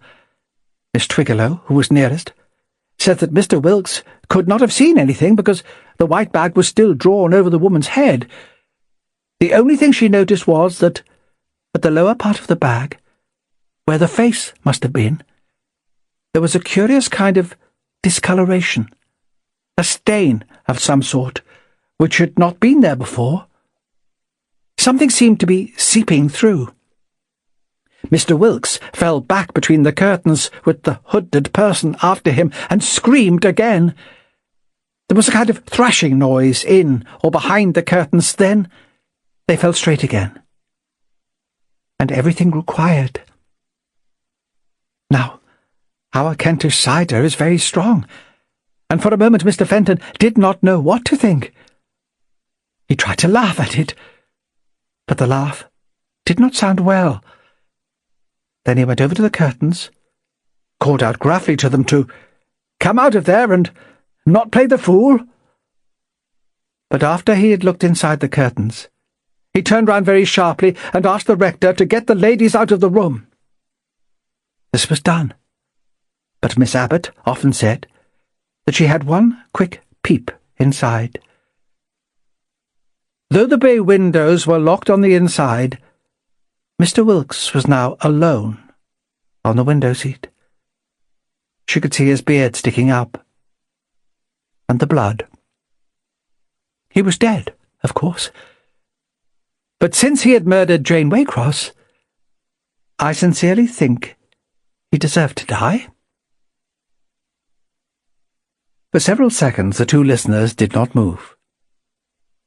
She'd all too successfully conjured up this room in the late 70s, whose stuffiness still seemed to pervade it now. "But look here," protested Hunter, when he could fight down an inclination to get out of the room quickly. "You say he killed her after all? And yet you told us he had an absolute alibi. You said he never went closer to the house than the windows." "No more he did, my dear," said the other. "He was courting the Linshaw heiress at the time," she resumed, "and Miss Linshaw was a very proper young lady who would have been horrified if she'd heard about him and Jane Waycross. She would have broken off the match, naturally. But poor Jane Waycross meant her to hear. She was much in love with Mr. Wilkes, and she was going to tell the whole matter publicly. Mr. Wilkes had been trying to persuade her not to do so. But—" "Oh, don't you see what happened?" cried the other in a pettish tone. "It is so dreadfully simple. I'm not clever at these things, but I should have seen it in a moment, even if I did not already know. I told you everything so that you should be able to guess. When Mr. Wilkes and Dr. Sutton and Mr. Pawley drove past here in the gig that night, they saw a bright light burning in the windows of this room. I told you that. But the police never wondered, as anyone should, what caused that light. Jane Waycross never came into this room, as you know. She was out in the hall, carrying either a lamp or a candle. But that lamp in the thick blue silk shade, held out there in the hall, would not have caused a bright light to shine through this room and illuminate it. Neither would a tiny candle. It is absurd. And I told you there were no other lamps in the house except some empty ones waiting to be filled in the back kitchen. There is only one thing they could have seen. They saw the great blaze of the paraffin oil round Jane Waycross's body. Didn't I tell you it was dreadfully simple? Poor Jane was upstairs waiting for her lover. From the upstairs window, she saw Mr. Wilkes's gig drive along the road in the moonlight, and she did not know there were other men in it. She thought he was alone. She came downstairs. It is an awful thing that the police did not think more about that broken medicine bottle lying in the hall, the large bottle that was broken in just 2 long pieces. She must have had a use for it, and of course she had. You knew that the oil in the lamp was almost exhausted, although there was a great blaze round the body. When poor Jane came downstairs, she was carrying the unlighted lamp in one hand. In the other hand, she was carrying a lighted candle and an old medicine bottle containing paraffin oil. When she got downstairs, she meant to fill the lamp from the medicine bottle and then light it with the candle. But she was too eager to get downstairs, I'm afraid. When she was more than halfway down, hurrying, that long nightgown tripped her. She pitched forward down the stairs on her face. The medicine bottle broke on the tiles under her and poured a lake of paraffin round her body. Of course, the lighted candle set the paraffin blazing when it fell. But that was not all. One intact side of the broken bottle, sharp and long and cleaner than any blade, cut into her throat when she fell on the smashed bottle. She was not quite stunned by the fall. When she felt herself burning, and the blood almost as hot, she tried to save herself. She tried to crawl forward on her hands, forward into the hall, away from the blood and oil and fire. That was what Mr. Wilkes really saw when he looked in through the window. You see, he'd been unable to get rid of the 2 fuddled friends who insisted on clinging to him and drinking with him. He had been obliged to drive them home. If he could not go to Clear Lawns now, he wondered how at least he could leave a message, and the light in the window gave him an excuse. He saw pretty Jane, propped up on her hands in the hall, looking out at him beseechingly while the blue flame ran up and turned yellow. You might have thought he would have pitied, for she loved him very much. Her wound was not really a deep wound. If he had broken into the house at that moment, he might have saved her. But he preferred to let her die, because now she would make no public scandal and spoil his chances with the rich Miss Linshaw. That was why he returned to his friends and told a lie about a murderer in a tall hat. It is why, in heaven's truth, he murdered her himself.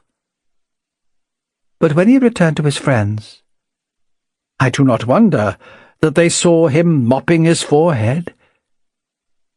You know now how Jane Waycross came back for him presently. There was another heavy silence. The girl got to her feet with a sort of bouncing motion, which was as suggestive as it was vaguely familiar. It was as though she were about to run.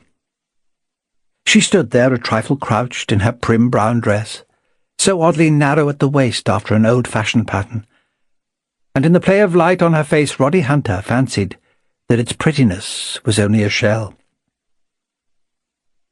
"The same thing happened afterwards, on some Christmas Eves," she explained. "They played Blind Man's Buff over again. That is why people who live here do not care to risk it nowadays. It happens at 7:15. Hunter stared at the curtains.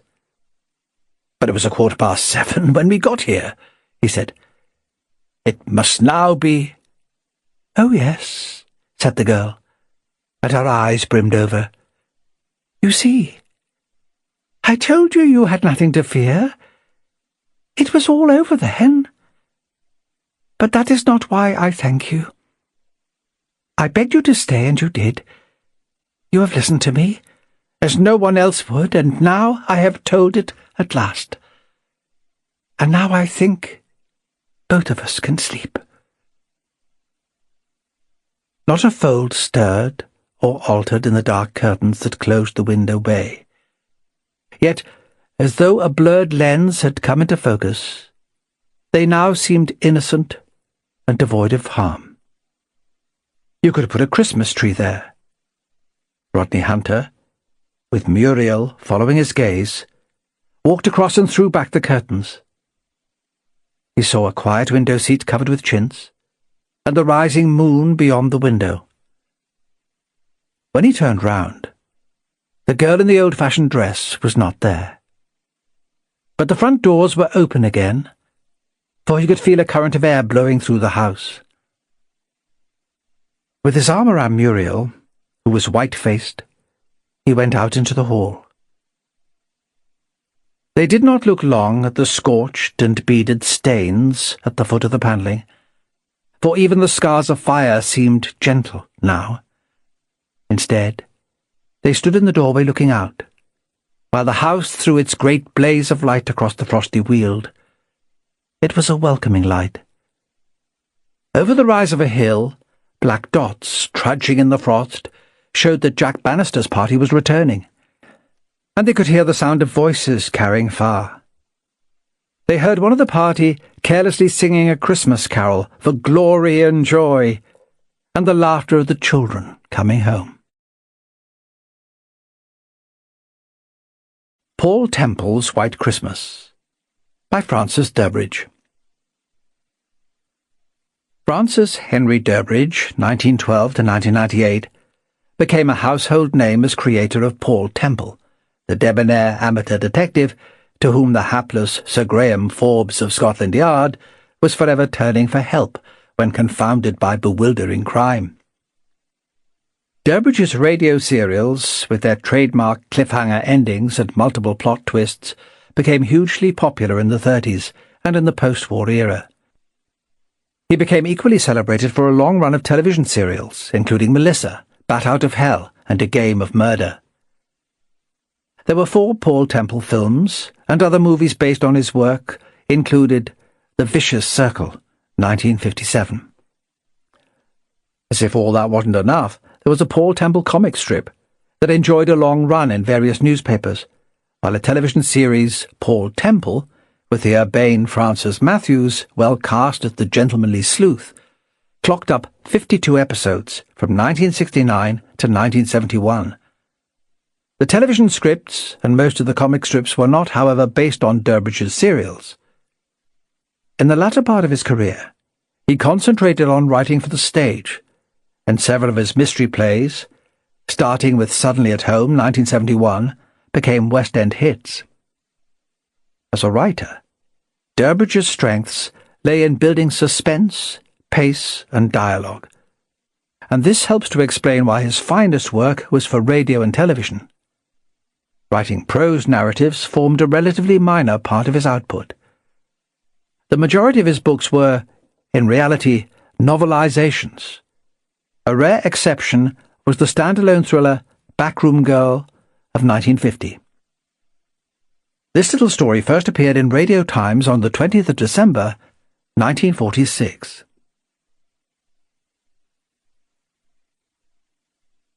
Steve stopped talking about Switzerland, tore up the winter sports brochure, and went out shopping. She said that she would meet Temple at the Penguin Club at 4:15. "I shan't be a minute later than 4:15, she said gaily. That was 2 hours ago.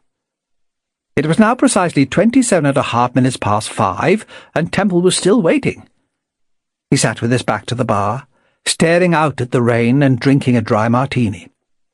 Cecil, the bartender, was talking about the Gregory affair. He'd been talking about the Gregory affair for 37 minutes. Temple was tired. He was tired of waiting, of the club, of Cecil, of hearing about the Gregory affair, and most of all, he was tired of the rain. He was almost beginning to wish that he'd taken Steve's advice about Switzerland. It had just gone 5:30 when Steve arrived. She put her parcels down on the high stool and smiled at Cecil. "It's filthy weather, Paul. Don't you wish we'd gone to Switzerland?" Temple brought his wristless watch dangerously near her veil. He said, "It's 5:30. You're just an hour and a quarter late, Steve." "Yes, I bumped into Frida Gwen, and she never stopped talking. The poor dear's wildly excited." "Why is she excited?" "She's going to Switzerland for Christmas." Temple took Steve by the arm, said goodbye to Cecil, and picked up the parcels. They stood for a moment in the doorway looking out at the rain. "If there's anything I like better than a good old English winter," said Steve, "it's a good old English summer." Temple said, "What do you expect at this time of the year?" "I know what I'd like. You'd like to slide on your posterior all day," said Temple, "and dance your feet off all night." Steve said, "You are in a pleasant mood, darling. What you need is plenty of fresh air and exercise." She was thinking of Summer Ritz and the Palace Hotel skating rink. Temple nodded. "It's a good idea. We'll walk back to the flat." It was still raining, but they walked. When they got back to the flat, there was a note from Charlie.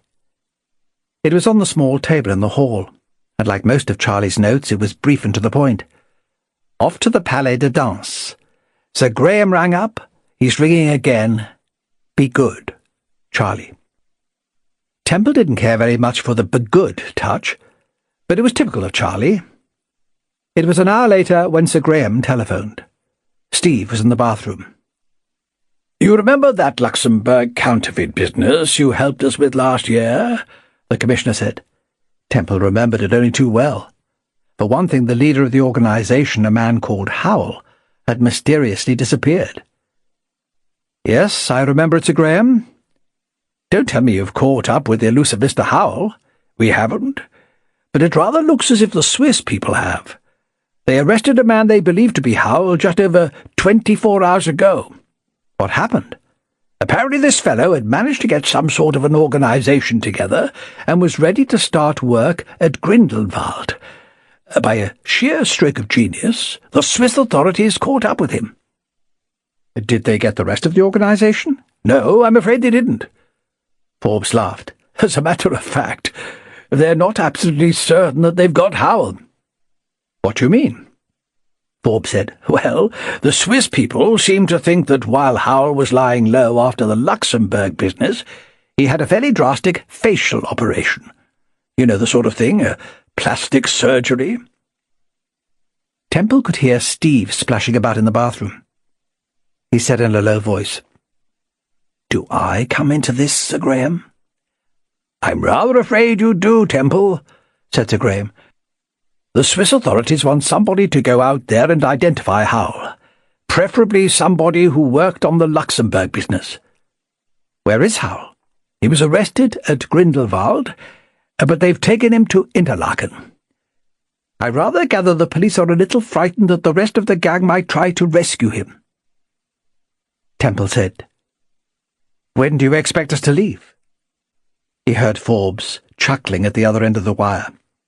I thought Steve would have to come into the picture, he said. You leave tomorrow morning on the 11 o'clock plane. You land at Bern and go on to Interlaken by train.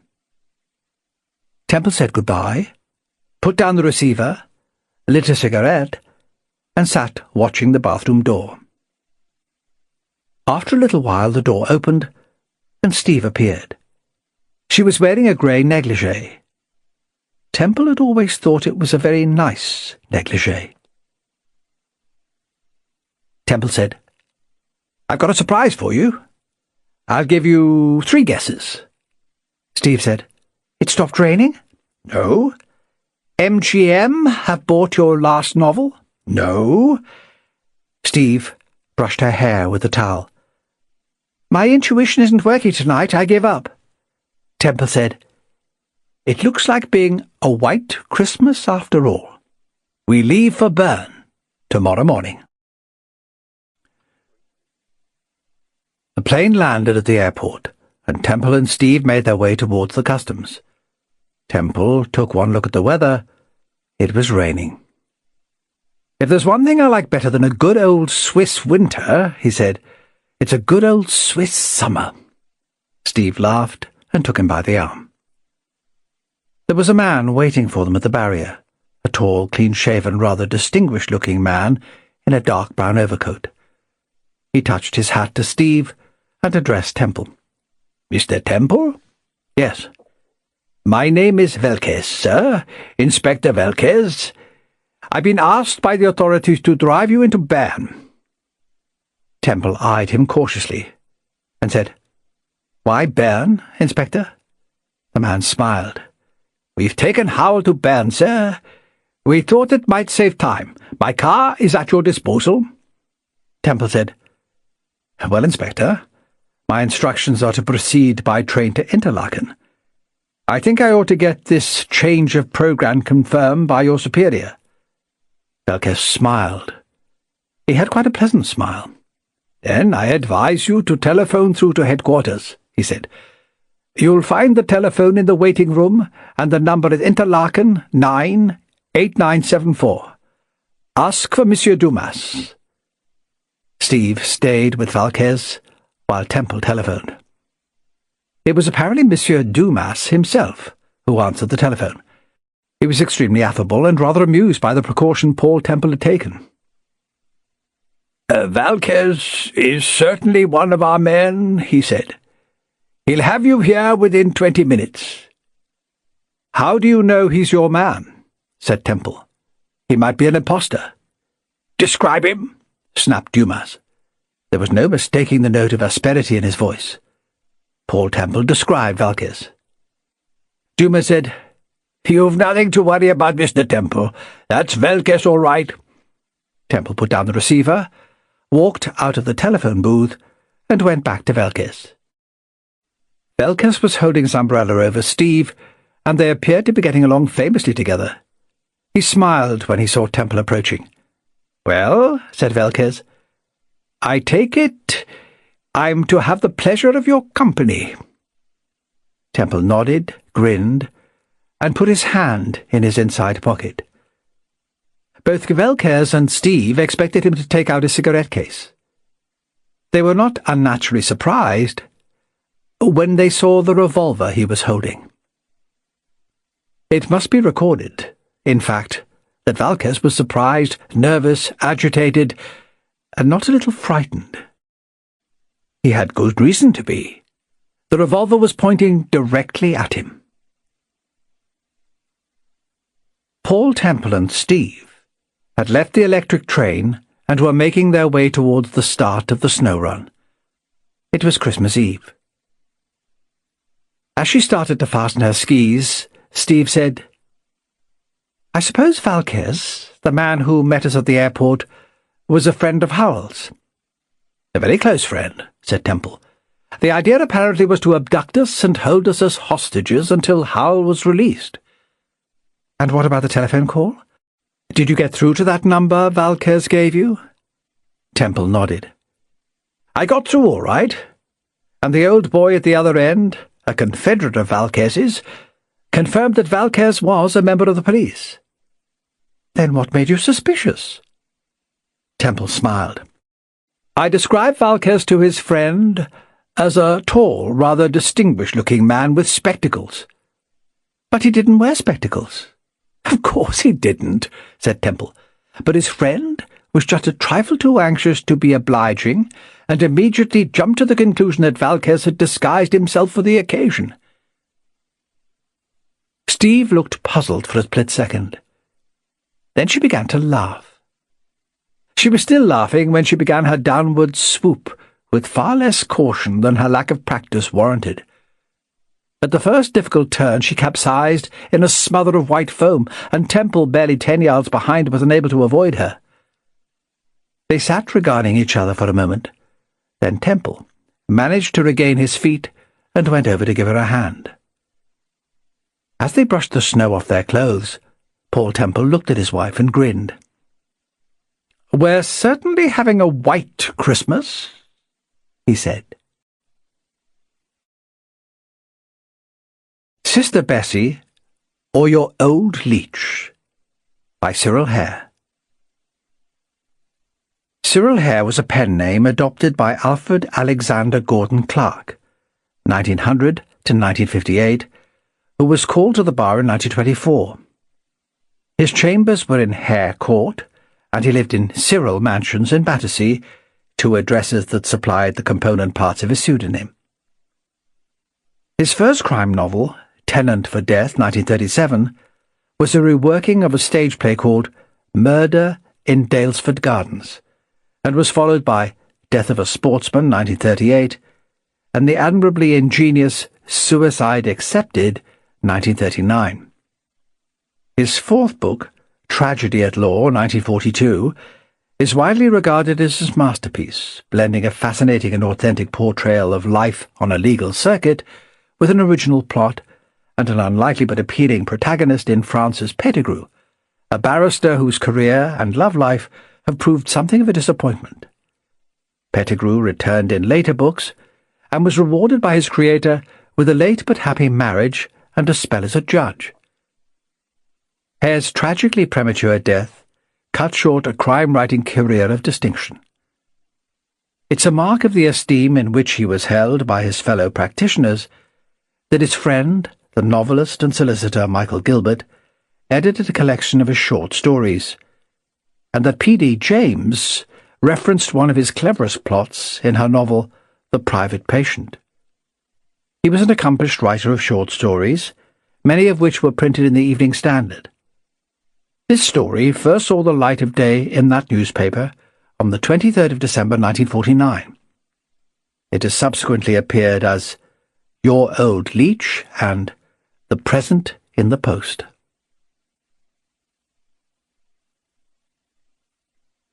At Christmas time we gladly greet each old familiar face.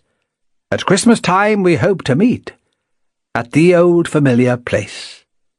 500 loving greetings, dear, from you to me, to welcome in the glad new year I look to see. Hilda Trent turned the Christmas card over with her carefully manicured fingers as she read the idiotic lines aloud. "Did you ever hear anything so completely palsied?" she asked her husband. "I wonder who on earth they can get to write the stuff. Timothy, do you know anybody called Leach?" "Leach? Yes, that's what it says. From your old Leach. Must be a friend of yours. The only Leach I ever knew spelt her name with an A, and this one has 2 E's. She looked at the envelope. "Yes, it was addressed to you. Who is the old Leach?" She flicked the card across the breakfast table. Timothy stared hard at the rhyme and the scrawled message beneath it. "I haven't the least idea," he said slowly. As he spoke, he was taking in with a sense of cold misery the fact that the printed message on the card had been neatly altered by hand. The word 5 was in ink. The original poet, no doubt, had been content with 100 loving greetings. "Put it on the mantelpiece with the others," said his wife. "There's a nice paunchy robin on the outside." "Damn it, no!" In a sudden access of rage, he tore the card in two and flung the pieces into the fire. It was silly of him, he reflected, as he travelled up to the city half an hour later, to break out in that way in front of Hilda. But she would put it down to the nervous strain about which she was always pestering him to take medical advice. Not for all the gold in the Bank of England could he have stood the sight of that damnable jingle on his dining-room mantelpiece. The insolence of it! The cool, calculated devilry! All the way to London, the train wheels beat out the maddening rhythm. "At Christmas time we gladly greet." And he had thought that the last payment had seen the end of it.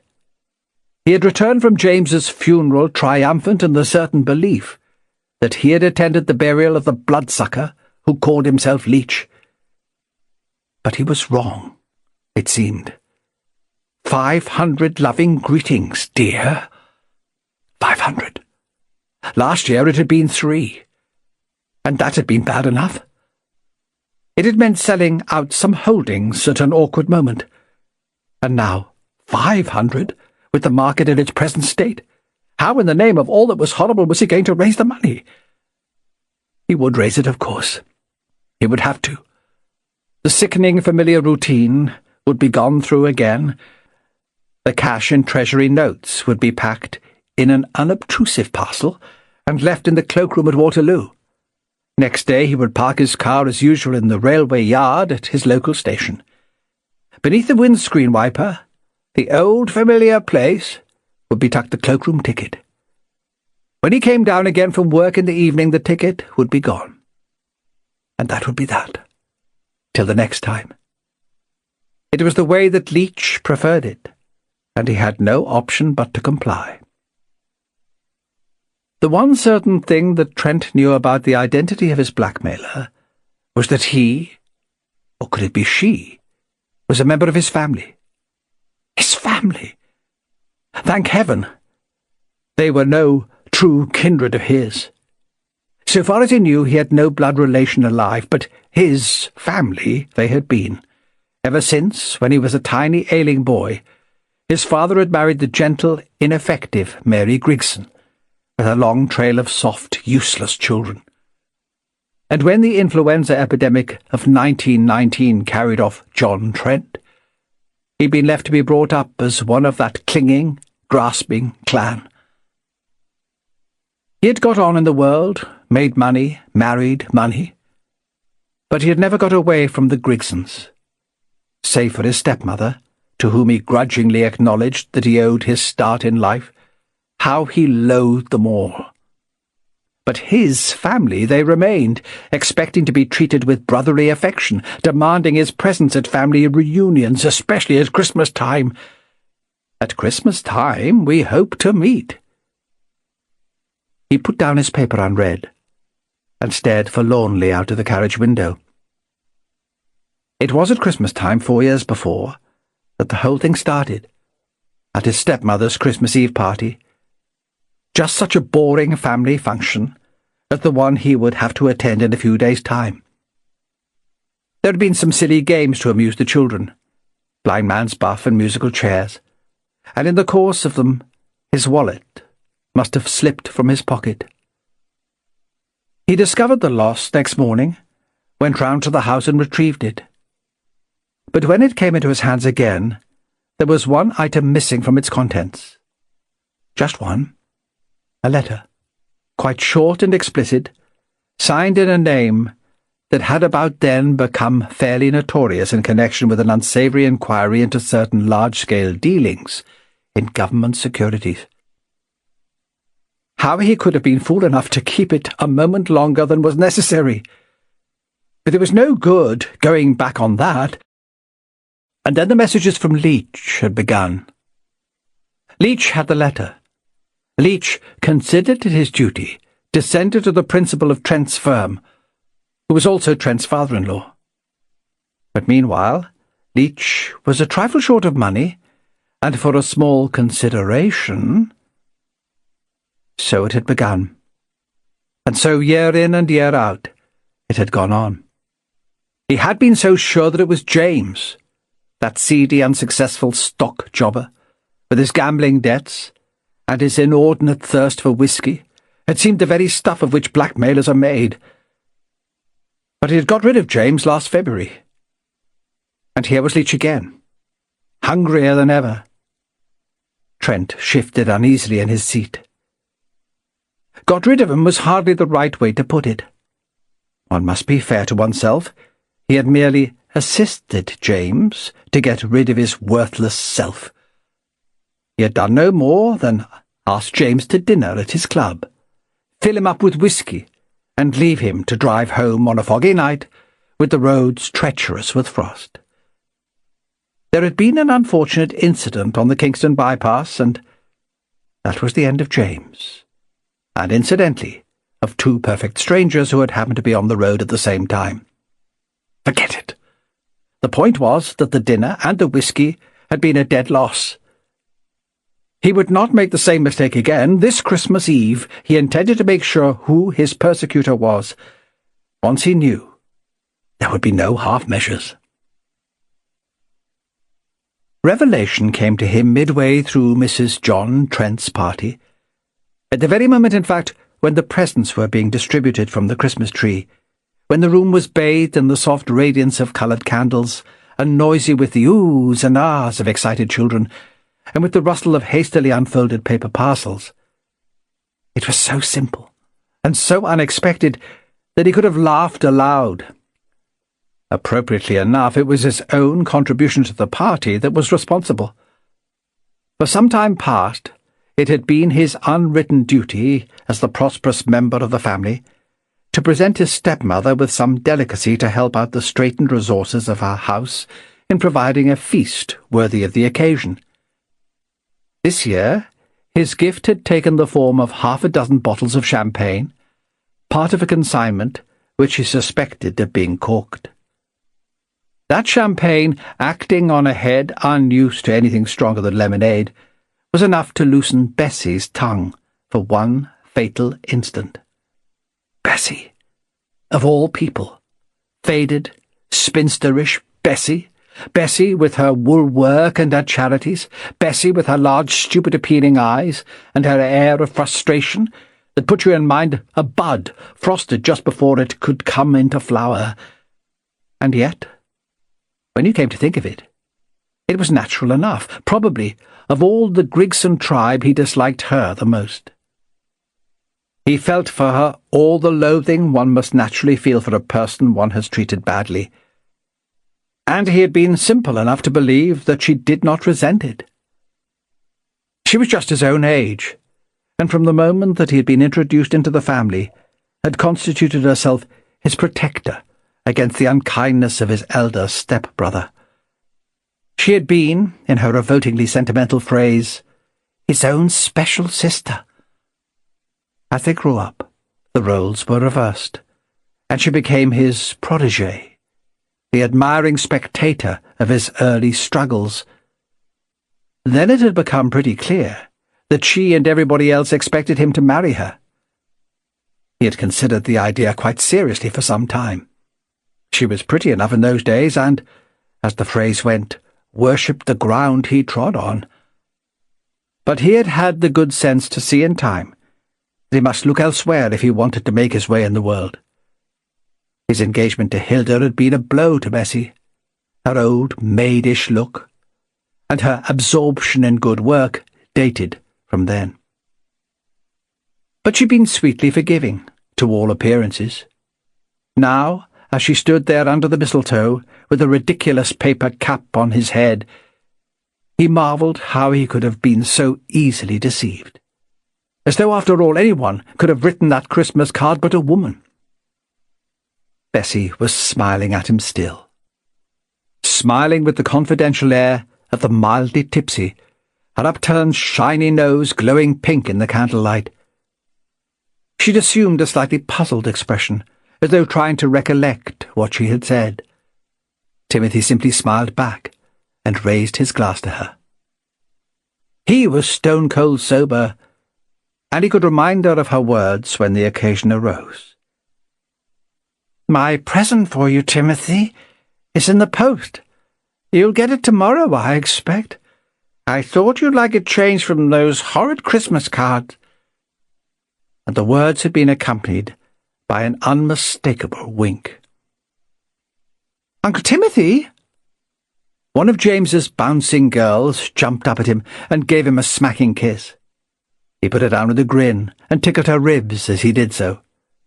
He suddenly felt light-hearted and on good terms with all the world, one woman excepted.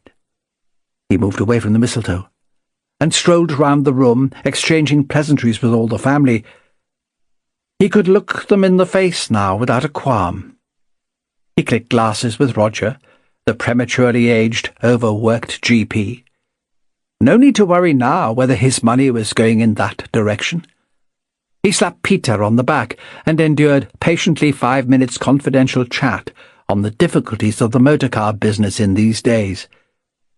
To Marjorie, James's widow, looking wan and ever so brave in her made-over black frock, he spoke just the right words of blended sympathy and cheer.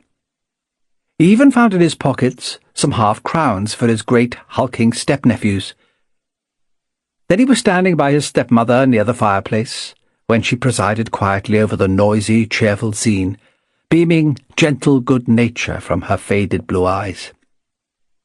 "A delightful evening," he said, and bent it. "Thanks to you, Timothy, in great part," she replied. "You've always been so good to us." Wonderful what a little doubtful champagne would do. He would have given a lot to see her face, if he were to say, "I suppose you're not aware that your youngest daughter, who is just now pulling her cracker with that ugly little boy of Peter's, is blackmailing me, and that I shortly intend to stop her mouth for good." He turned away. And what a gang they all were. What a shabby, out-at-elbows gang. Not a decently cut suit or a well-turned-out woman among the lot of them. And he imagined that his money had been going to support some of them. Why, they all simply reeked of honest poverty. He could see it now. Bessie explained everything. It was typical of her twisted mind to wring cash from him by threats and give it all away in charities. "You've always been so good to us." Come to think of it, his stepmother was worth the whole of the rest put together. She must be hard put to it, keeping up father's old house, with precious little coming in from her children. Perhaps one day, when his money was really his own again, he might see his way to do something for her. But there was a lot to do before he could indulge in extravagant fancies like that. Hilda was coming across the room towards him. Her elegance made an agreeable contrast to the get-up of the Dickson women. She looked tired and rather bored, which was not unusual for her at parties at this house. "Timothy," she murmured, "can't we get out of here? My head feels like a ton of bricks, and if I'm going to be fit for anything tomorrow morning—" Timothy cut her short. "You go home straight away, darling," he said. "I can see that it's high time you were in bed. Take the car. I can walk. It's a fine evening. Don't wait up for me." "You're not coming? I thought you said—" "No. I shall have to stay and see the party through. There's a little matter of family business I'd better dispose of while I have the chance." Hilda looked at him in slightly amused surprise. "Well, if you feel that way," she said. "You seem to be very devoted to your family all of a sudden. You'd better keep an eye on Bessie while you're about it. She's had about as much as she can carry." Hilda was right. Bessie was decidedly merry, and Timothy continued to keep an eye on her.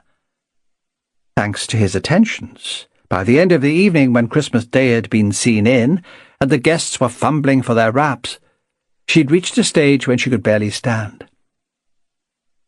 "Another glass?" thought Timothy from the depths of his experience. and she'll pass right out. "I'll give you a lift home, Bessie," said Roger, looking at her with a professional eye. "We can just squeeze you in." "Oh, nonsense, Roger," Bessie giggled. "I can manage perfectly well. As if I couldn't walk as far as the end of the drive." "I'll look after her," said Timothy heartily. "I'm walking myself, and we can guide each other's wandering footsteps home. Where's your coat, Bessie? Are you sure you've got all your precious presents?" He prolonged his leave-taking until all the rest had gone, then helped Bessie into her worn fur coat and stepped out of the house, supporting her with an affectionate right arm. It was all going to be too deliciously simple. Bessie lived in the lodge of the old house. She preferred to be independent, and the arrangement suited everybody, especially since James, after one of his reverses on the turf, had brought his family to live with his mother to save expense. It suited Timothy admirably now. Tenderly, he escorted her to the end of the drive. Tenderly, he assisted her to insert her latchkey in the door. Tenderly, he supported her into the little sitting room that gave out of the hall. There Bessie, considerately, saved him an enormous amount of trouble and a possibly unpleasant scene. As he put her down upon the sofa, she finally succumbed to the champagne. Her eyes closed, her mouth open, and she lay like a dog where he had placed her. Timothy was genuinely relieved. He was prepared to go to any lengths to rid himself from the menace of blackmail. But if he could lay his hands on the damning letter without physical violence, he would be well satisfied. It would be open to him to take it out of Bessie in other ways later on. He looked quickly round the room. He knew its contents by heart. It had hardly changed at all since the day when Bessie first furnished her own room when she left school. The same old battered desk stood in the corner, where from the earliest days she had kept her treasures. He flung it open, and a flood of bills, receipts, charitable appeals, and yet more charitable appeals came cascading out. One after another he went through the drawers with ever-increasing urgency, but still failed to find what he sought. Finally, he came upon a small inner drawer, which resisted his attempts to open it. He tugged at it in vain, and then seized the poker from the fireplace and burst the flimsy lock by main force. Then he dragged the drawer from its place and settled himself to examine its contents. It was crammed as full as it could hold with papers. At the very top was the programme of a May week ball for his last year at Cambridge. Then there were snapshots, press cuttings, an account of his own wedding among them, and for the rest piles of letters all in his handwriting. The wretched woman seemed to have hoarded every scrap he had ever written to her. As he turned them over, some of the phrases he had used in them floated into his mind, and he began to apprehend for the first time what the depth of her resentment must have been when he threw her over. But where the devil did she keep the only letter that mattered? As he straightened himself from the desk, he heard, close behind him, a hideous, choking sound. He spun round quickly. Bessie was standing behind him, her face a mask of horror. Her mouth was wide open in dismay. She drew a long, shuddering breath. In another moment she was going to scream at the top of her voice. Timothy's pent-up fury could be contained no longer. With all his force, he drove his fist full into that gaping, foolish face. Bessie went down as though she'd been shot, and her head struck the leg of a table with the crack of a dry stick broken in two. She did not move again. Although it was quiet enough in the room after that, he never heard his stepmother come in. Perhaps it was the sound of his own pulses drumming in his ears that had deafened him. He did not even know how long she had been there. Certainly it was long enough for her to take in everything that was to be seen there, for her voice when she spoke was perfectly under control. "You have killed Bessie," she said. It was a calm statement of fact, rather than an accusation. He nodded, speechless. "But you have not found the letter?" He shook his head. "Didn't you understand what she told you this evening? The letter is in the post. It was her Christmas present to you. Poor, simple, loving Bessie." He stared at her aghast. "It was only just now that I found that it was missing from my jewel case," she went on, still in the same flat, quiet voice. "I don't know how she found out about it. But love, even a crazy love like hers, gives people a strange insight sometimes." He licked his dry lips. "Then you were Leach?" he faltered. "Of course. Who else? How otherwise do you think I could have kept the house open and my children out of debt on my income? No, Timothy. Don't come any nearer. You are not going to commit 2 murders tonight. I don't think you have the nerve in any case. But to be on the safe side, I have brought the little pistol your father gave me when he came out of the army in 1918. Sit down." He found himself crouching on the sofa, looking helplessly up into her pitiless old face. The body that had been Bessie lay between them. "Bessie's heart was very weak," she said reflectively. "Roger had been worried about it for some time. If I have a word with him, I dare say he will see his way to issue a death certificate. It will, of course, be a little expensive. Shall we say £1,000 this year instead of 500? You would prefer that, Timothy, I dare say, to the alternative?" Once more, Timothy nodded in silence. "Very well. I shall speak to Roger in the morning, after you have returned me Bessie's Christmas present. I shall require that for future use. You can go now, Timothy." A Bit of Wire Pulling by E.C.R. Lorac.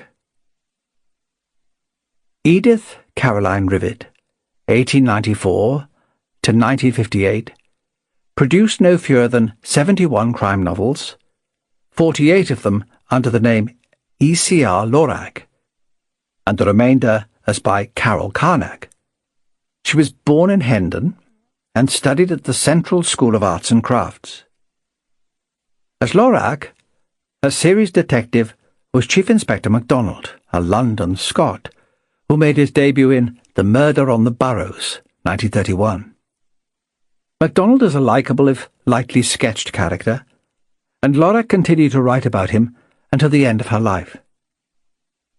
Her earlier novels were often set in London. Examples include The Organ Speaks, 1935, which earned a rhapsodic review in the Sunday Times from Dorothy L. Sayers, the atmospheric Bats in the Belfry, 1937, and a lively wartime whodunit Murder by Matchlight, 1945.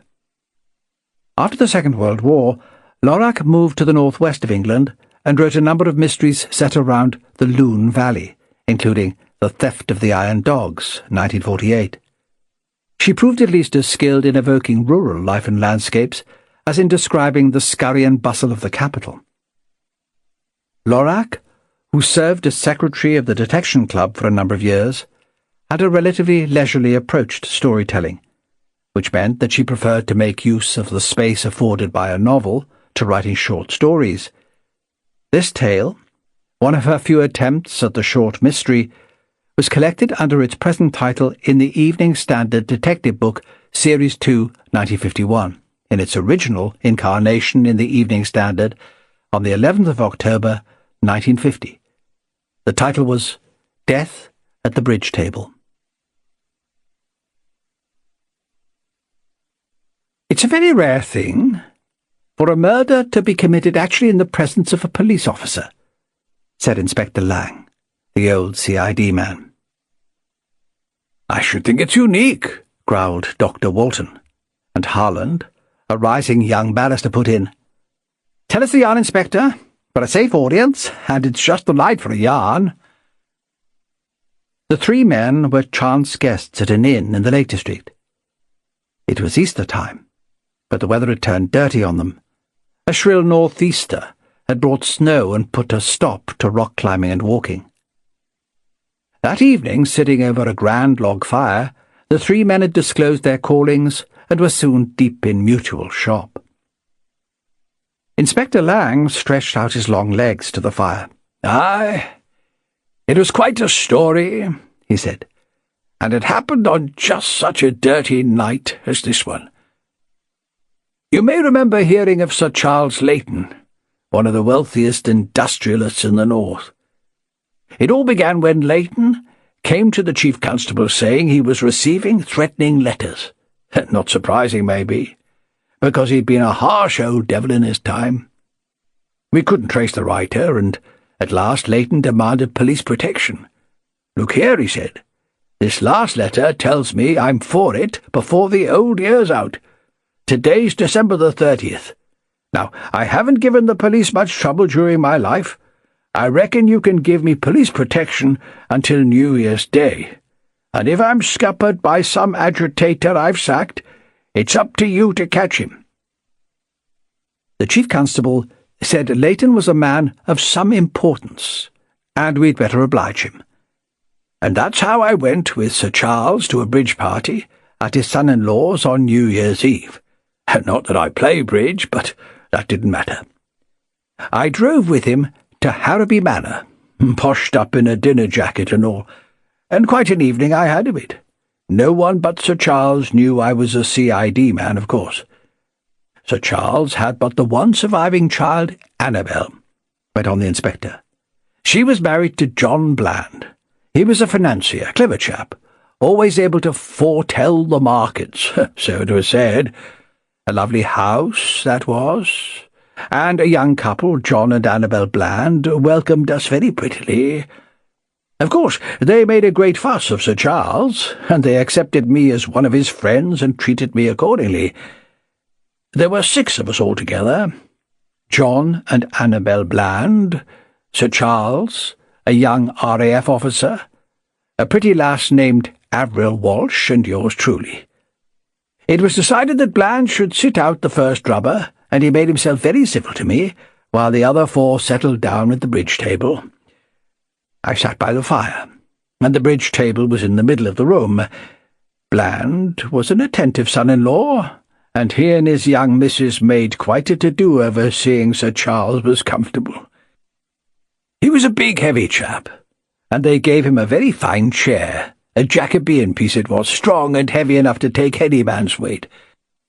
They got settled at last, and Sir Charles was in great fettle. He'd bid a slam, and was dead keen to make it. John Bland and I chatted quietly, so as not to interrupt the game. I said I thought the snow would stop falling, and Bland said, 'I think you're wrong, it's heavier than ever,' and he went to the French window and pulled the curtain back to peer out. The room faced east, and the window was pretty well snowed up, just like this one is now. And as Bland peered out, he gave a sudden yell. 'Good God, there's a man out there on the veranda! What the hell? Look out, everybody, he's got a gun!' I jumped up, but the shot came hard on Bland's words. The glass tinkled down as the bullet came through, and Leighton dropped dead over the table, shot through the head. "A pretty kettle of fish for you, Inspector," grunted Dr. Walton. "With you there on duty to protect Leighton? But did you get the assailant?" "Aye," said Lang. "I got him. Eventually." There was a moment of wild confusion after the shot. Bland tried to get the French window open and to rush outside to grapple with the gunman, but I wouldn't have that. I wasn't risking any amateur interference in this job. I'd got young Sergeant Dickson posted outside, and I knew he was a good lad. I tackled Bland and pulled him away from the window, though he was all het up with rage, real mad at me. I told him I was a CID officer, and I ordered them all to stay where they were. They were all raging at me. The shot came through the window, and Bland had seen the gunman jump for cover in the shrubbery. Why the hell had I stopped Bland going after him?" "Well, I reckon I'd have felt the same in similar circumstances," put in Harland. But the old inspector shook his head. "I may be a bit old and slow, lad, but I wasn't going to have the pack of them tramping outside there in the snow and mucking everything up." Young Dickson reported in a brace of shakes. He'd been on duty at the angle of the house and his attention had been distracted just before the gunshot, but he'd swung round pretty fast when he heard the report. Bland just swore at Dickson.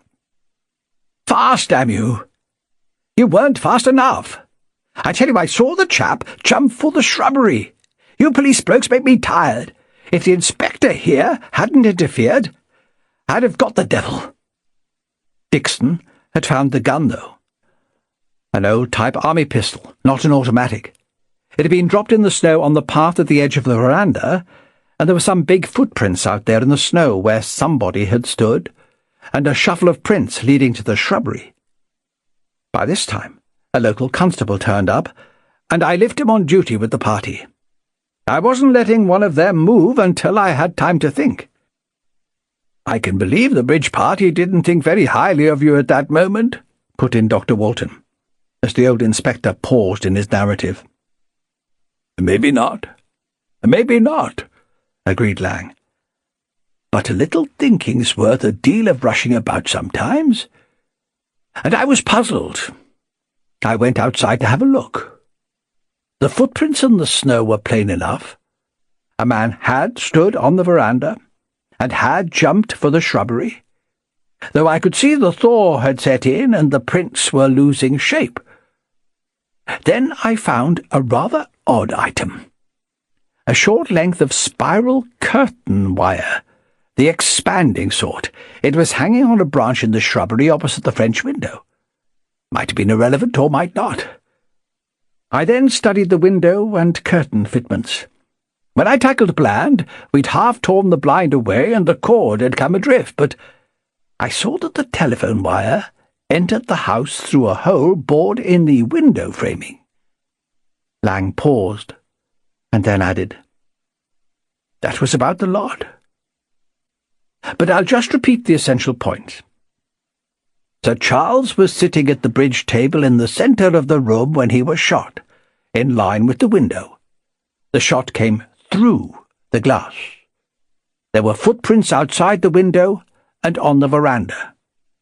The gun had been dropped just clear of the veranda, and I'd found a length of expanding curtain wire hanging on a branch across the path. An hour or so earlier it had been freezing hard, but now the thaw had set in, and I reckoned I got to think this thing out before the thaw altered the conditions. Any of you chaps like to have a smack at sorting it out?" Harland spoke first. "Obviously, Bland, the financier, planned a quick way of getting Leighton's fortune, Bland's wife being Leighton's only child. Bland bribed a gunman to shoot Leighton when the curtains were drawn back, and the gunman got into cover in the shrubbery so fast that Dickson didn't see him jump." "That won't do," said Dr. Walton. "You haven't listened to the evidence. Lang said the window was snowed over, as that window is over there. In addition, the window would have been misted over inside, as the room was very warm. How could the gunman see through that window clearly enough to aim? You go outside here and try it. The thing's impossible." Old Lang chuckled. "Aye, you're right, Doc. In addition to that, how did Bland see the chap on the veranda when the window was snowed up and blurred like that?" "But you said there were footprints in the driven snow on the veranda," persisted Harland. "I can explain that one," said Dr. Walton. "It had been freezing hard. Those footsteps could have been made much earlier in the evening, just as the snow was giving over. Evidence all prepared. And a gun could have been dropped there too. No, maybe that won't do. It was an old-fashioned pistol. Could you identify it as the gun that was used to shoot Leighton? He asked Lang. I was pretty sure of it, and later we proved it, said Lang. It was the gun, none other. Well, Doc, I thought I'd have a quick reconstruction of everything before the thaw altered conditions.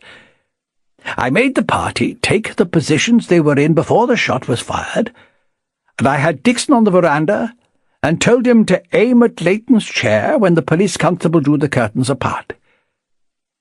It was as I thought. The window was still too opaque with mist and snow for Dickson to aim, and the constable said it was impossible to see anything on the veranda. So, there we were. But the shot had come through the window, and Leighton was killed by it. Then it was a booby-trap murder, said Harland. I remember now, you said Bland had fussed around, settling Leighton in a heavy chair. Bland must have got the gun fixed outside on the window frame somehow, trained onto the chair to the right height and angle for Leighton's head, and Bland chose the split second to fire the gun when Leighton was sitting erect. He could have fired the gun by a fine line, a salmon line, say, running through the hole bored for the telephone wire, and cleared the line away during the schmozzle afterwards. How's that? You haven't explained the essential point, objected Dr. Walton. The gun was found lying in the snow at the edge of the veranda. It was not fixed outside, as you put it. Harland looked rueful. Yes, rather kippers it, he said, and old Lang laughed. You've forgotten my bit of curtain wire, laddie. It's very strong, that wire, and when fully extended, it's got a powerful pull, grips like a vice. I worked it out. You could lash the gun to the upright of the veranda with the expanding wire, and take the last turn of the wire across the mouth of the gun barrel. When the gun was fired by a line as the lad suggested, the bullet cut the wire, and the gun fell free. And the spiral wire sprang back hard as the tension was suddenly released, which explained why I found the gun on the path and the wire in the shrubbery. Cripes! That was a cunning one, exclaimed Harland. And Lang went on. When I did the reconstruction with the bit of wire, Bland's nerve went. He just gave up arguing. He was properly sold because he thought I was just an old dodder or some friend of Leighton. Never occurred to him I was a CID man. Lang paused to relight his pipe. Do you know what it was made me certain it was phony? He asked. Not the snowy window, not even the wire. It was Dickson. I knew Dickson was a good lad, and on his toes all the time. I couldn't believe that when Dickson heard the shot he was so slow in turning round that he neither saw nor heard the man jump from the veranda, across the path, and into the shrubbery when the light from the window was shining out across the path. You see, I believe in the lads I've trained. If Dickson didn't see a man on the veranda, it was because there wasn't a man to see. So, I looked for some hanky-panky, and by gum, I found it. Just a bit of wire. Dr. Walton chuckled. Good for you, Inspector. Wire pulling, eh? They say these financial jugglers are always pulling bits of wire, but their puppets don't always work, and the market goes against 'em. A bit of wire pulling, said Harland. Not a bad title for the yarn, eh? Pattern of Revenge by John Bude. John Bude was the pen name adopted by Ernest Carpenter Elmore, 1900 to 1957, who worked as a schoolteacher and theatrical producer prior to establishing himself as a full-time author. After writing under his own name novels of the fantastic, rejoicing in titles such as The Steel Grubs, 1928, he turned to crime fiction in 1935 with The Cornish Coast Murder. He swiftly followed this regional mystery with 3 others set in equally attractive locations: the Lake District, the Sussex Downs, and Cheltenham. Having found a literary niche, he became an increasingly accomplished practitioner of the traditional detective story. After the Second World War, he located several of his novels in continental Europe, a lively example being Death on the Riviera, 1952. Bude played a modest but by no means insignificant part in the history of the genre in Britain. Being among the handful of writers who joined with John Creasy to found the Crime Writers Association at a meeting at the National Liberal Club on Guy Fawkes Night, 1953. The CWA now boasts over 800 members, based not only in the UK but across the globe, and its Dagger Awards are renowned. But much is owed to the pioneering efforts of men like Creasy and Bude.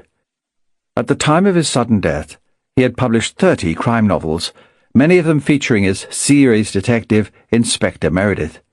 Bude seldom attempted short stories. This rare exception first appeared in the London Mystery magazine, number 21, in 1954. Tord Jensen was the finest man on skis in Levendal.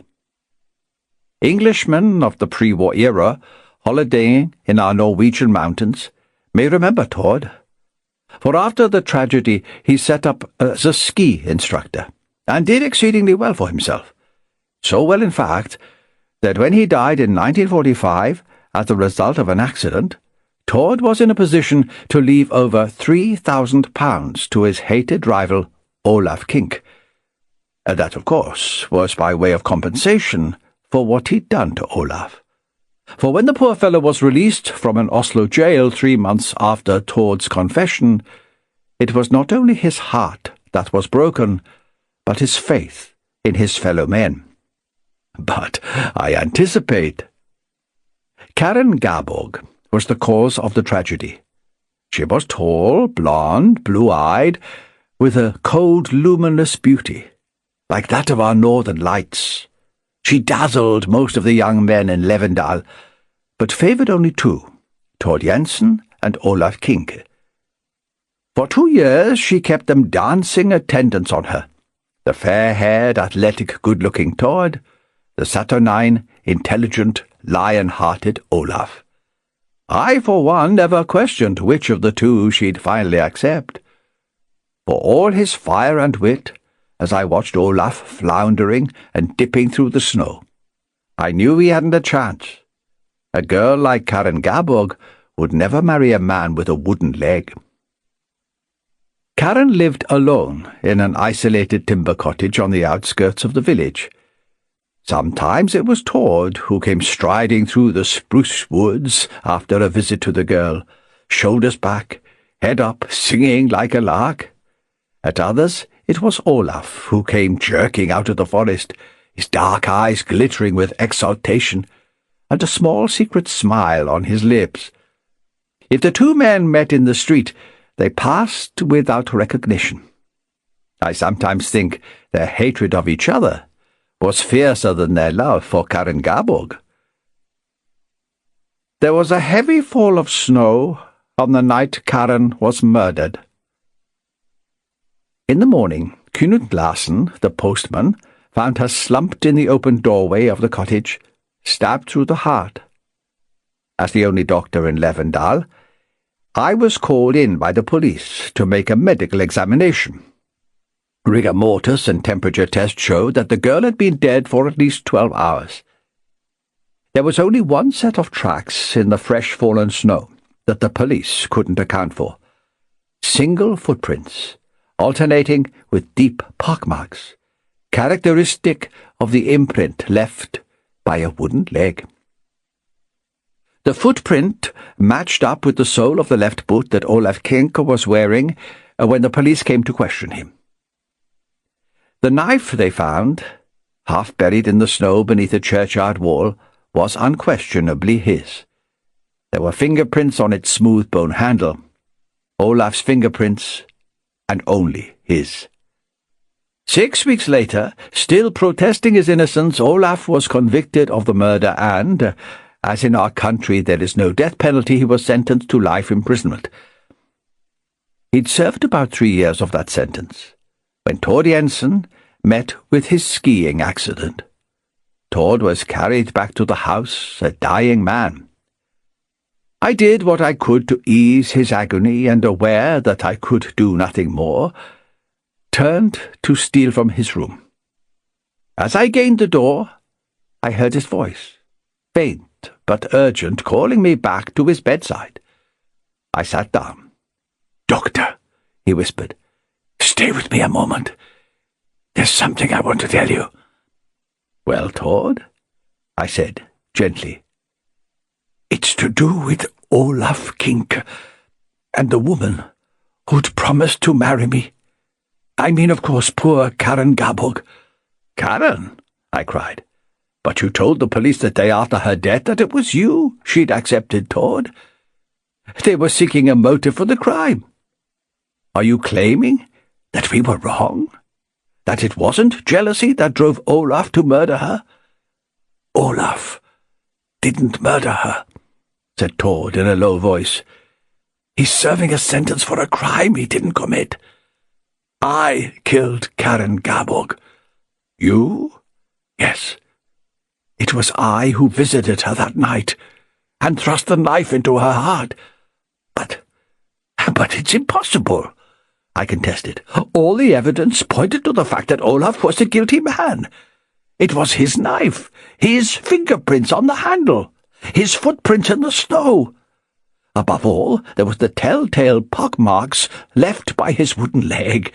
And since Olaf was the only one-legged man in Levendal—" Tord broke in huskily, "Olaf Kink is innocent.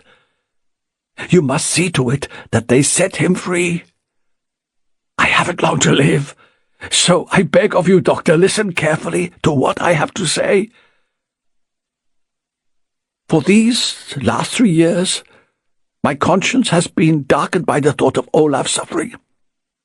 Before I die, I must set right the terrible wrong I did him. It was he that Karen really loved. The morning before she died, Olaf went out to her cottage and came away with her promise of marriage. That evening, when I dropped in at the inn, everybody knew that Karen, after 2 years of indecision, had finally chosen Olaf Kink. I was stunned by the news, barely conscious of what I was doing or saying. Olaf was there, celebrating with his friends. He was already drunk, slumped back in his chair, incapable of speech. Yet his glances seemed to mock me with silent and triumphant laughter. Then something seemed to crack in my brain. One thought was drawn through my head like a thread of fire. If I wasn't to marry Karen, then no man should. Least of all, Olaf Kink. I waited, saying nothing, until he left the inn. Then I slipped quietly away and followed him. As I'd anticipated, he didn't get very far down the street before he collapsed in the black shadow of the churchyard wall. I went up to him and shook him. But he just sprawled there, unmoving, in a drunken sleep. The moon was bright on the fresh-fallen snow. It would be easy, I realized, to take the path through the forest to Karen's house. Earlier that evening I'd noticed the hunting knife at Olaf's belt. I drew it from its sheath with my gloved hand and slipped it into my pocket. Then I knelt down and unlaced his one and only boot. It was so simple and inevitable. I moved faultlessly through the pattern of my revenge. In a little over half an hour, Karen Gabog was dead, and the boot was back on Olaf's left foot. I thrust the blood-stained knife into the snow a few feet from where he lay unnoticed in the shadows, taking care that the hilt should easily be seen. Then, without meeting a soul, I returned home and waited for the law to take its course. The next day, when the police came to question me, I swore that Olaf had lied to his friends at the inn. He'd known that Karen had promised herself to me. He'd known for the simple reason that I'd gone straight to him that afternoon and told him. He'd made for the inn that night, not to celebrate his good fortune, but to drown his grief. They believed me, of course, and why not? Didn't my explanation provide an obvious motive for the murder? For a moment, exhausted by the effort to lay before me the facts of his astounding story, Todd struggled to get his breath. Then he gasped out, "When Olaf comes out of prison, he'll need money. Quick, Doctor! There's pen and paper on my desk. Will you write this for me? Just this? I leave all I possess to Olaf King. Then let me sign it while I still have the strength." "But, Todd," I cried, bewildered, "how can this story of yours be true? You've explained about the knife and the fingerprints on the handle, but the single footprints and the pock marks left by Olaf's wooden leg, what of those?" "They tell me," said Todd faintly, "that the boot Olaf was wearing on the night of Karen's murder is now in the Museum of Crime at Oslo." "Yes," I nodded. "That's true. I've seen it there myself." "Then you must take another look at it, Doctor, for it's that boot which will unlock the door of Olaf's cell and set him free. You will find 3 small holes in the sole of that boot. Nail holes." "But why? I don't understand." It occurred to me that his mind was beginning to wander. "Stilts," he jerked out. "I was always good on stilts, ever since I was a lad. So very simple, Doctor. All I had to do that night was to nail Olaf's boot to my left stilt. The other, you see, in the snow, just like a wooden leg." Crime at Lark Cottage by John Bingham. John Michael Ward Bingham, 7th Earl of Clanmorris, 1908 to 1988, was a member of the gentry who, following a spell as a journalist, was recruited by MI5 by Maxwell Knight. One of his younger colleagues was David Cornwell, who was inspired by Bingham's success as an author of fiction to become a novelist himself, under the name of John le Carré. Le Carré has subsequently acknowledged that Bingham was a key inspiration for his most famous character, the spy, George Smiley. Bingham was, unquestionably, an establishment figure. Yet his first crime novel, My Name is Michael Sibley, 1952, is a bitterly ironic novel with an increasingly menacing police investigation into the death of a man whom Sibley, the narrator, had good cause to hate. He followed this up with 5 Roundabouts to Heaven, 1953, also known as The Tender Poisoner, which more than half a century later was made into a good film with the poor title Married Life. A Fragment of Fear, 1965, a gripping story of suspense and paranoia, was also filmed in 1970 with David Hemmings and Gail Honeycutt in the lead roles. Thereafter, Bingham's career as a crime writer seemed to lose momentum, although his books remained as readable as ever.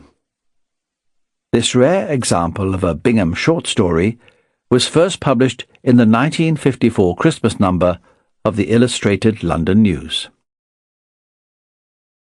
The weather was foul. It had been snowing, off and on, for some days, but during the last few hours the temperature had suddenly risen, and with the departure of the cold had come the rain, pitting the smooth snow, causing it to fall with soft rustles and sighs from the branches and the coppice which surrounded the cottage on 3 sides. Bradley switched off his engine in the black velvet shadows of the trees opposite the little gate, and went up to the gate, and saw that it bore the name Lark Cottage, saw, too, the soft lamplight gleaming through the chinks in the curtains of the front room. It had been dark for 2 hours now. A blustery little wind had arisen, sweeping in chilly rushes across the moors, driving the rain before it and plunging into the little hollow in which the cottage lay. There was no other habitation in sight. Bradley unlatched the gate and walked up a narrow path and knocked on the door. For a few seconds he heard nothing. Then came the sound of footsteps. But they did not come to the door. He heard them pass in front of the door, then begin to ascend uncarpeted stairs. For a few seconds he stood listening, hearing the water drip from the eaves. A sudden gust of wind and rain, stronger than usual, caused him to turn up the collar of his raincoat. Suddenly, somewhere above him, a window was opened, and the gust of wind died away, and in the silence that followed a woman's voice said, "Who is there? What do you want?" "You don't know me," he replied. "I'm sorry to trouble you. Who are you?" "You don't know me," he repeated. "My name is John Bradley. It will mean nothing to you, I'm afraid. I got lost, and now I've developed car trouble. The clutch is slipping badly. I see there is a telephone line to your cottage. I'd be most grateful if I could use it. I'll naturally pay you for the call." He looked up as he spoke. He could see the pale blob of her face in the darkness, peering down at him through the half-open lattice window. For a second or two she said nothing. Then she said, "Wait a minute. I'll come down." He heard her close the window, and the sound of her footsteps on the stairs again, and the noise of the door being unbolted. He followed her into the little hall, and then into the living room. The room was a curious mixture of dark oak furniture, solid and enduring, and cheap modern bric-a-brac. In a far corner, a small Christmas tree, obviously dug from the garden, stood in a red pot. A little girl, aged about 10, was decorating it with bits of silver tinsel. As he came in, she held in her hand a small fairy queen made of cardboard and painted with some silvery, glittering substance.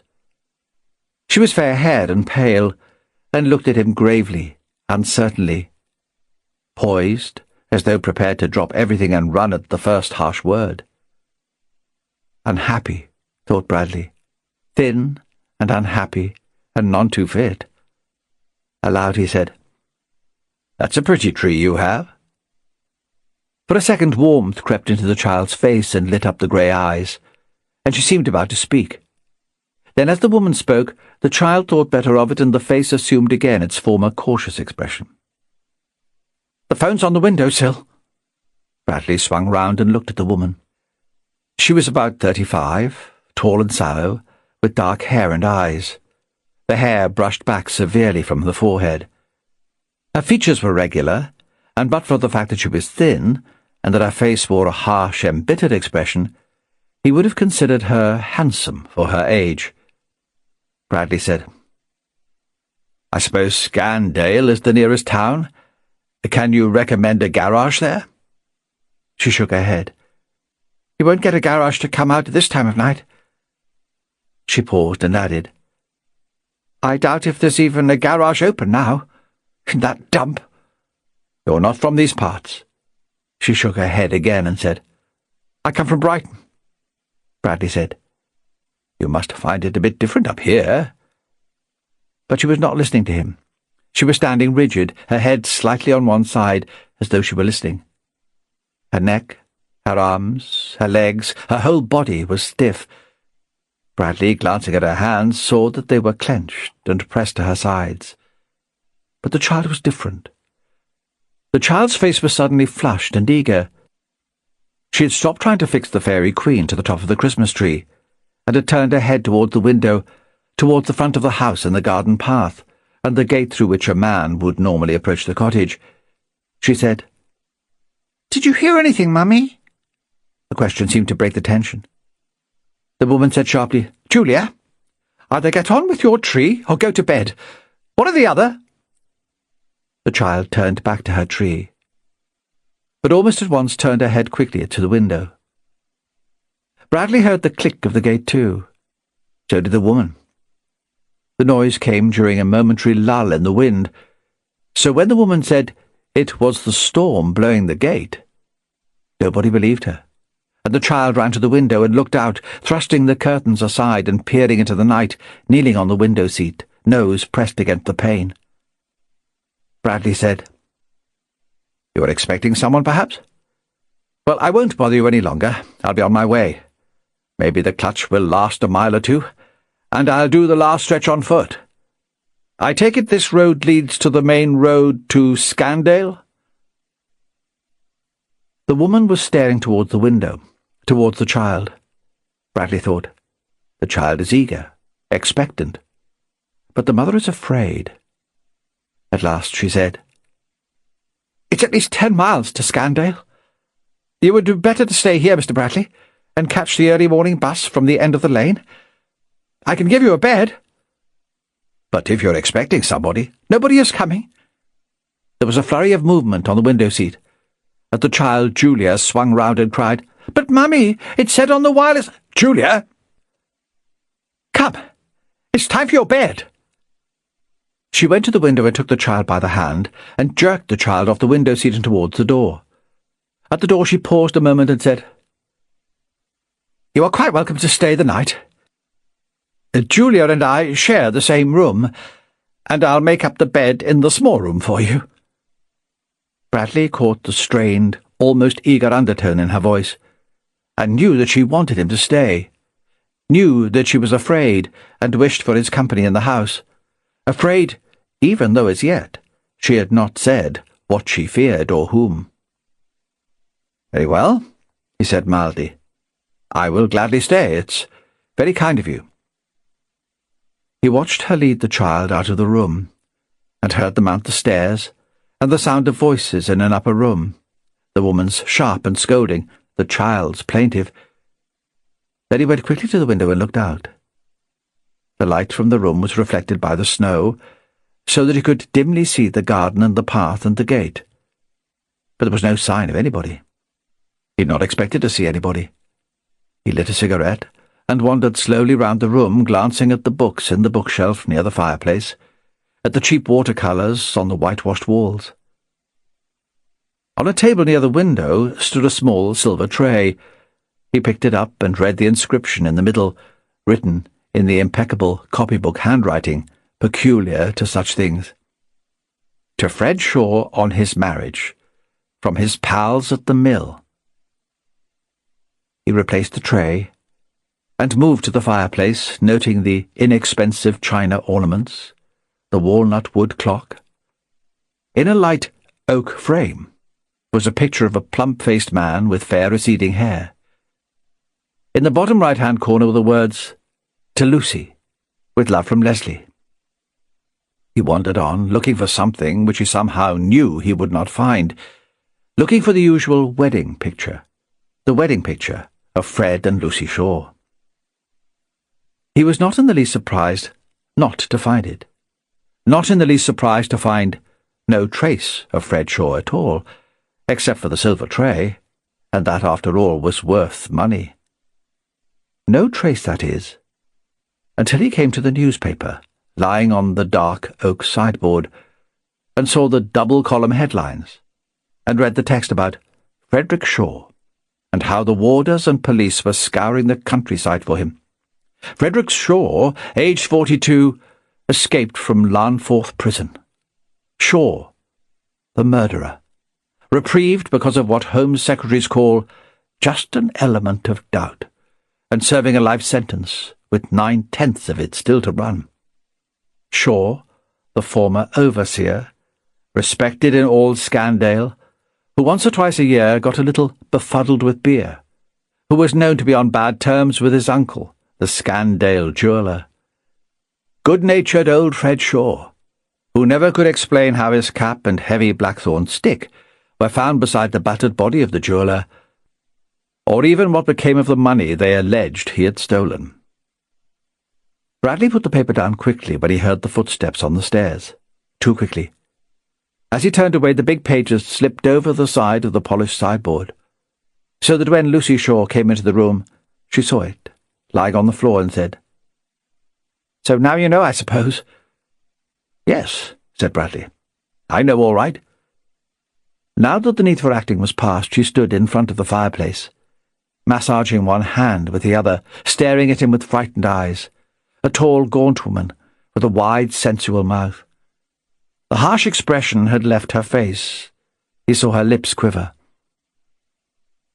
"What are you scared of, Mrs. Shaw?" asked Bradley. "I'm not scared. I'm not at all scared. What should I be frightened of?" "That's what I was asking," said Bradley. He moved to the door and said, "I'll go and get my suitcase out of the car." He went into the hall and out of the front door and down the garden path to the car. She heard the sound of the car door being slammed. On the way back he paused by the front door. Then he came into the hall and put down his suitcase. When he came into the living room, he said, "Come outside a minute, will you?" She swung round and stared at him. "Why?" "Did your husband, did Mr. Shaw, use a walking stick much?" "He always used one. Almost always. He was a bit lame from a mill accident." "Why?" And when he did not answer, when he only looked at her without saying anything, she repeated loudly, almost shrilly, "Why?" "Well, come outside a minute," repeated Bradley, and groped in his trench-coat pocket for his torch. She walked into the hall, and when she hesitated by the front door, he said, "Come on, it's all right. I'm with you, and I'm 6 foot tall and quite strong." The wind had dropped now, but the rain still fell, but softly, soundlessly, more in the nature of a moorland mist.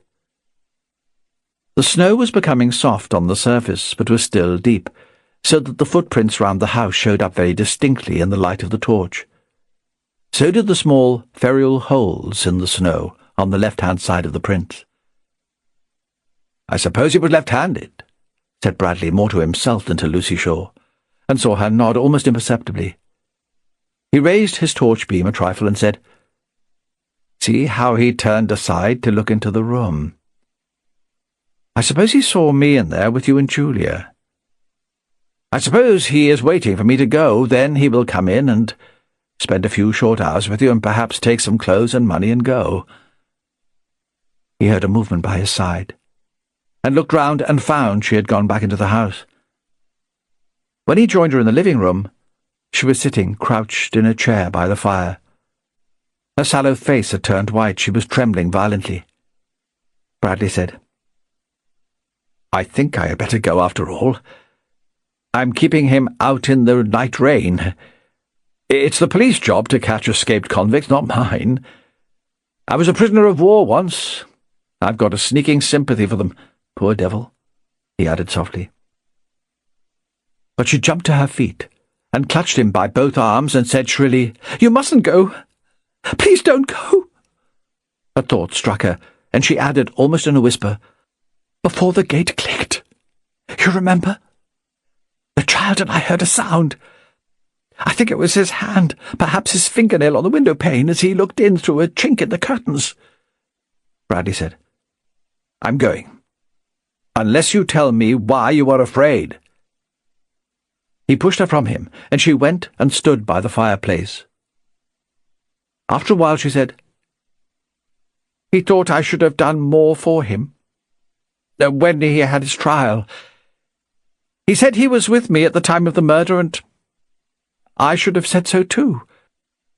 But he wasn't. So I couldn't say it, could I? After all, you're on oath, aren't you, Mr. Bradley?" "You're on oath, all right." "So I couldn't go and perjure myself, could I? I mean, could I?"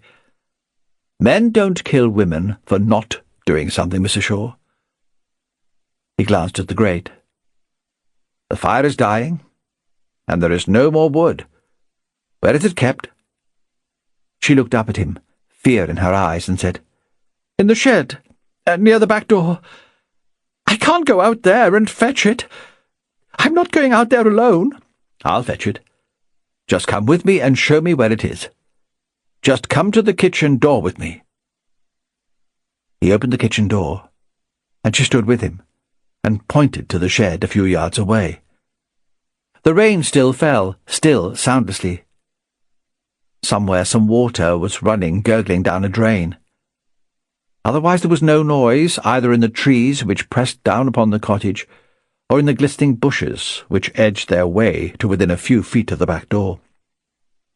He shone his torch, first on the shed, then on the bushes, and took a step forward, and suddenly stopped, as the bushes shook violently and snow cascaded from them. Behind him he heard Lucy Shaw gasp and sob twice. "It's probably only a rabbit," said Bradley, and walked toward the bushes. For a second he shone his torch at them, then made his way to the shed and gathered a trugful of sawn logs, and came back towards the kitchen. Lucy Shaw stood watching him, afraid to go back into the house alone, afraid to go out into the night with him. She kept passing her hand over her smooth hair, nervously, restlessly, staring out into the night at him with her black, dilated eyes. The crash of the broken window, the broken living-room window, made her turn and scream, caused Bradley to break into a run, and woke up the child. Bradley heard her calling, "Mummy! Mummy, what's that?" Bradley, carrying the trug with one hand, and with the other pushed Lucy Shaw into the house and whispered fiercely, "Tell her I dropped a vase. Go on, tell her that." When the woman had done so, they went into the living-room and saw the stone with a piece of paper wrapped round it, lying among the shattered fragments of window-pane. Bradley picked it up and smoothed out the paper, and saw in capital letters the word "Adulteress." He handed it to Lucy Shaw, and said, "He doesn't seem to think an awful lot of you, does he?" The curtains were stirring in front of the jagged hole in the window. Bradley flung the logs down by the side of the fire and said abruptly, "I've had enough of this. I'm going. You can sort it out yourself with your husband. It's no affair of mine." She flung herself at the door, ashen-faced, and stood in front of it, barring the way. "You can't leave me here, alone." "Who can't?" asked Bradley tonelessly, and watched the curtains billowing into the room as a sudden gust of wind struck them. "Where are the police?" gasped Lucy Shaw. "Surely the first thing they do is to send men to watch an escaped convict's home." Bradley pointed to the telephone. "Ring 'em up, and tell 'em so. Ask them where they are," he said. "Go on, ring them up." She ran to the telephone and lifted the receiver, and listened. When a few seconds had gone by, Bradley said, "Perhaps the wire is down with the snow. Perhaps he's cut it, you never know. They do it in books." After a minute, the operator answered. Lucy Shaw held her breath for a few seconds to control her voice, to try to restrain the tremor. Then she said, "I want the police. Tell the police to come. This is Mr. Shaw, Lark Cottage, Oak Lane, off the Scandale Tolbrook Road. Tell them it's very urgent. My life is in danger.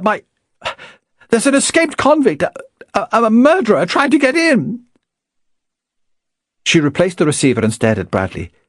He glanced at his watch and said, "They'll probably be here in half an hour, 3/4 at the most. You'll be all right till then, I expect." He moved towards the door. She did not move, unable to believe that he was really going. "It's no business of mine," he pointed out for the second time. And when she clung to him and began to whimper, he said, "Don't be daft. He won't kill you for not perjuring yourself at his trial. He won't even kill you for carrying on with this podgy-faced blonde brute." He waved toward the picture on the chimney-piece. "Maybe he'll black your eye. Maybe he won't even do that once he's in the house and you can appeal to him. Men are queer that way." But she clung to the door-handle, gaunt and unlovely, her black hair now in disarray. And when he tried to move her hands, she suddenly flung herself against him, temporarily forcing him away from the door, and said, "It's worse than that. He knew Leslie and I were in love, long before his uncle was killed." "So what?" said Bradley, and moved again towards the door. "You fool!" gasped Lucy Shaw. "Don't you understand what I'm trying to tell you? Leslie Leslie Bond, traveller for Fred's firm, killed the old man and stole the money, and planted the evidence against my husband, Fred Shaw. And I knew he had done it." "Did you now?" said Bradley mildly. "What's that to me?" "And I let Fred go on trial for it. And I'd have let him die for it too, and he knows it. And that's why he'll kill me if you go before the police arrive." "And see," said Bradley, staring at her. "And your friend? Where is he?" "He left the country, saying he would come back when the case had blown over." "And will he?" "No," said Lucy Shaw bitterly. "Not voluntarily." As she spoke, her voice rose almost to a scream, and Bradley, watching the hatred flush her sallow face and stretch her mouth into a thin straight line, knew that the end was at hand. "Where is he?" he asked abruptly. "In Melbourne, Australia. And I'll damn well tell the police when they arrive." "You may be charged as an accomplice after the fact." "What the hell do I care?" shouted Lucy Shaw. "I'm not going to be done in tonight, nor 20 years hence to save Leslie Bond. And I don't care who knows it." Bradley said woodenly, "If that's the way you feel, and since you wish to make a statement, I don't mind telling you now that the police are already here." Lucy Shaw looked round. "Where?" "Here," said Bradley, and put his hand in his raincoat pocket and produced his warrant card. Almost automatically his voice reverted to a routine drone as he continued, "I am Superintendent Bradley of Scotland Yard. Sergeant Wood, I believe, has been listening outside that broken window. If you wish to make a written statement, I have some foolscap sheets of paper and a pen. I must, however, warn you that you are not obliged to do so, and that anything you say, or any written statement you make from now onwards, may be used in evidence against you. I should perhaps add that your husband was recaptured some 3 hours ago within a few miles of the prison." "What with you skylarking around, trespassing, making footprints, and breaking windows," said Superintendent Bradley later to Sergeant Wood, "and me extorting confessions through fear and subterfuge, there's been enough crime committed at Lark Cottage tonight to fill a sheaf of charge sheets. Funny how I always had an uneasy feeling about that case, even though I did collect the evidence which put Frederick Shaw in the dock. Lucky she didn't attend the trial and know my face." He filled his pipe and added, "The kid'll be glad to be back with her father for Christmas. I reckon she hated her mother." "So did I, if it comes to that," he said, striking a match. "And so did I," said Sergeant Wood. "I was frozen stiff." Twixt the Cup and the Lip by Julian Symonds. Julian Gustav Symonds, 1912 to 1994, was a major figure in the British crime fiction world in the second half of the 20th century. In addition to being a respected poet, historian, and biographer, he was an incisive critic of the genre, and his account of the evolution of crime fiction, Bloody Murder, which ran to 4 editions, was characteristically lucid and enjoyable. Symonds was chair of the Crime Writers Association, and later president of the Detection Club.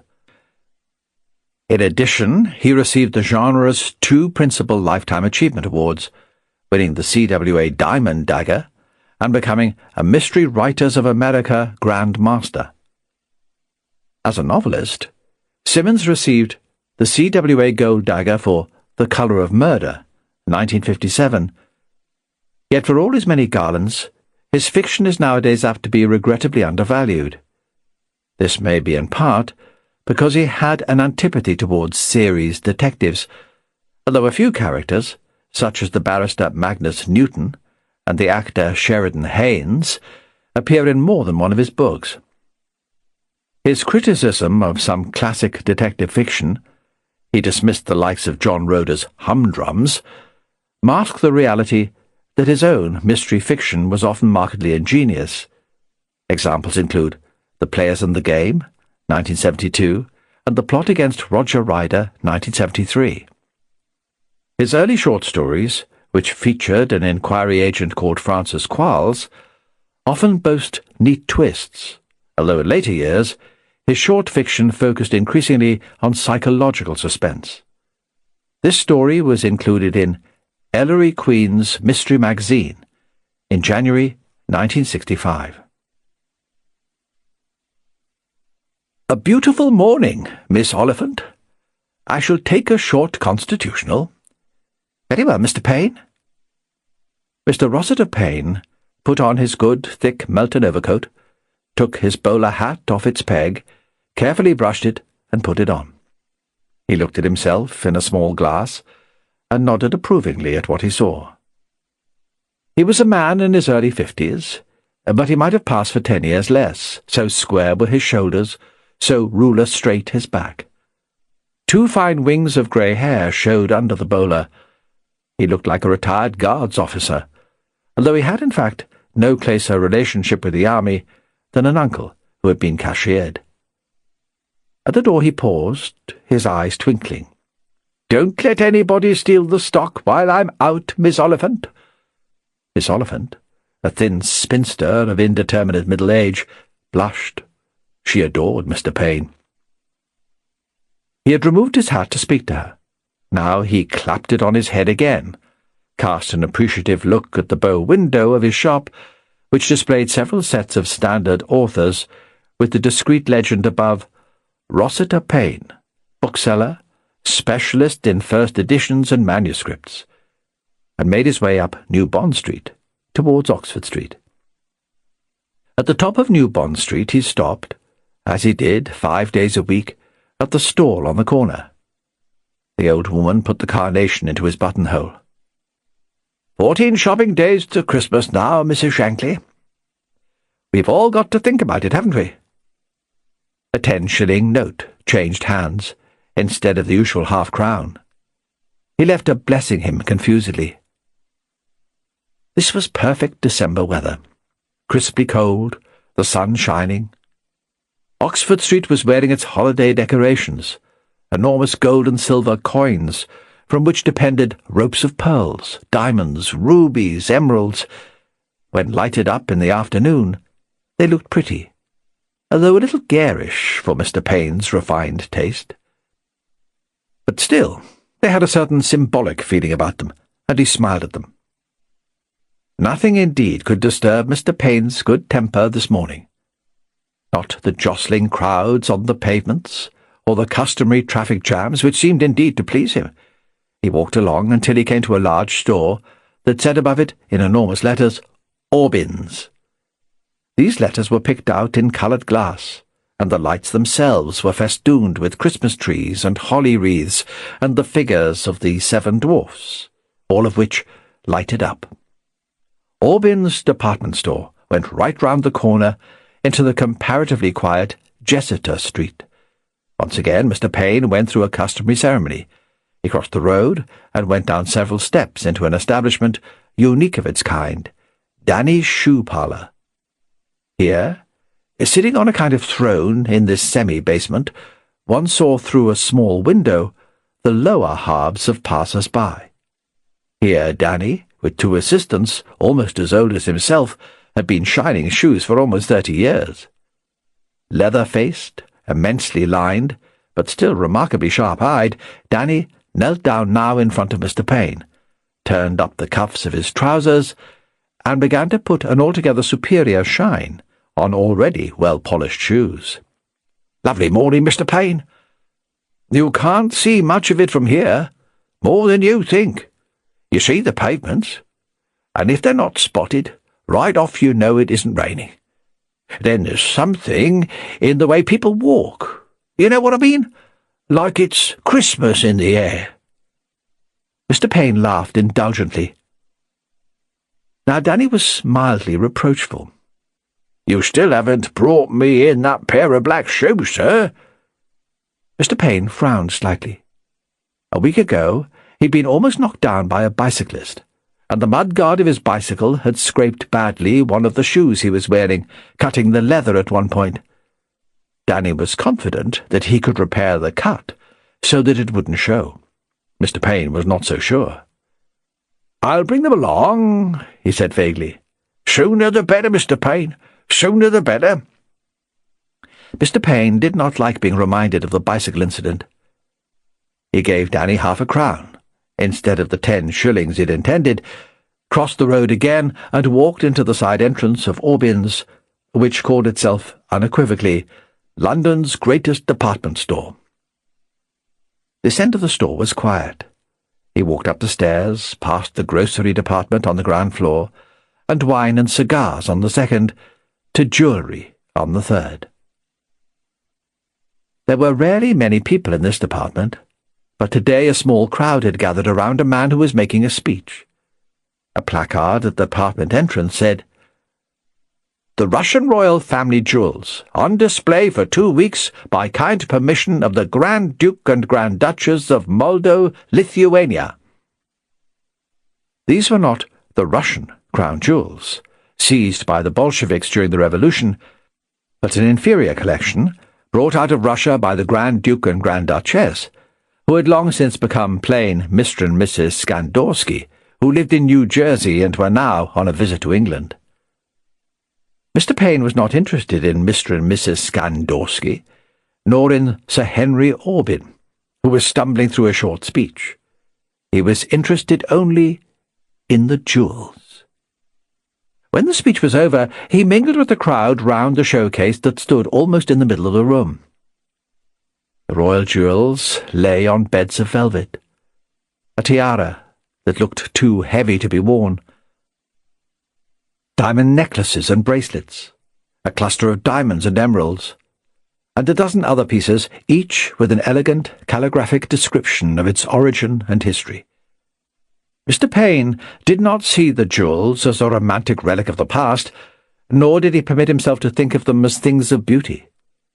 He saw them as his personal Christmas present. He walked out of the department, looking neither to left nor right, and certainly paying no attention to the spotty young clerk, who rushed forward to open the door for him. He walked back to his bookshop, sniffing that sharp December air, made another little joke to Miss Oliphant, and told her she could go out to lunch. During her lunch hour, he sold an American set of a Victorian magazine called The Jewel Box. It seemed a good augury. In the past 10 years, Mr. Payne had engineered successfully, with the help of other and inferior intellects, 6 jewel robberies. He had remained undetected, he believed, partly because of his skill in planning, partly because he ran a perfectly legitimate book business, and partly because he broke the law only when he needed money. He had little interest in women, and his habits were generally ascetic. But he did have one vice.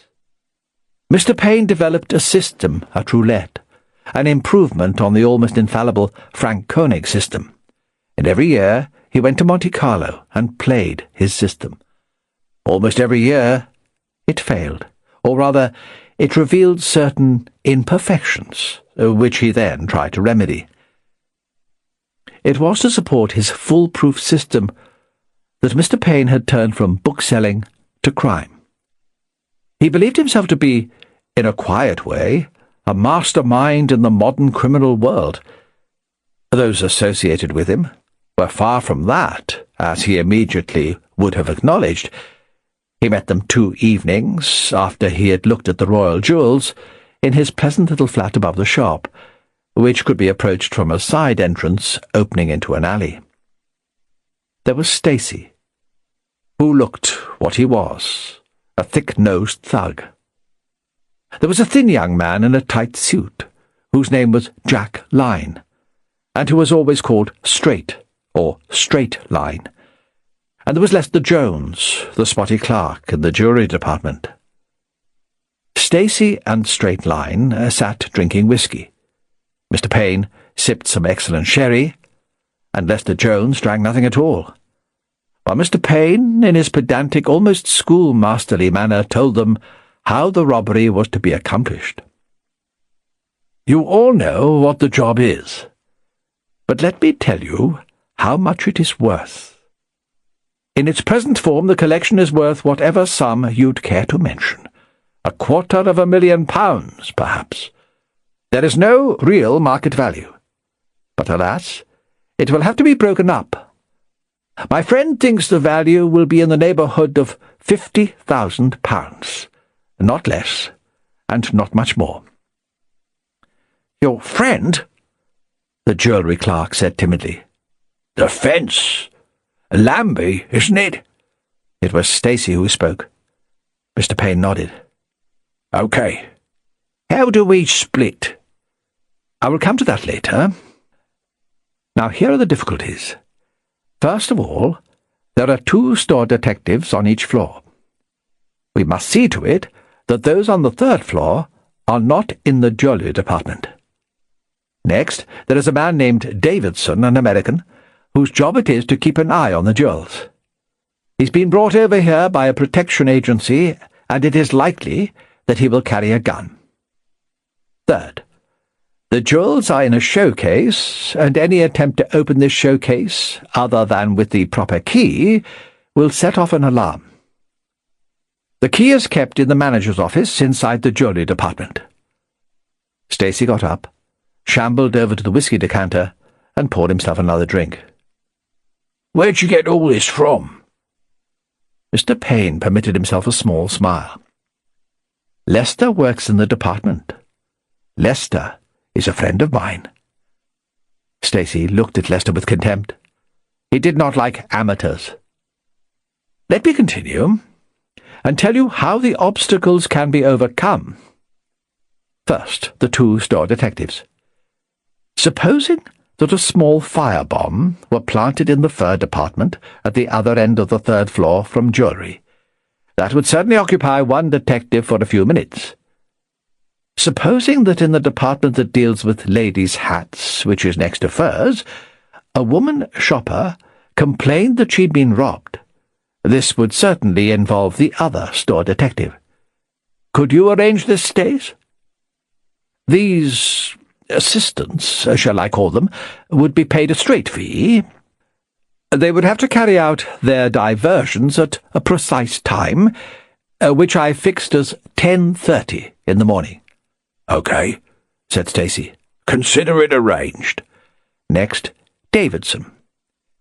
He is an American, as I said, and Lester tells me that a happy event is expected in his family any day now. He has left Mrs. Davidson behind in America, of course.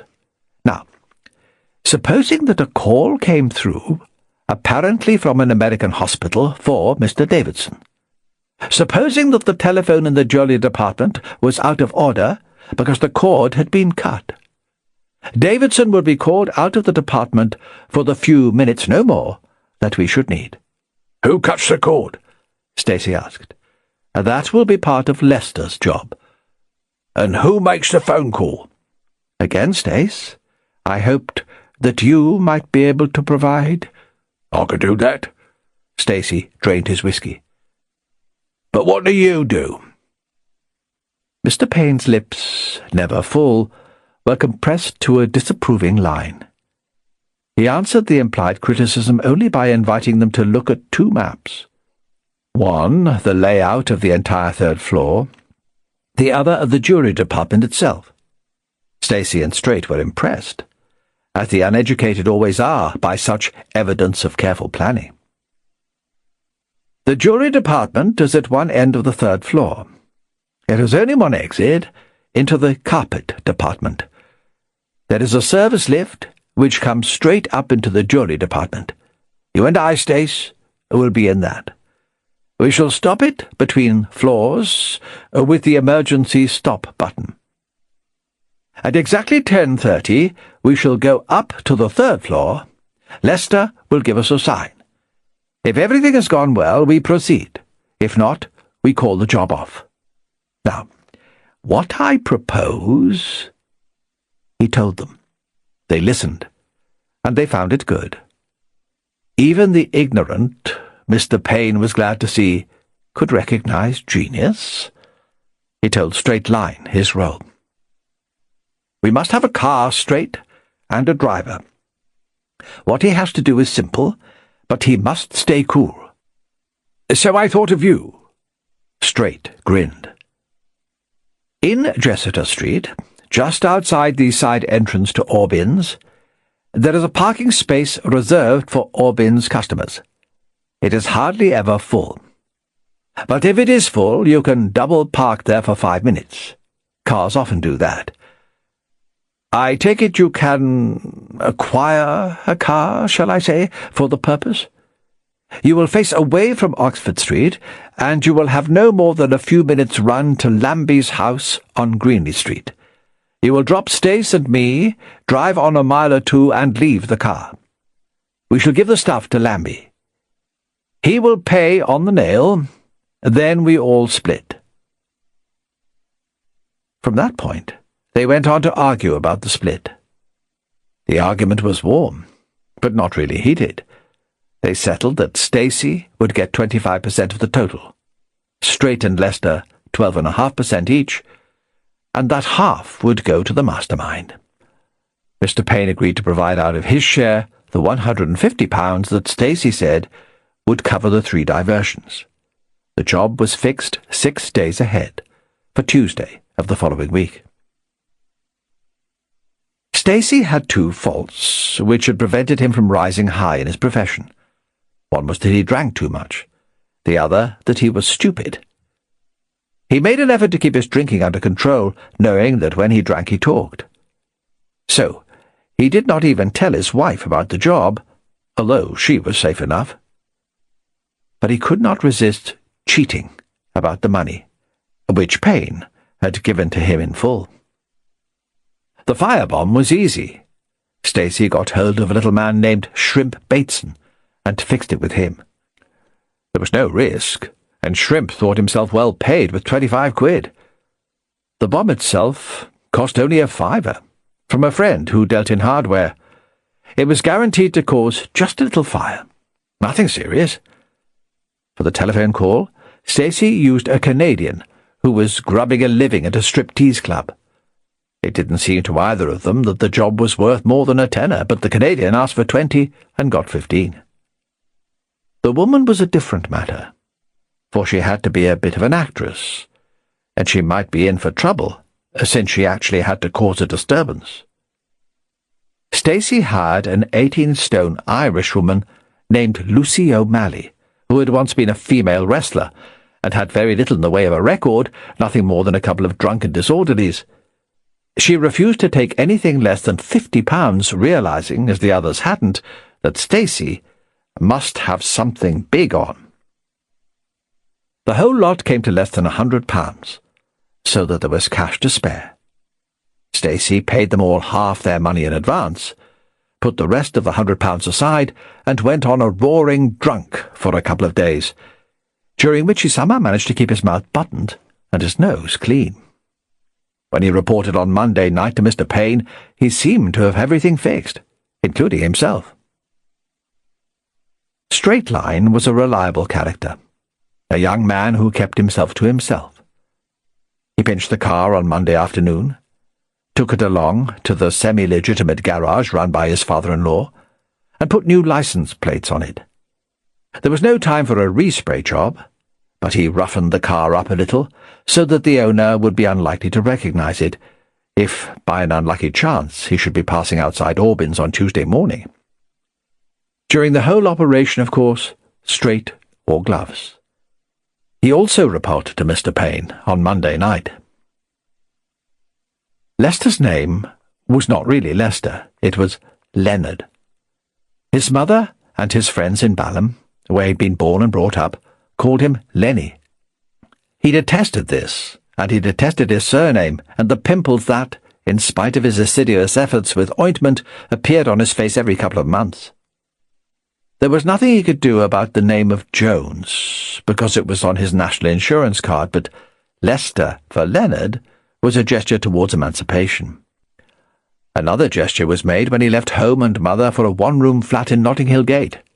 A third gesture, and the most important one, was his friendship with Lucille, whom he had met in a jazz club called the Whiz-Fizz. Lucille called herself an actress, but the only evidence of it was that she occasionally sang in the club. Her voice was tuneless but loud. After she sang, Lester always bought her a drink, and the drink was always a whiskey. "So, what's new?" she said. "Lester boy, what's new?" "I sold a diamond necklace today. £250. Mr. Marston was very pleased." Mr. Marston was the manager of the jewellery department. "So, Mr. Marston was pleased. A big deal." Lucille looked around restlessly, tapping her foot. "He might give me a raise. Another 10 bob a week and a pension for your fallen arches. Lucille, won't you—" "No." The peak of emancipation for Lester, a dream beyond which his thoughts really could not reach, was that one day Lucille would come to live with him. Far from that, she'd not even slept with him yet. "Look, Lester boy, I know what I want. And let's face it, you haven't got it." He was incautious enough to ask, "What?" "Money, moolah. The green folding stuff. Without it, you're nothing. With it, they can't hurt you." Lester was drinking whiskey too, although he didn't really like it. Perhaps, but for the whiskey, he would never have said. "Supposing I had money."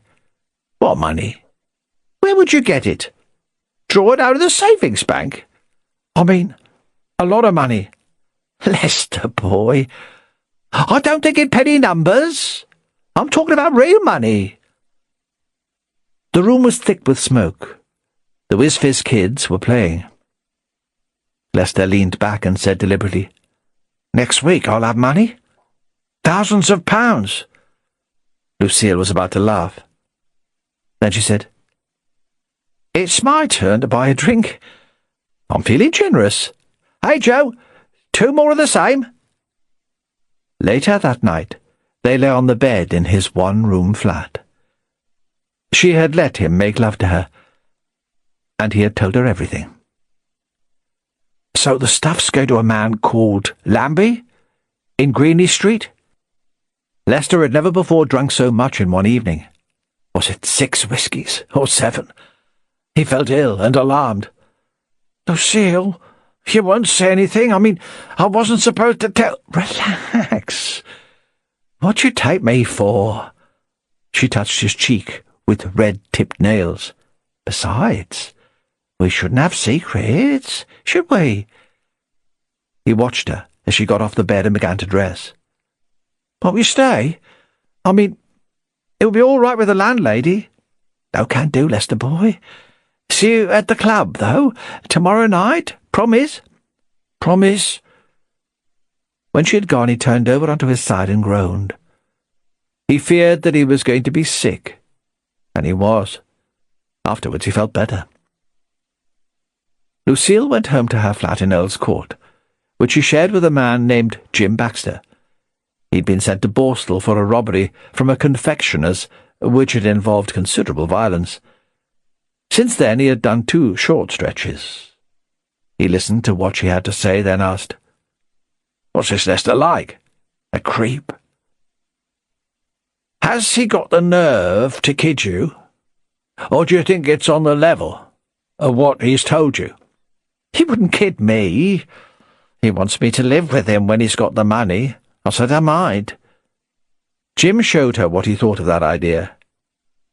Then he said, "Tuesday morning, eh?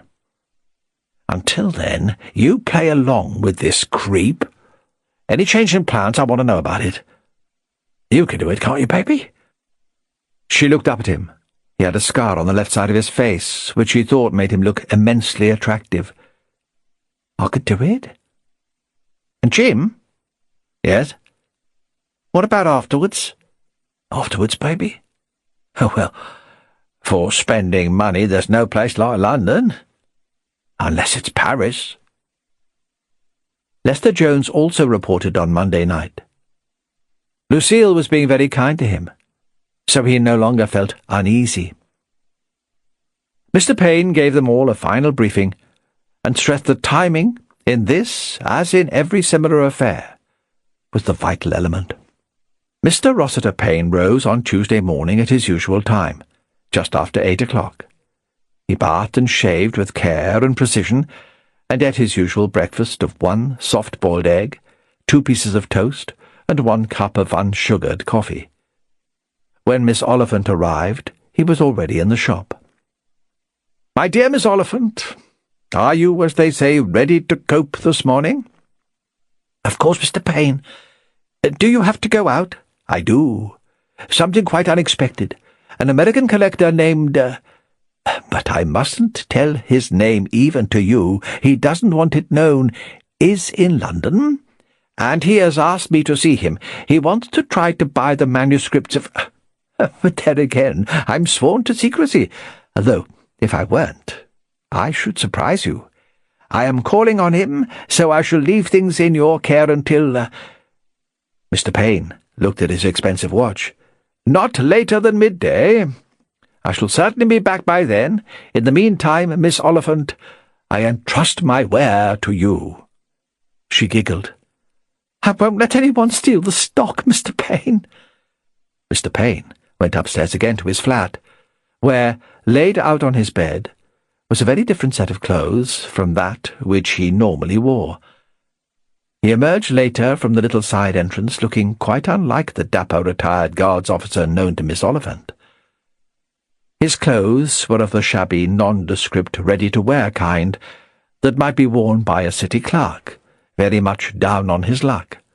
The sleeve and trouser cuffs distinctly frayed, the tie a piece of dirty string.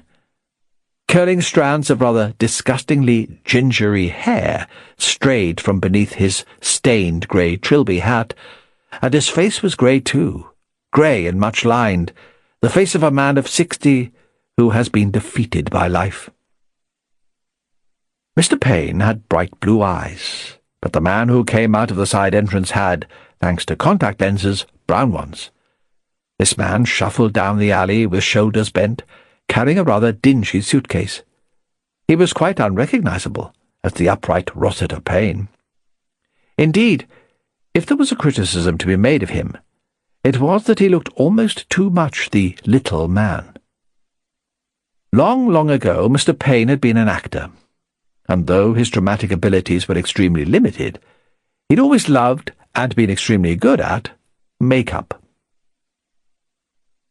He took with him a realistic-looking gun that, in fact, fired nothing more lethal than caps. He was a man who disliked violence and thought it unnecessary. After he left Mr. Payne on Monday night, Stacy had been unable to resist having a few drinks. The alarm clock awakened him to a smell of frizzling bacon. His wife sensed that he had a job on, and she came into the bedroom as he was taking the Smith & Wesson out of the cupboard. "Bill!" He turned round. "Do you need that?" "What do you think?" "Don't take it." Don't be stupid." "Bill, please. I'll get frightened." Stacy put the gun into his hip pocket. "Won't use it. Just makes me feel a bit more comfortable, see?"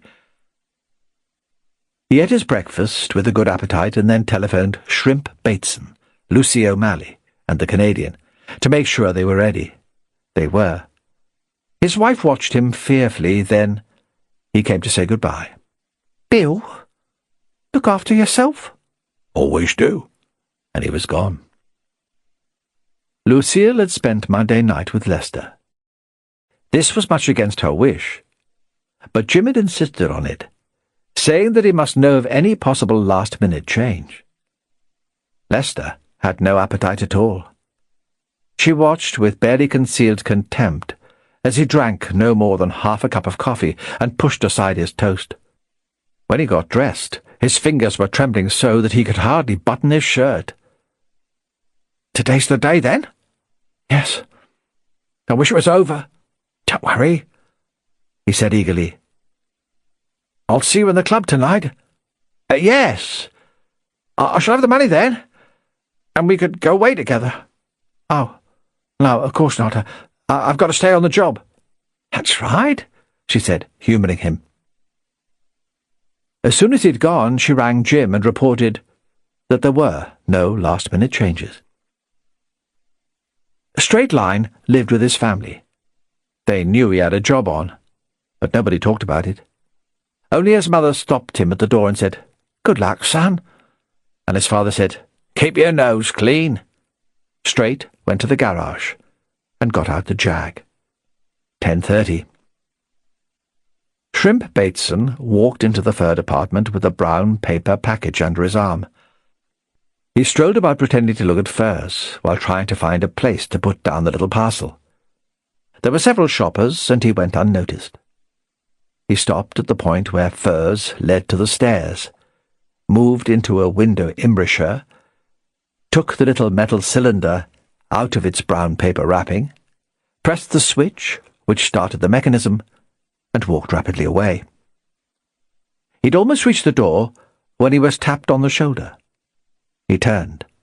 A clerk was standing with the brown paper in his hand. "Excuse me, sir.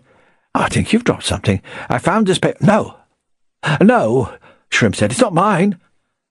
There was no time to waste in arguing. Shrimp turned and half walked, half ran through the doors into the staircase. The clerk followed him. People were coming up the stairs, and Shrimp, in a desperate attempt to avoid them, slipped and fell, bruising his shoulder. The clerk was standing hesitantly at the top of the stairs when he heard the whoosh of sound and, turning, saw flames. He ran down the stairs, then took Shrimp firmly by the arm and said, "I think you'd better come back with me, sir." The bomb had gone off on schedule, setting fire to the window curtains and to one end of the store counter. A few women were screaming, and other clerks were busy saving the furs. Flack, one of the store detectives, arrived on this spot quickly and organised the use of the fire extinguishers. They got the fire completely under control in 3 minutes. The clerk, full of zeal, brought Shrimp along to Flack. "Here's the man who did it." Flack looked at him. "Firebug, eh? Let me go. I had nothing to do with it." "Let's talk to the manager, shall we?" Flack said, and led Shrimp away.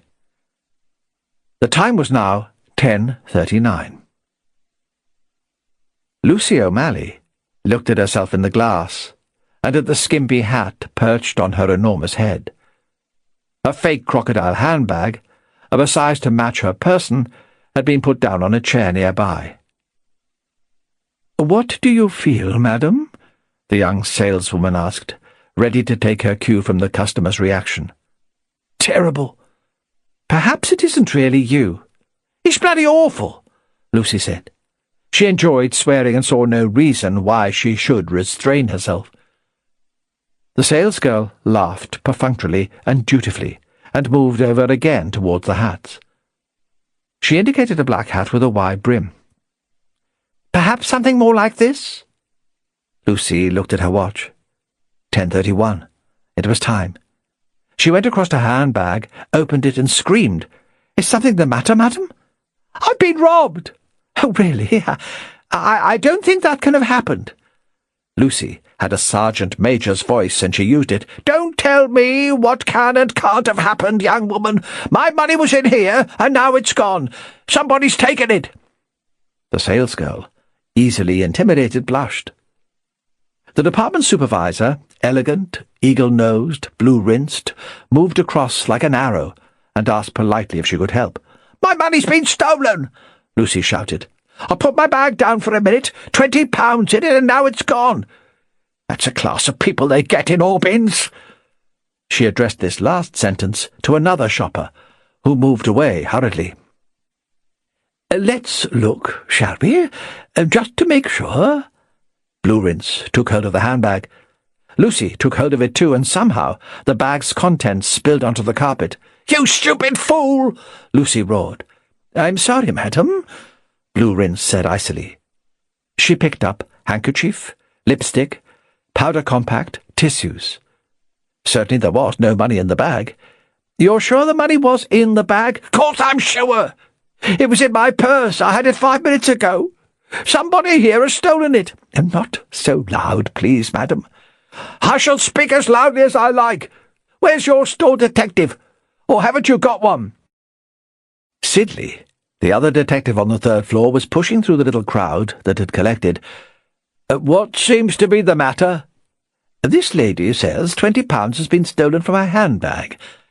Florence just managed to refrain from emphasizing the word lady. "I'm very sorry. Shall we talk about it in the office?" "I don't budge until I get my money back." Lucy was carrying an umbrella, and she waved it threateningly. However, she allowed herself to be led along to the office. There the handbag was examined again, and the salesgirl, now tearful, was interrogated. There also Lucy, having surreptitiously glanced at the time, put her hand into the capacious pocket of her coat and discovered the purse. There was £20 in it, just as she had said. She apologized, although the apology went much against the grain for her, declined the suggestion that she should return to the hat counter, and left the store with the consciousness of a job well done. "Well," Sidley said, "I shouldn't like to tangle with her on a dark night." The time was now 10:40. The clock in the jury department stood at exactly 10:33 when a girl came running in out of breath and said to the manager, "Oh, Mr. Marston, there's a telephone call for Mr. Davidson. It's from America." Marston was large and inclined to be pompous. "Put it through here, then." "I can't. There's something wrong with the line in this department. It seems to be dead." Davidson had heard his name mentioned and came over to them quickly. He was a crew-cut American, tough and lean.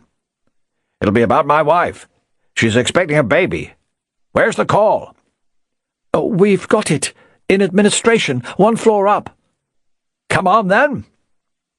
Davidson started off at what was almost a run, and the girl trotted after him. Marston stared at both of them disapprovingly. He became aware that one of his clerks, Lester Jones, was looking rather odd. "Is anything the matter, Jones? Do you feel unwell?" Lester said that he was all right. The act of cutting the telephone cord had filled him with terror. But with the departure of Davidson, he really did feel better. He thought of the money, and of Lucille. Lucille was saying goodbye to Jim Baxter and his friend Eddie Grain. They were equipped with an arsenal of weapons, including flick knives, bicycle chains, and brass knuckles. They did not, however, carry revolvers.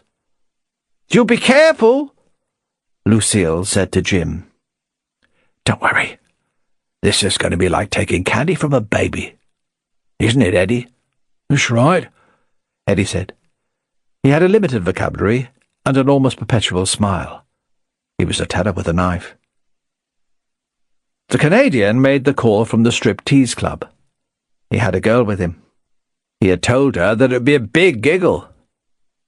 When he heard Davidson's voice, the time was just after 10:34, he said, "Is that Mr. Davidson?"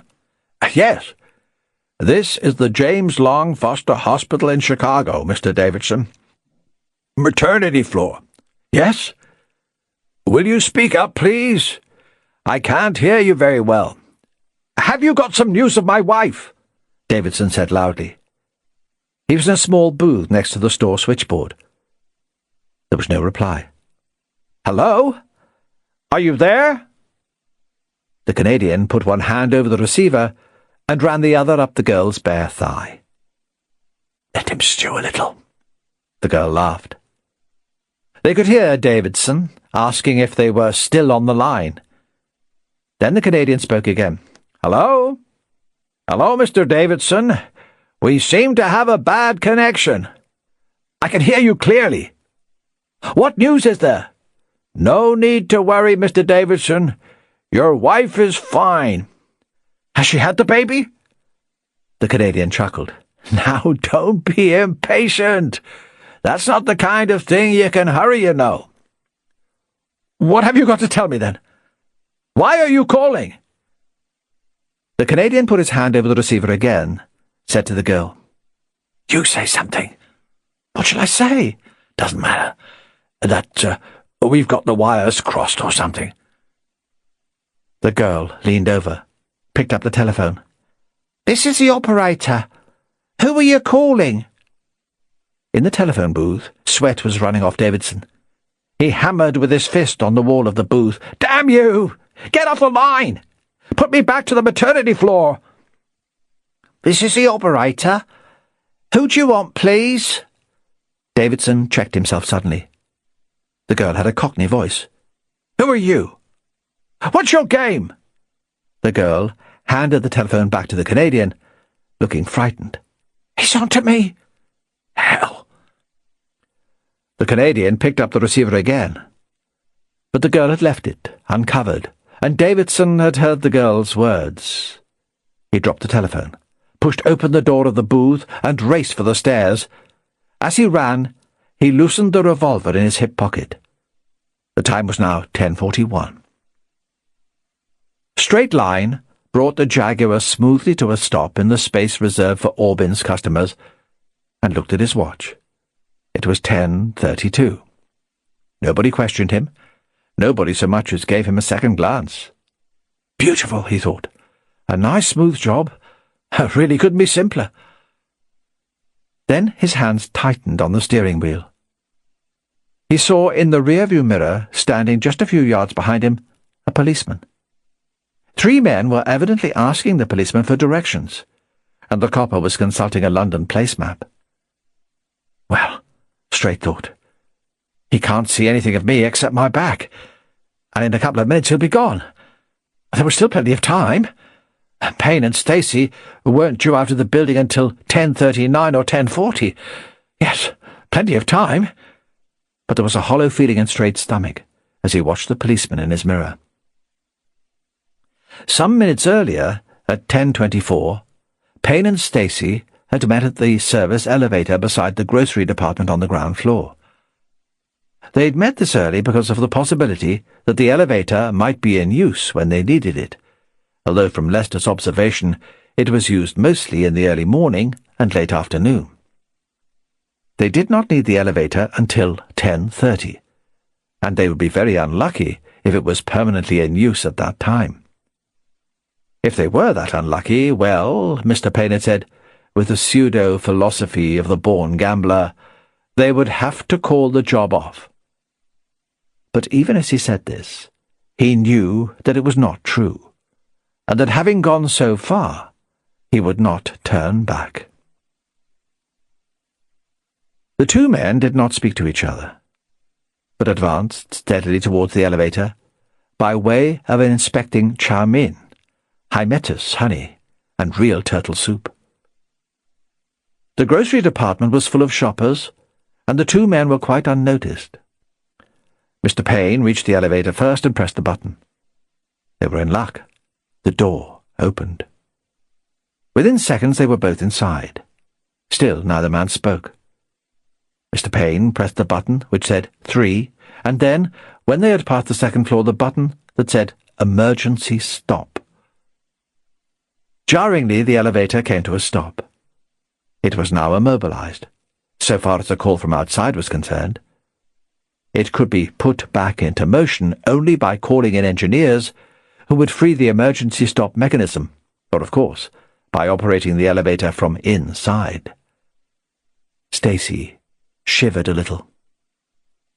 The elevator was designed for freight, and therefore roomy enough to hold 20 passengers, but Stacey had a slight tendency to claustrophobia, which was increased by the thought that they were poised between floors.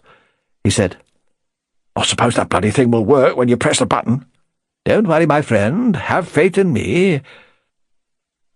Mr. Payne opened the dingy suitcase, revealing as he did so that he was now wearing rubber gloves. In the suitcase were 2 long red cloaks, 2 fuzzy white wigs, 2 thick white beards, 2 pairs of outsize horn-rimmed spectacles, 2 red noses, and 2 hats with large tassels. "This may not be a perfect fit for you, but I don't think you can deny that it's a perfect disguise." They put on the clothes. Mr. Payne with the pleasure he always felt in dressing up, Stacey with a certain reluctance. The idea was clever, all right, he had to admit that, and when he looked in the elevator's small mirror and saw a Santa Claus looking back at him, he was pleased to find himself totally unrecognizable. Deliberately, he took the Smith & Wesson out of his jacket and put it into the pocket of the red cloak. "You understand, Stace, there is no question of using that weapon." "Unless I have to. There is no question," Mr. Payne repeated firmly. "Violence is never necessary. It is a confession that one lacks intelligence." "We got a point at them, haven't we? Show we mean business." Mr. Payne acknowledged that painful necessity by a downward twitch of his mouth, undiscernible beneath the false beard. "Isn't it time yet?" Mr. Payne looked at his watch. It was now 10:29. "We go over the top, you might call it, at 10:32 precisely. Compose yourself to wait, Stace." Stacey grunted. He could not help admiring his companion, who stood peering into the small glass, adjusting his beard and moustache, and settling his cloak more comfortably. When at last Mr. Payne nodded and said, "Here we go," and pressed the button marked 3, resentment was added to admiration. "He's all right now. But wait till we get to the action," Stacey thought. His gloved hand on the Smith & Wesson reassured him of strength and efficiency. The elevator shuddered, moved upward, stopped. The door opened. Mr. Payne placed his suitcase in the open elevator door so that it would stay open and keep the elevator at the 3rd floor. Then they stepped out. To Lester, the time that had passed after Davidson's departure and before the elevator door opened was complete and absolute torture. The whole thing had seemed so easy when Mr. Payne had outlined it to him. "It is simply a matter of perfect timing," he had said. "If everybody plays his part properly, Stace and I will be back in the lift within 5 minutes. Planning is the essence of this, as of every scientific operation. Nobody will be hurt, and nobody will suffer financially except—" And here he had looked at Lester with a twinkle in his frosty eyes. "Except the insurance company. And I don't think the most tender-hearted of us will worry too much about the insurance company." That was all very well, and Lester had done what he was supposed to do. But he hadn't really been able to believe that the rest of it would happen. He'd been terrified, but with the terror was mixed a sense of unreality. He still couldn't believe, even when Davidson went to the telephone upstairs, that the plan would go through without a hitch. He was showing some costume jewellery to a thin old woman who kept roping necklaces around her scrawny neck, and while he did so, he kept looking at the elevator, above which was the department clock. The hands moved slowly after Davidson left, from 10:31 to 10:32. "They're not coming," Lester thought. "It's all off." A flood of relief touched with regret, but with relief predominating, went through him. Then the elevator door opened, and the 2 Santa Clauses stepped out. Lester started convulsively. "Young man," the thin woman said severely, "it doesn't seem to me I have your undivided attention. Have you anything in blue and amber?" It had been arranged that Lester would nod to signify that Davidson had left the department, or shake his head if anything had gone wrong. He nodded now as though he had some vital stance. The thin woman looked at him astonished. "Young man, is anything the matter?" "Blue and amber," Lester said wildly. "Amber and blue." He pulled out a box from under the counter and began to look through it. His hands were shaking. Mr. Payne had been right in his assumption that no surprise would be occasioned by the appearance of 2 Santa Clauses in any department at this time of year. This, he liked to think, was his own characteristic touch, the touch of, not to be unduly modest about it, creative genius. There were a dozen people in the jewellery department, half of them looking at the Russian royal family jewels, which had provided less of an attraction than Sir Henry Auburn had hoped. 3 of the others were wandering about in the idle way of people who are not really intending to buy anything, and the other 3 were at the counters, where they were being attended to by Lester, a salesgirl, whose name was Miss Glennie, and by Marston himself. The appearance of the Santa Clauses aroused only the feeling of pleasure, experienced by most people at sight of these slightly artificial figures of jollity. Even Marston barely glanced at them. There were half a dozen Santa Clauses in the store during the weeks before Christmas, and he assumed that these two were on their way to the toy department, which was also on the third floor, or to Robin Hood in Sherwood Forest tableau, which was this year's display for children. The Santa Clauses walked across the floor together, as though they were, in fact, going into carpets, and then on to the toy department. But after passing Lester, they diverged. Mr. Payne went to the archway that led from jewellery to carpets, and Stacy abruptly turned behind Lester towards the manager's office. Marston, trying to sell an emerald brooch to an American who was not at all sure his wife would like it, looked up in surprise. He had a natural reluctance to make a fuss in public, and also to leave his customer. But when he saw Stacy with a hand actually on the door of his own small but sacred office, he said to the American, "Excuse me a moment, sir," and said to Miss Glennie, "Look after this gentleman, please," by which he meant that the American should not be allowed to walk out with the emerald brooch, and called out, although not so loudly that the call could be thought of as anything so vulgar as a shout, "Just a moment, please. What are you doing there? Well, what do you want?"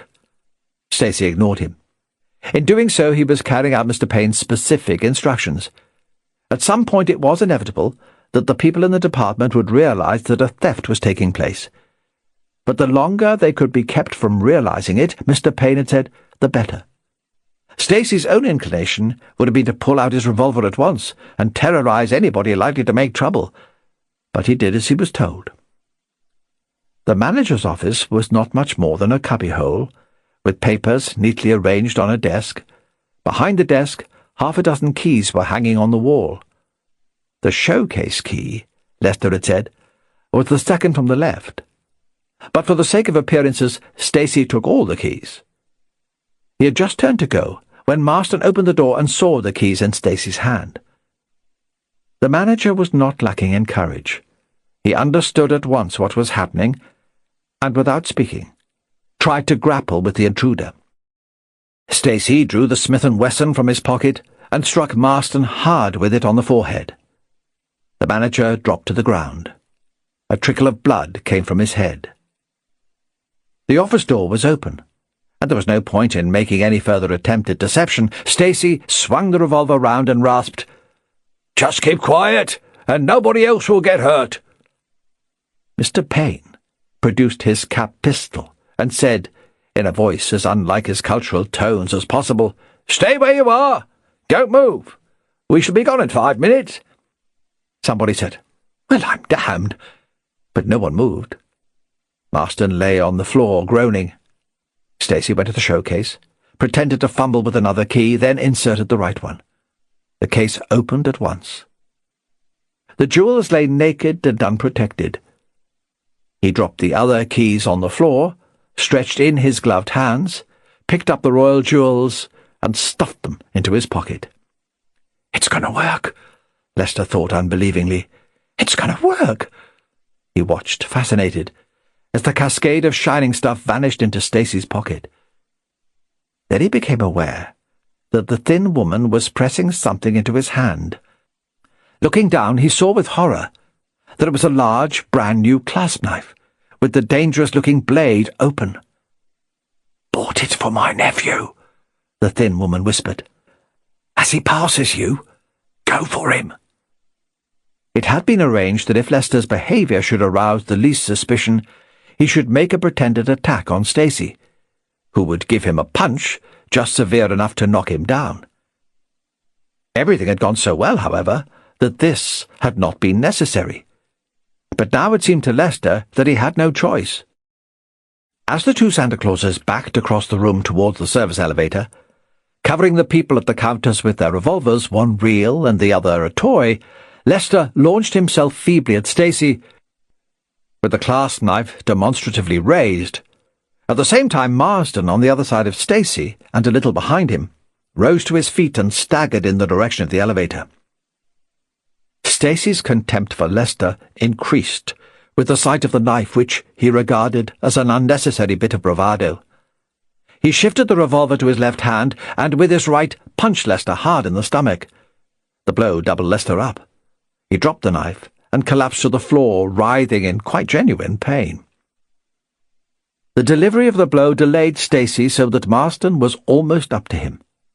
Mr. Payne retreated rapidly to the elevator, shouted a warning. But the manager was on Stacy, clawing at his robes. He did not succeed in pulling off the red cloak, but his other hand came away with the wig, revealing Stacy's own cropped brown hair. Stacy snatched back the wig, broke away, and fired the revolver with his left hand. Perhaps he could hardly have said himself whether he intended to hit Marsden or simply to stop him.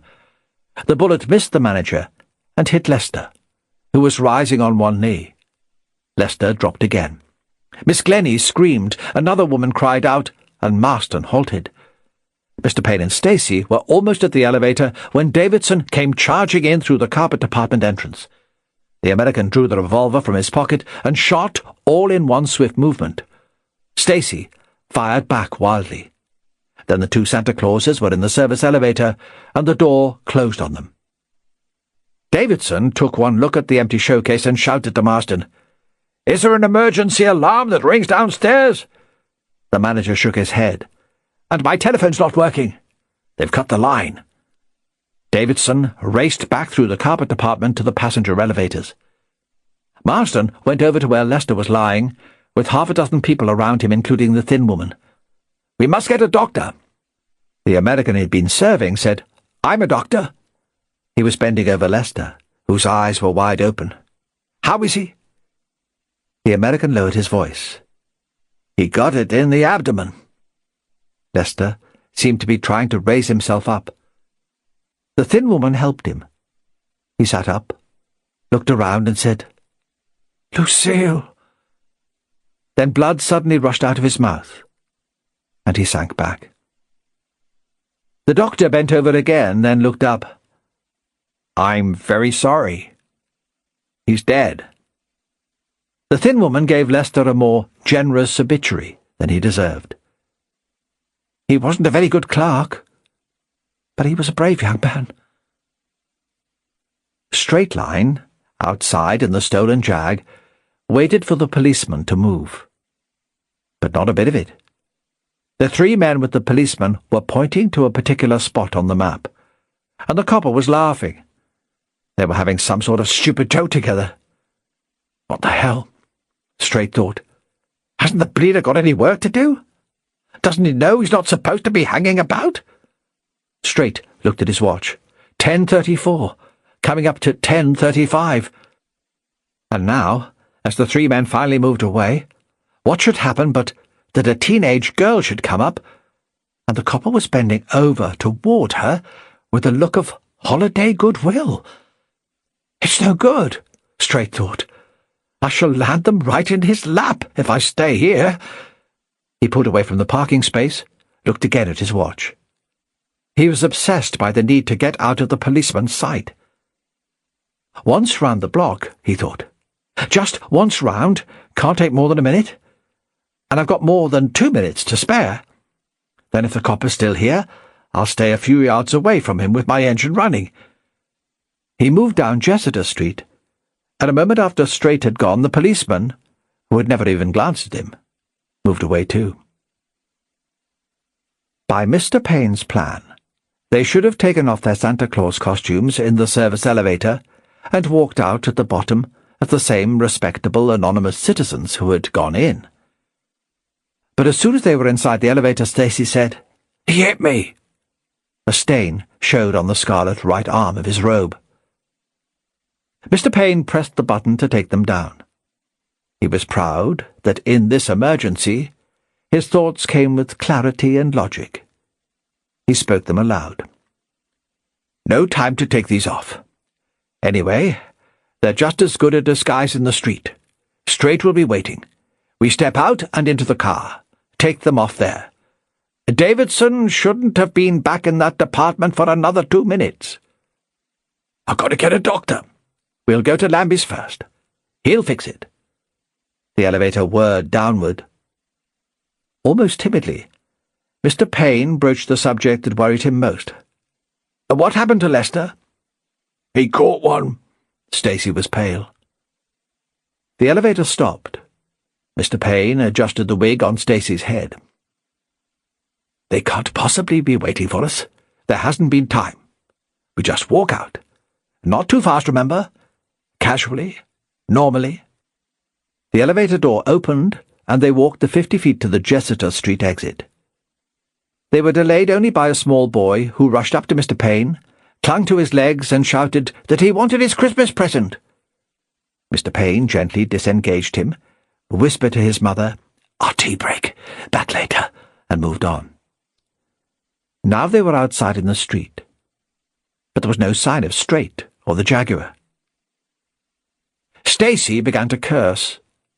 They crossed the road from Aubyn's, stood outside Danny's shoe parlour for a period that seemed to both of them endless, but was in fact only 30 seconds. People looked at them curiously. 2 Santa Clauses wearing false noses. But they did not arouse great attention. They were oddities, yes, but oddities were in keeping with the time of year and Oxford Street's festive decorations. "We've got to get away," Stacey said. "We're sitting ducks. Don't be a fool. We wouldn't get 100 yards. "Planning," Stacey said bitterly. "Fine bloody planning, if you ask me." "Here he is." The Jag drew up beside them, and in a moment they were in and down Jessiter Street, away from Aubyn's. Davidson was on the spot less than a minute later, but by the time he had found passers-by who had seen the 2 Santa Clauses get into the car, they were half a mile away. Straightline began to explain what had happened. Stacey swore at him, and Mr. Payne cut them both short. "No time for that. Get these clothes off. Talk later." "You got the rocks?" "Yes, but Stace has been hit by the American detective. I don't think it's bad, though." "What's his name?" "Lester. He okay?" "There was trouble. Stace caught him with a bullet." Straight said nothing more. He was not one to complain about something that couldn't be helped. His feeling showed only in the controlled savagery with which he manoeuvred the Jag. While Straight drove, Mr. Payne was taking off his own Santa Claus outfit and helping Stacey off with his. He stuffed them, with the wigs and beards and noses, back into the suitcase. Stacey winced as the robe came over his right arm, and Mr. Payne gave him a handkerchief to hold over it. At the same time, he suggested that Stacey hand over the jewels, since Mr. Payne would be doing the negotiating with the fence. It was a mark of the trust that both men still reposed in Mr. Payne that Stacey handed them over without a word, and that Straight did not object or even comment. They turned into the quiet Georgian terrace, where Lambie lived. "Number 15, the right-hand side," Mr. Payne said. Jim Baxter and Eddie Grain had been hanging about in the street for several minutes. Lucille had learned from Lester what car Straight was driving. They recognized the Jag immediately and strolled towards it. They had just reached the car when it came to a stop in front of Lambie's house. Stacey and Mr. Payne got out. Jim and Eddie were not, after all, too experienced. They made an elementary mistake in not waiting until Straight had driven away. Jim had his flick knife out and was pointing it at Mr. Payne's stomach. "Come on now, Dad. Give us the stuff, and you won't get hurt," he said. On the other side of the car, Eddie Grain, less subtle, swung at Stacey with a shortened length of bicycle chain. Stacey hit round the head, went down, and Eddie was on top of him, kicking, punching, searching. Mr. Payne hated violence, but he was capable of defending himself. He stepped aside, kicked upward, and knocked the knife flying from Jim's hand. Then he rang the doorbell of Lambie's house. At the same time, Straight got out of the car and felled Eddie Grain with a vicious rabbit punch. During the next few minutes, several things happened simultaneously. At the end of the road a police whistle was blown, loudly and insistently, by an old lady who had seen what was going on. Lambie, who also saw what was going on and wanted no part of it, told his manservant on no account to answer the doorbell or open the door. Stacey, kicked and beaten by Eddie Grain, drew his revolver and fired 4 shots. One of them struck Eddie in the chest, and another hit Jim Baxter in the leg. Eddie scuttled down the street, holding his chest, turned the corner, and ran, slap into the arms of 2 policemen hurrying to the scene. Straight, who did not care for shooting, got back into the Jag and drove away. He abandoned the Jag as soon as he could and went home. When the police arrived, with the bleating Eddie in tow, they found Stacey and Jim Baxter on the ground and several neighbours only too ready to tell confusing stories about the great gang fight that had just taken place. They interrogated Lambie, of course, but he had not seen or heard anything at all. And Mr. Payne? With a general melee taking place, and Lambie clearly not intending to answer his doorbell, he had walked away down the road. When he turned the corner, he found a cab, which he took to within a couple of 100 yards of his shop. Then, an anonymous man carrying a shabby suitcase, he went in through the little side entrance.